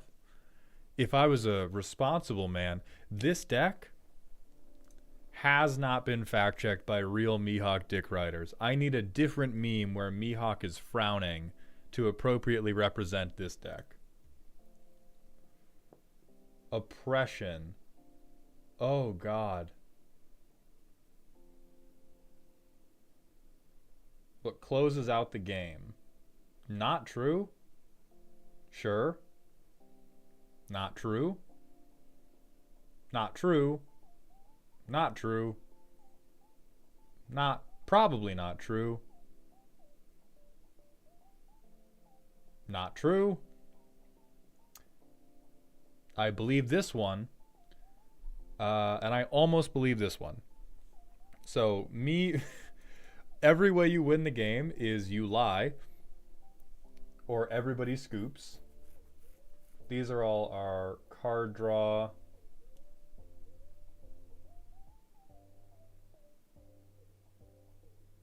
Okay. So listen, I like the hating. This looks to me like it suffers from the exact type of... Have you ever played Smash Bros? Do you know what Marthritis is? Marthritis is a very specific condition to the character Marth in Super Smash Bros. Super good character, has a sword, very, very good at beating the fuck out of people and making their lives terrible, but his sword is only really capable of killing people if you hit them with the very tip of it. It has a very specific way that it needs to close out a game. And you are probably trying to close out a game by doing combat. Maybe Painful Quandary can get you there. Maybe Fate Unraveler can get you there. But for the most part, you don't have a lot of like big damage bombs. And you kind of need to keep hitting people, which is very similar to a Ninja's deck that I brought to MagicCon Chicago. And the problem with that deck was that it was very good at having agency, and it was very bad at trying to finish anything off. And when I read what you have listed as what closes out the game, what I see, Aether Spout says, stop the green player from being mean to me and clear the path for me to hit them with 1/3/3. Sorry, with a fucking 1/3. Which I don't think wins you the game, and they just start playing everything the next turn. This gives people a lot of blockers. Like, this is mean, but it really says trade all the cards in hand for a 2/2 black zombie. And as a deck that looks pretty reliant on getting some swings in, don't think we want it.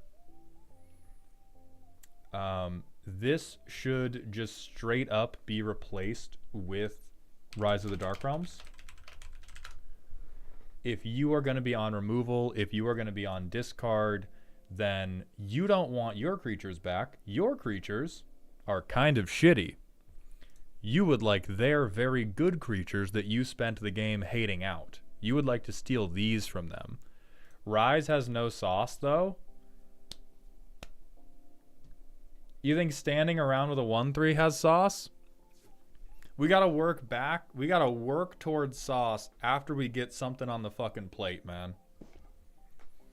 You can't look at an empty plate with ketchup and tell me at least this has sauce. That's my point. Although I do agree, we would like it to have sauce rather than be just dry chicken tenders. And so if we can say maybe Rise of the Dark Realms is this is our like, we're going to replace it, but this is our stand-in for this is the type of effect or the level of impact we would like to achieve with our 9-drops, we can work with that.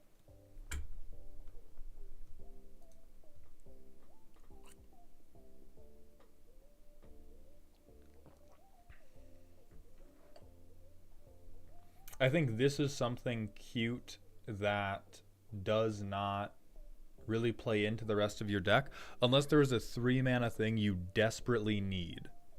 If there's a thing you desperately need to tutor for... Actually, no, fuck it. This is rude as hell. Keep it. It's rude as hell, perfectly on theme. I think Breath Stealer's Crypt is beautiful.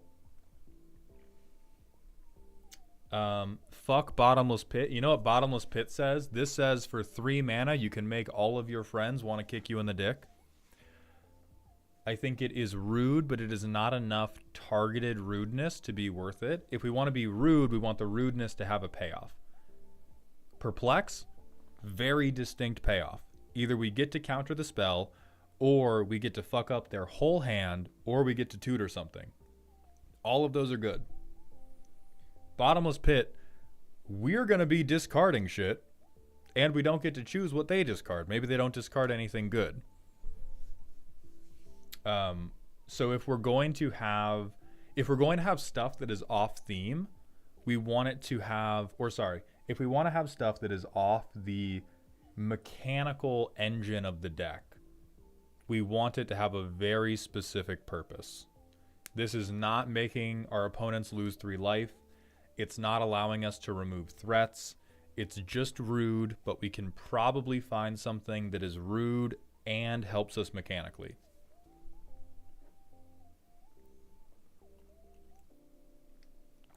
Also going to recommend cutting this. Like, I'll let you keep Rankle only because 3 damage flying with haste. You're probably going to get the swing through, and you'll probably trigger Sig off of it. Now, I think the type of stuff you need...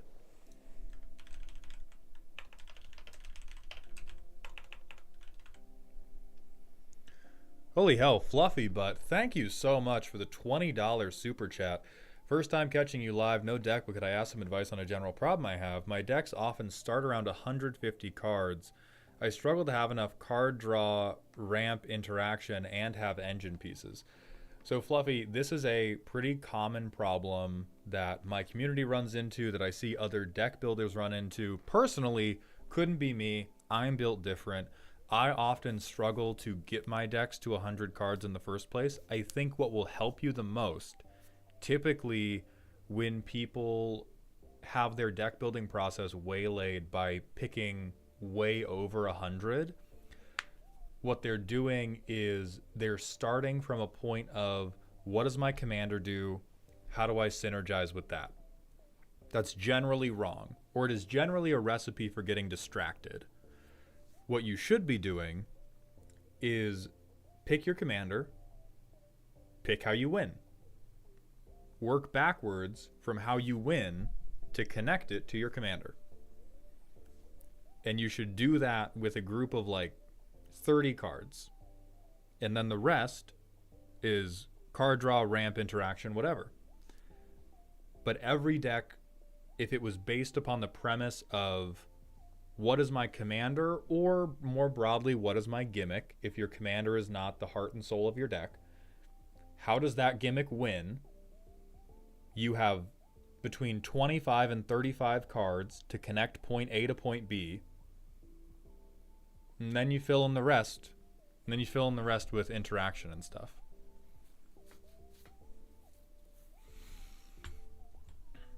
What if winning is just the commander? Then you need fewer plan cards and you have more room for ramp interaction, card draw, whatever.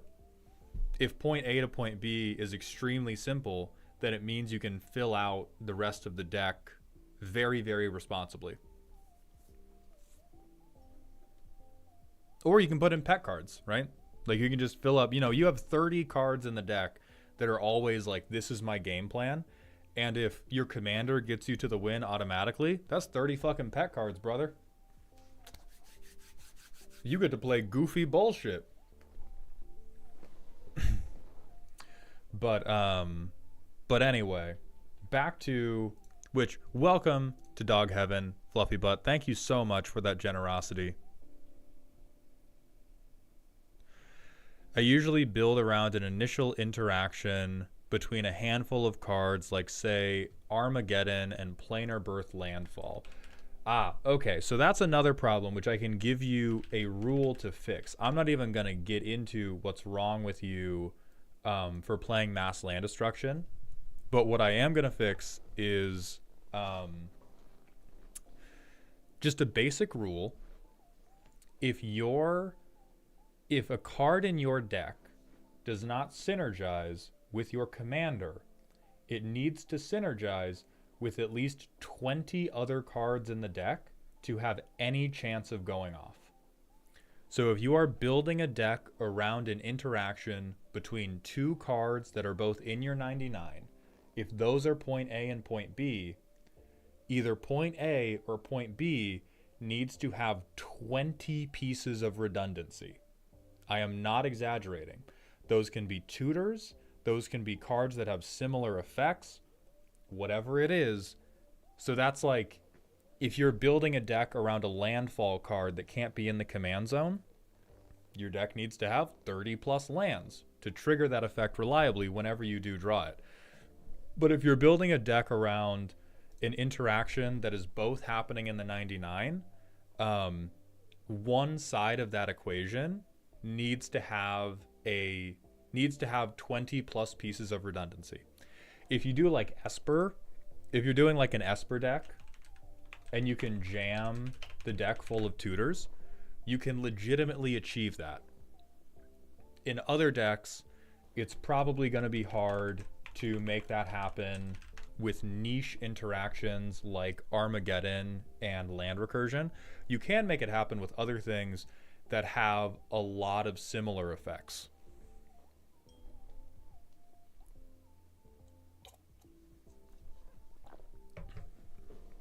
So that is the generalized advice I would give you.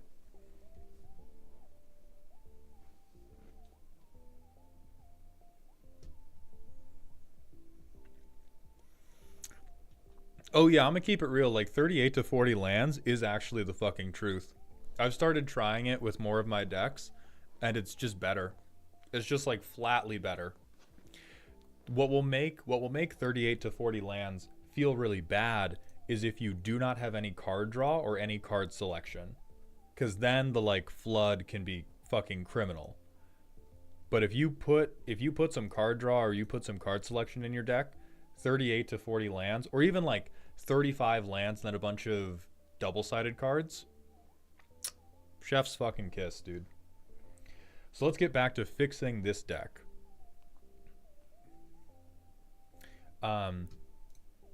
Which I'm sorry we got sidetracked, Turtle Stew. Hopefully some of the stuff we said was applicable to you as well. But so Turtle Stew, your point B, how this deck wins, right? Right now, the best thing we have is all my guys beat you to death. So to do that, we have 27 creatures. We want to power them up somehow.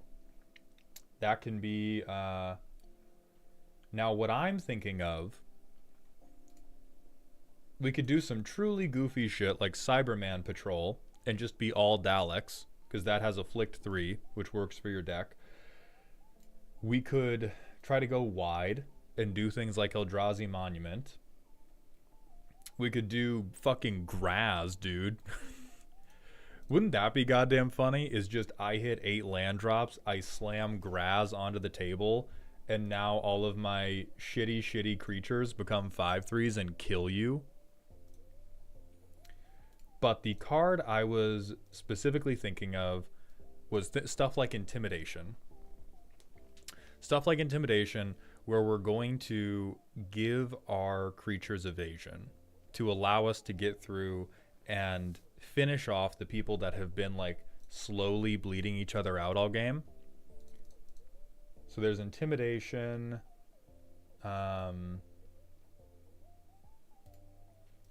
If we are... What is the creature type? Is it rogues that we're doubling down on? Only 11. Okay. So this one doesn't work in the deck as is. But if we were to really double down on rogues, this would be shockingly good. This would be criminally good if the deck was like, fuck it, all rogues. So also consider that, but it would require a pretty big revamp because right now we only have 11 of them.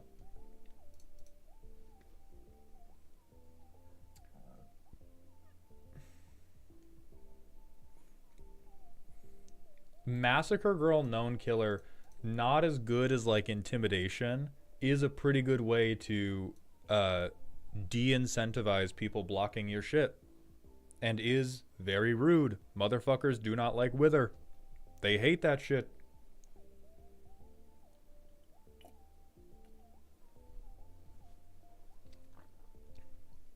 Then let's see.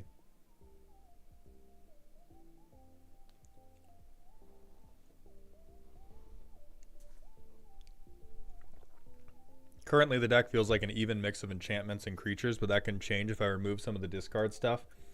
I would recommend that. I think right now the enchantment section is where you have the like max rudeness put in, and I think we want to move a little bit away from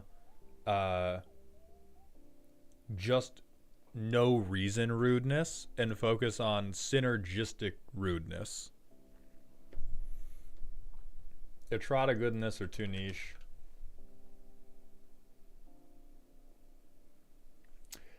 I would say Assassin Etrata, or sorry, Fugitive Reasonable.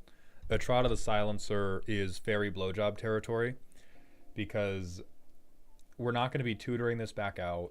it's going to put a target on our back really, really quickly, and it's going to take even longer to actually win the game. Another thing I'd highly recommend, I'll tell you what was working really good in my ninja deck is just saying, okay, did I hit 9 land drops? Fucking die. Because my ninja deck is on the same bullshit. It has, I think, 39 lands as well. It has a 2-drop commander. And it's just, hey, it's turn 9. Get rid of all your shit. Get rid of all your shit, and I'm going to beat you to death now. So right now, let's see how it actually plays. MDFC is mentioned.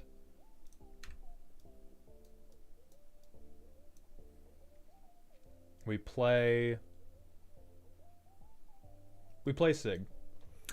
I'll be charitable and say you get 1 Sig draw in this orbit.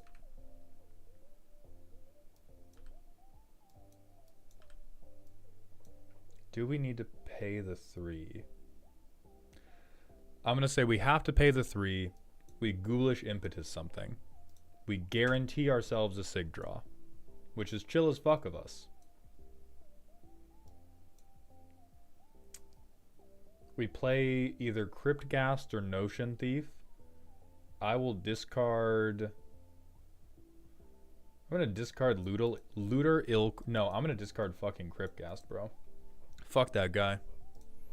Generic value, become my blade once more.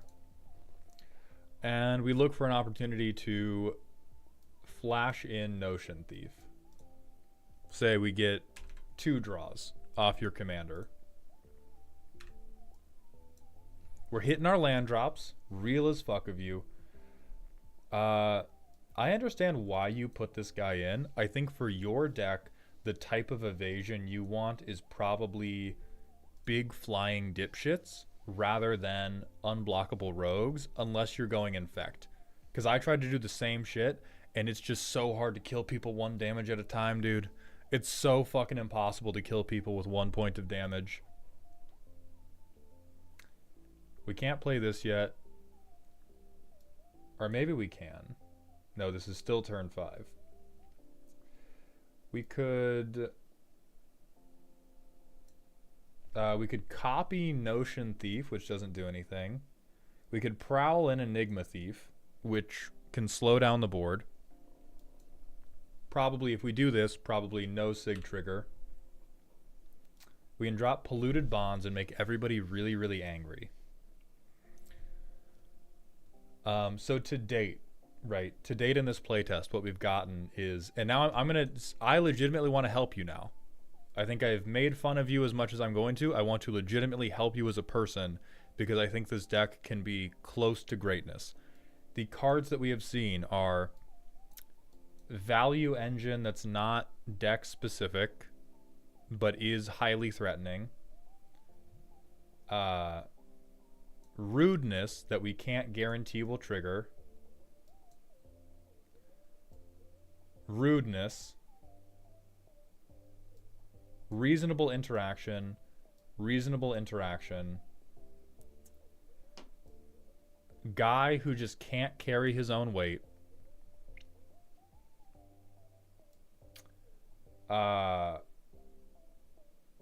Rudeness.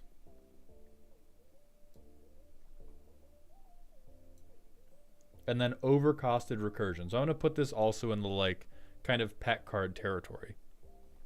So we have 2 things that I think are pretty good. And then I think we have 6 pet cards. Or cards that we just like heard are good. Notion Thief could be a really good meta call. Or it might be bullshit. And then we have Blood Money.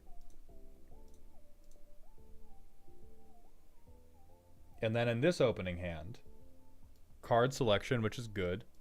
Trigger our commander, which is good.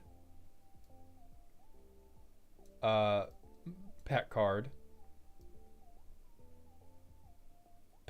Well, rude card that somebody needs to, like, this triggers Sig if they're storming, and if somebody takes a normal turn, this doesn't trigger.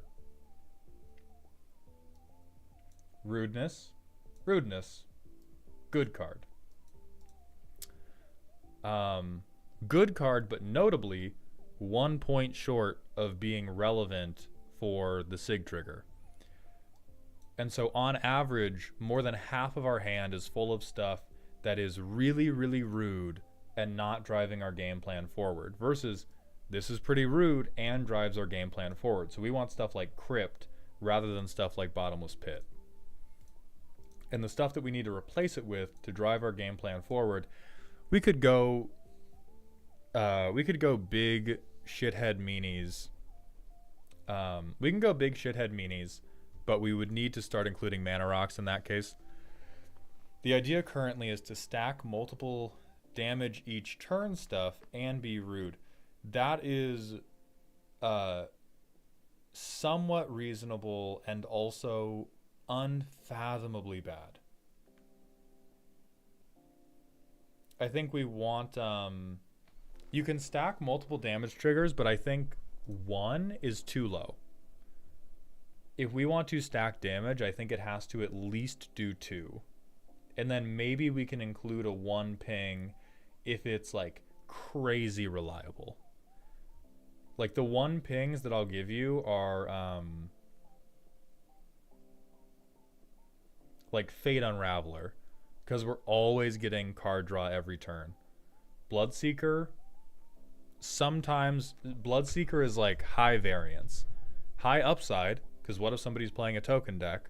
Also really high downside. So if you personally know a token player you're going to play against every week, keep this. Otherwise, cut it. Soot Imp. If you know you're playing against a Storm player, that's the only situation in which this triggers, and even then, it probably doesn't win you the game, because when they storm off, they just win in your face, which is not great for you. Titan Hunter's fucking perfect.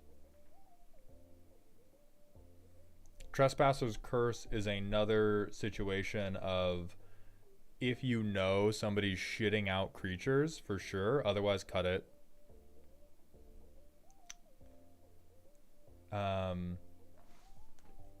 Vile Consumption, I think it's so clever, so I want to let you keep it. I do think it's too weak. I think Mari the Killing Quill... Oh, giving Death Touch is actually... Okay, keep her because Death Touch. I think we put in New Gonti. We put in Rev.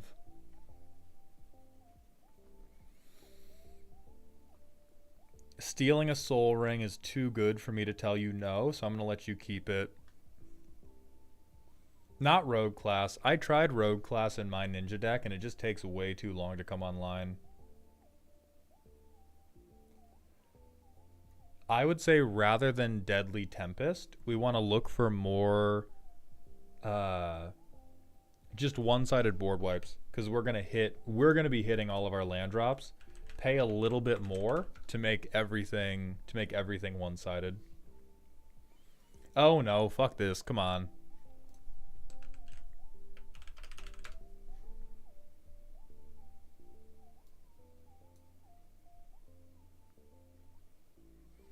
Yeah, Velo's also not bad.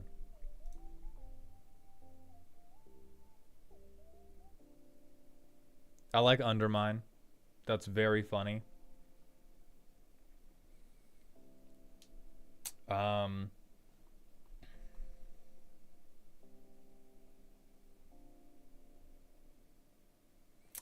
I do not think you want to be in the business of introducing the monarchy. I think the monarchy is going to get you killed. You are like a ill-advised French king hosting a jousting tournament, despite the fact that you are taken with fever and cannot defend yourself.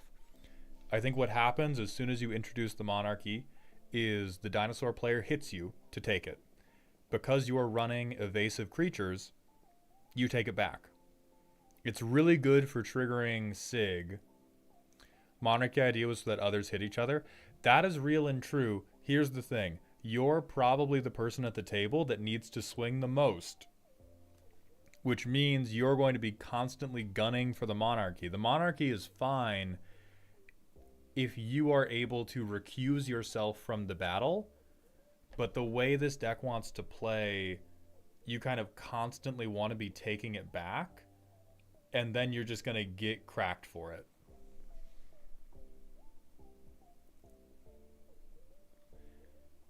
I don't like Lutero Court. This is the prime example of we need a more impactful creature. Hey, if you have 2 mana to spend, cast your commander. Talion is whatever. Very, very good card. This is, I mean, listen, the card's funny. I will let you keep this as a pet card. I think Cryptghast is very, very generic value coded, so that's fine. Let's go to the zoo and see if there's any like really hot effects that we're missing. And then we'll go to Scryfall and we'll do the real research. Hey man, listen. I know we don't want to be like everybody else, but sometimes everybody else does have a good idea. Oh, it's in there. Okay, I just missed it. Chill.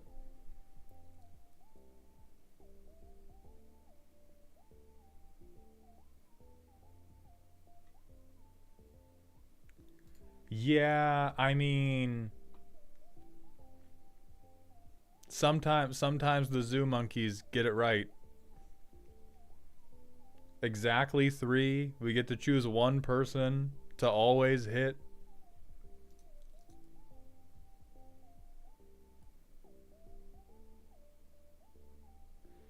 Yeah, a lot of people are going for unblockable.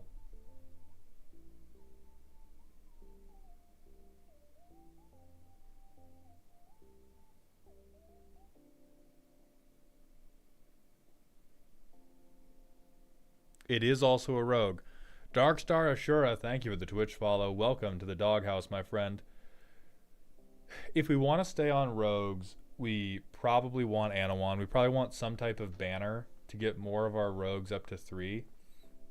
This card is terminally sauceless, but is very, very good.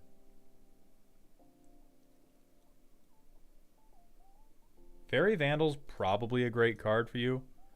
We're probably going to get this to 3 power relatively quickly.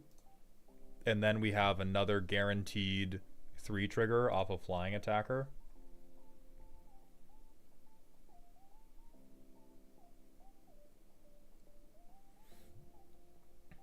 Ledger Shredder would also be a very solid creature here.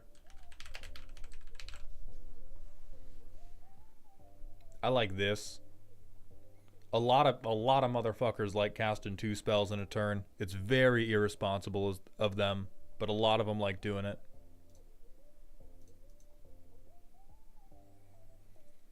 So, okay, let me present to you 2 paths diverging in the yellow wood. Your 2 paths are either you want creatures that can grow, like Fairy Vandal or Ledger Shredder, or you want to start putting banners in your deck that you can draw to, and you want to grow all these little unblockable shitheads into meaningful threats by the end of the game, or you want a couple really reliable unblockable shitheads, and then you just want like a ton of 8 or 9 mana game-winning bombs. Like you just want to go, okay, card draw, soften everybody up, hit my land drops. It's turn 9. Mothra. Eat shit, die. If you hardcast Mothra, that's casual. I'm fine.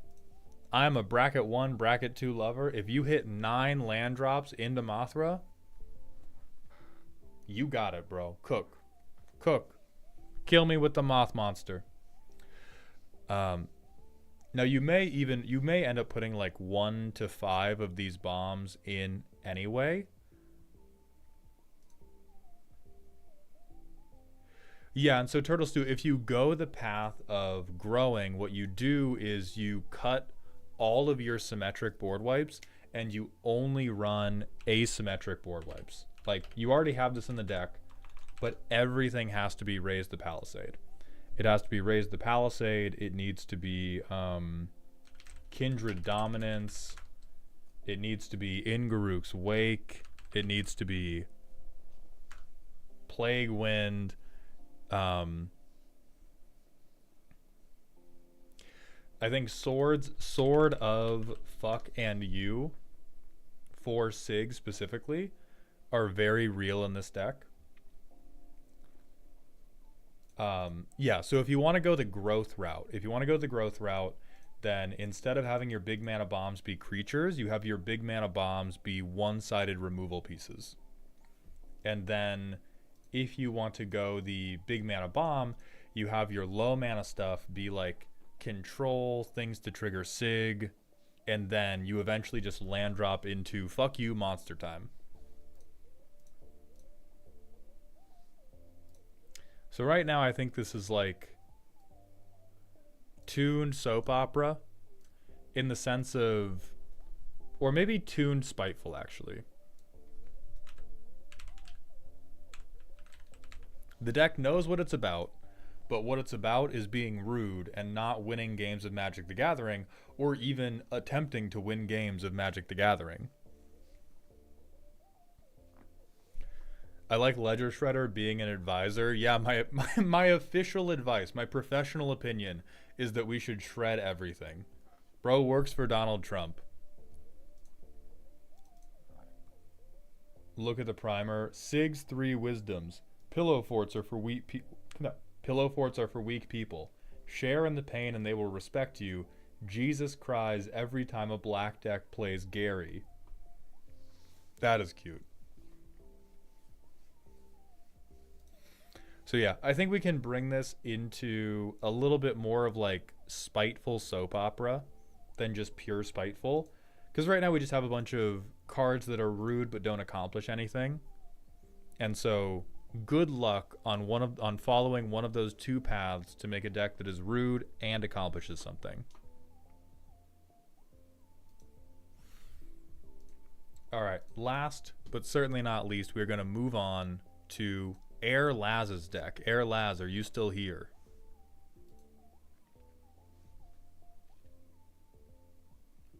Jesus may cry, but your opponents will die. That's such a good comeback. I'm stealing that. All right. Air Laz has sent in another spooky list. This is a Voltron deck using Nashi, Searcher in the Dark's ability to fuel the hand, and the deck is built to abuse this ability as much as possible. Nashi did not need to be rescued.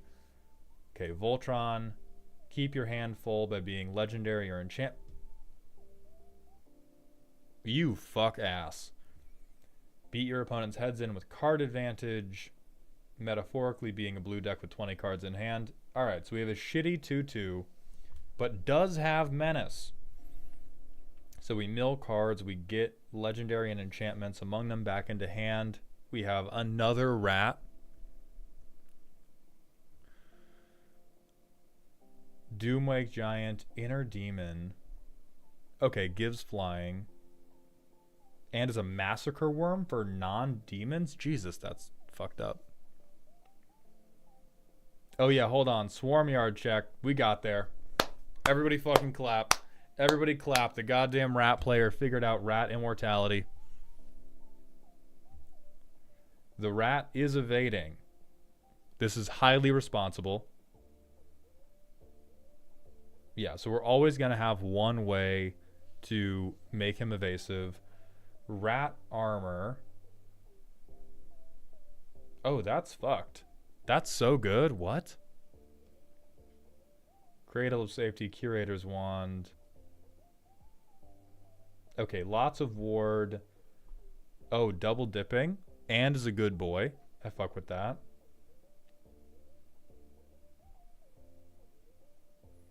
This said legendary or enchantment. At least we own it. Finally. Finally, we have somebody owns the word cloud disease. I can. My commander said the word, and I saw the word, so I picked the card. Yeah, that's fine. That's fine. I mean, guaranteeing land drops is totally fine. You are a fucking maniac.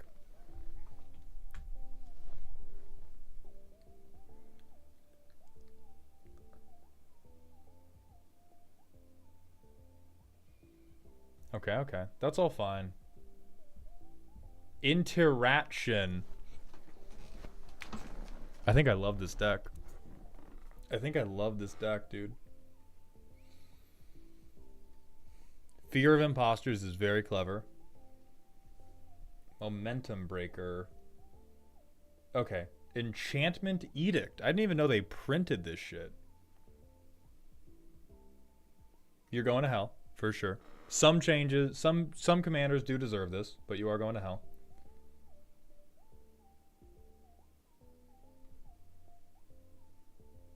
There's certainly no way you could ever turn someone else's thing into an enchantment, so that's probably fine.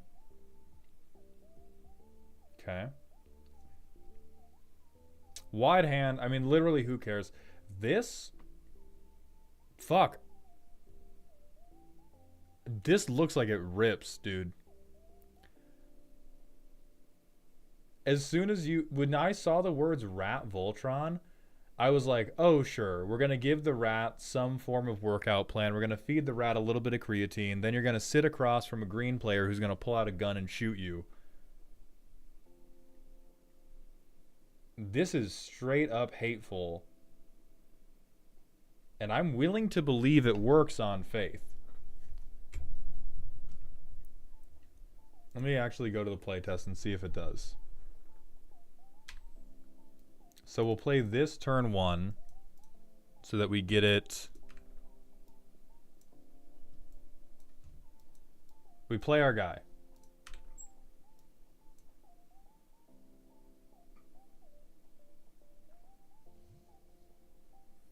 I'm just going to hit him. Mill 2. We don't need the land. We kind of want the land. I'll put this into hand. We'll play the Ward Wing to avoid discarding to hand size.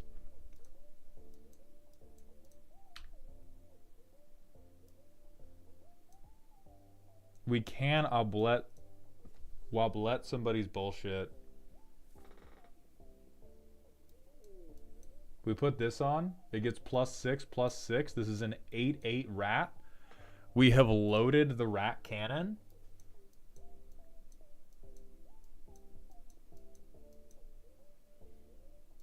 Yeah, this is fine, dude.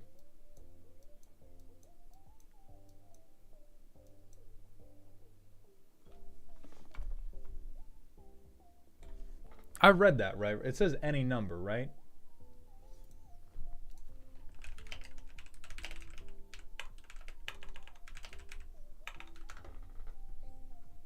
Any number. Mill 8, 7 hits. Holy shit, that sure does say any number.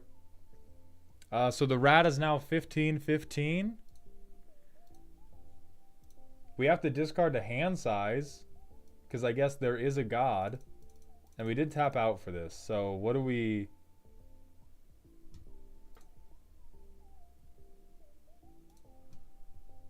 I guess I'll get rid of Nerd Rage. This land, this land, this land, and the Lost Jite? Oh, Nerd Rage is no max hand? Okay.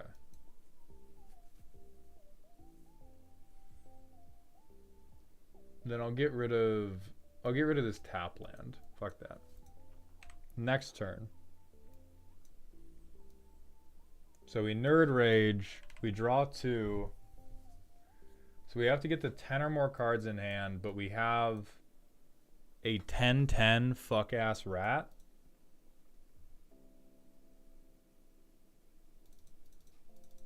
We did all this.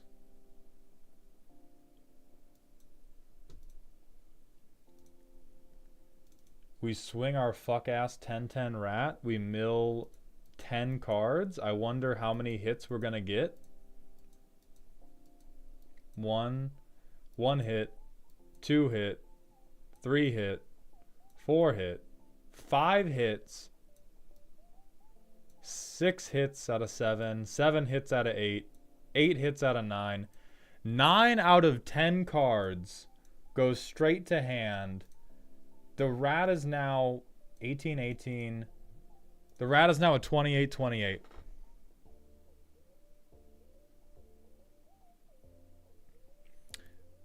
Blackgate is a land and is legendary. Will we get to put we get to hit legendary cards too.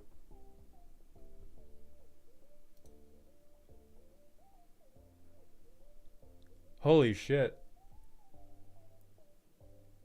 So the rat is now lethal on turn 6. Our turn 6 swing. If we've been hitting the same person every time, somebody was already dead before this. Now turn 6, we begin crashing out on everybody else. This is the rat that started the Black Plague. This is the rat that has a body count in the fucking millions, bro. This is holy fuck. I did not recognize this card's game. Has to be a high roll. Reset. Everybody reset. Has to be a high roll.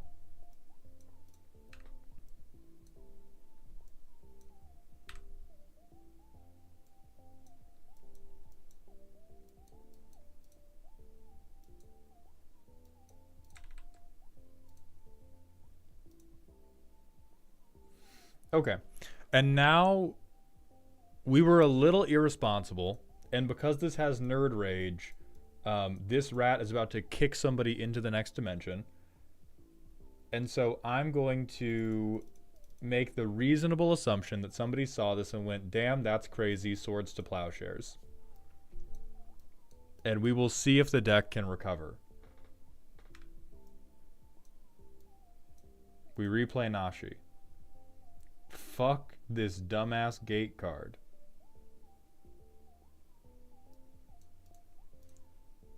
Turn 5.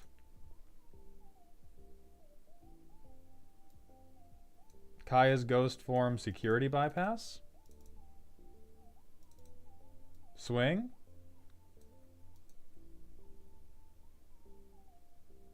So it deals damage, we mill, and we connive. We get 2 hits, and now we connive. Fuck the Iron Crag. Gets a +1/+1 counter. We hold up 2 mana.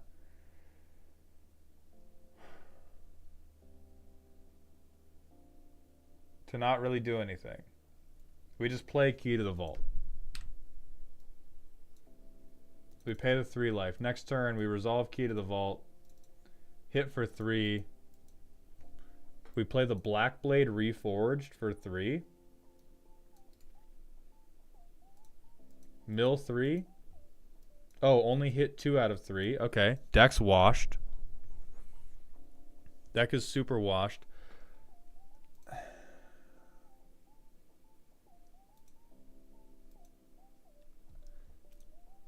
I'll be honest, you did cook. Okay. I want to be very clear with you. You did cook. This deck fucking rips. I do think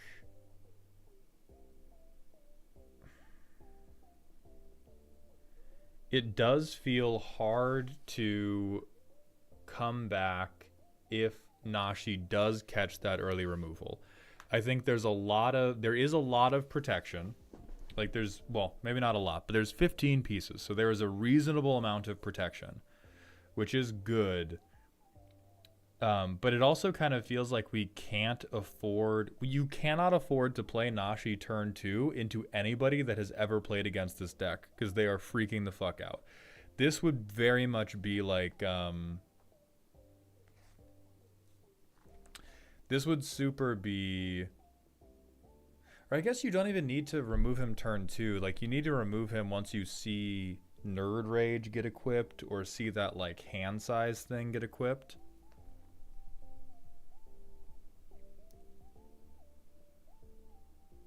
Oh, fuck off.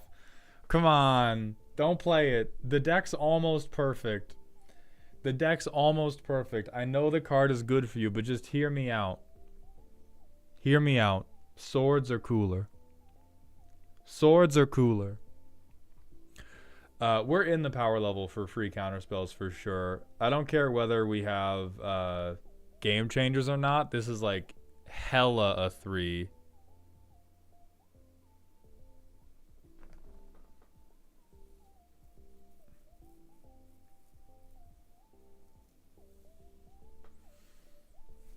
I definitely think Doomlake Giant is I don't think Doomlake Giant is super where we want to be. I think this only acts as a board wipe if we are like storming with our enchantments. And all the playtests I did, we were playing like one or two lands a turn, or sorry, 1 or 2 enchantments a turn. And because you're so good at hitting your land drops with Nashi's ability, this is another thing where I would suggest like, just do Kindred Dominance, say, we are the rats, everybody else do not inquire, and then tell them to go fucking die about it.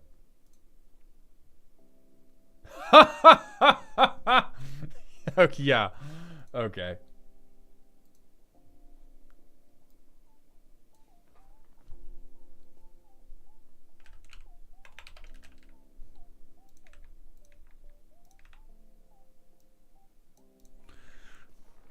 Deck's perfect. No changes. Well, some changes, but deck's perfect. I think you are tuned in every possible way. This is like Master Splinter breaks bad.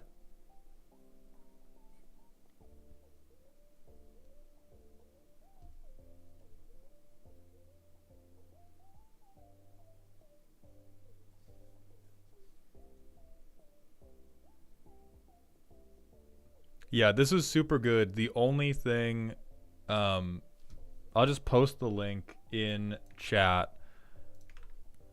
Literally the only thing I would recommend about this deck is the mass removal should, like Doomlake Giant should just be a straight up one-sided board wipe. I think the only thing this deck can fold to is if the dinosaur player gets sufficiently wide and then you can't kill them in one hit, and then they just beat you to death.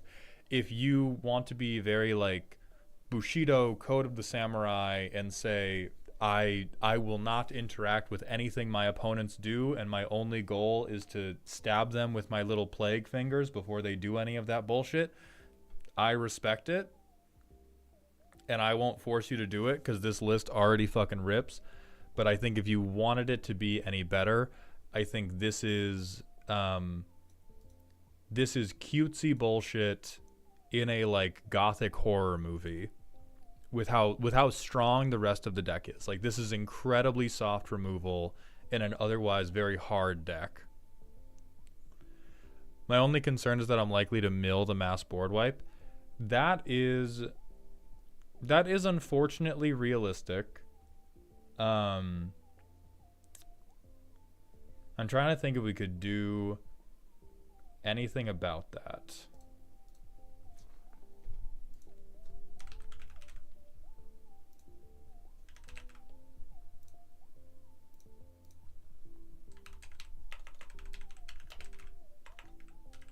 Because you are super right. If the deck is playing well, it's going to... Oh, I did not set colors. It's going to run through the library incredibly quickly.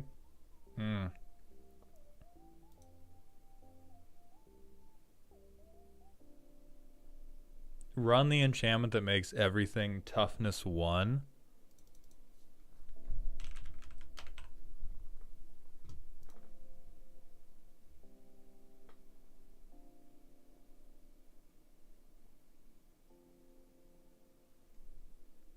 You could be on Maha. That would be rude as fuck. It would keep you in animal territory. And then Doomlake Giant, totally reasonable. Maha plus Doomlake Giant, sure. A plus B plus C plus D combo, but you are milling so reliably that I'm like, yeah, you'll find it. You'll find it. You got 8 trash cans in a dream. Knight of Souls Betrayal. What's this do? No, we don't want that. We don't want this.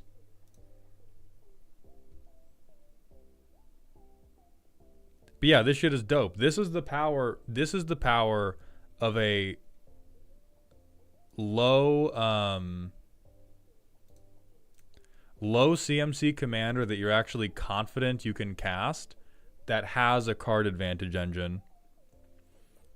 Yeah, Walkery, how have you not given in to just mono black oops all removal? Because this would have gotten me along. This deck is my sleep paralysis demon. Like, this shit is absolutely hateful. Swarmyard Massacre. No, we don't want to do this because, again, the problem that Airlaz brought up with just hitting a normal one-sided board wipe is this deck doesn't really draw cards. This deck mills cards and then puts them back into hand because of Nashi. So we don't want to be trying to bring a lot of like instant or sorcery-based removal, because if we do, we're probably just going to flop it out into the graveyard and then hope for the best.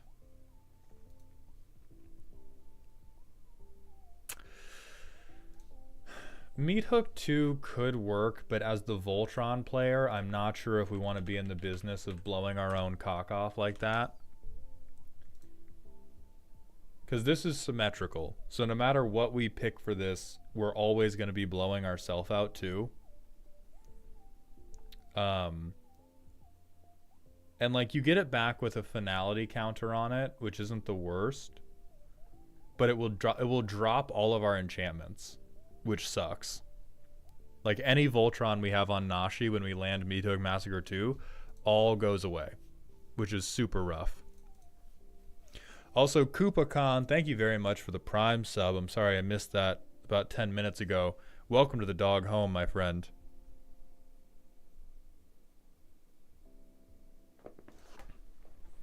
Oh, true. Let's see if there are any hot legendary instants and sorceries.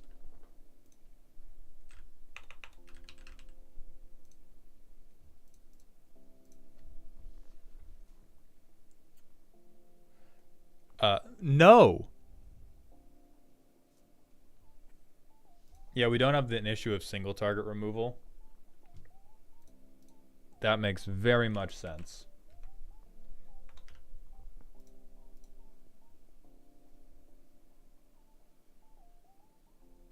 Yeah, and we already have Karn's Temporal Sundering, which, like, fuck you for the extra turn, but you only get one, we're not recurring it, and you're probably just fucking killing somebody if you ever resolve this. So that's real. I'm fine with one extra turn if you're using it to bury a Bowie knife in someone's chest.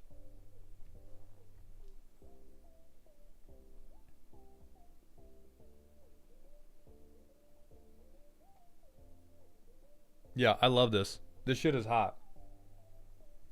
All props to Airlaz. Basically no notes. Have a good day. I hope I never play against you in my entire life. Like, you need to stay 2 states away from me. You need to stay 2 states away from me all the time.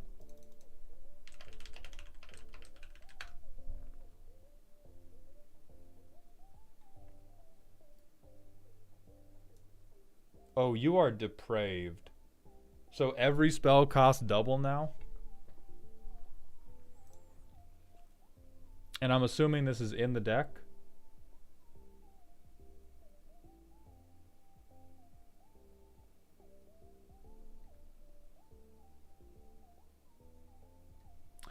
It is instance only. I do think most people bring all their removal at instant speed. Good, it is in the deck. I mean, they fucking deserve it.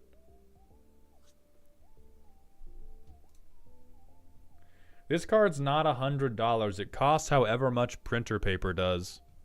CMAC, they have Vanishing. I promise you, whatever you think you're on, they've been on for 10 minutes, and they are behind you chewing on your fucking ankles. Yeah, this shit is raw. And we even have room for pet card other rat, which is beautiful.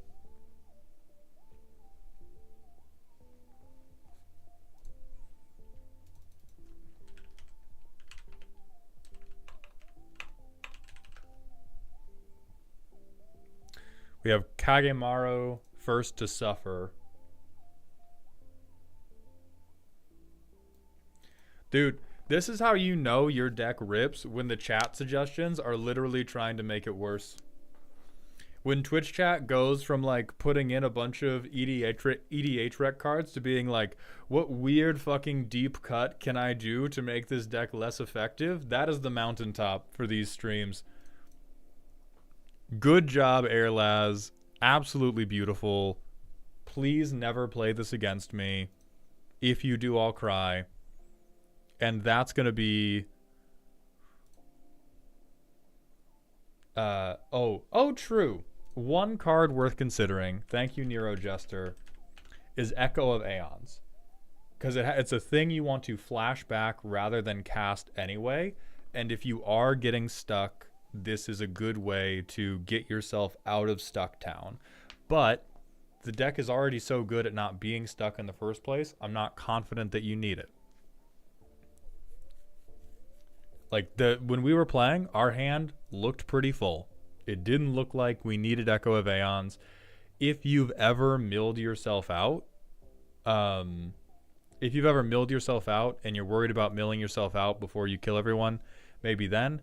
But, like, mathematically, you should be killing everybody first. So, also, I don't know. But this one at least works with flashback. So from there, we're going to find somebody to raid. The raid message is going to be...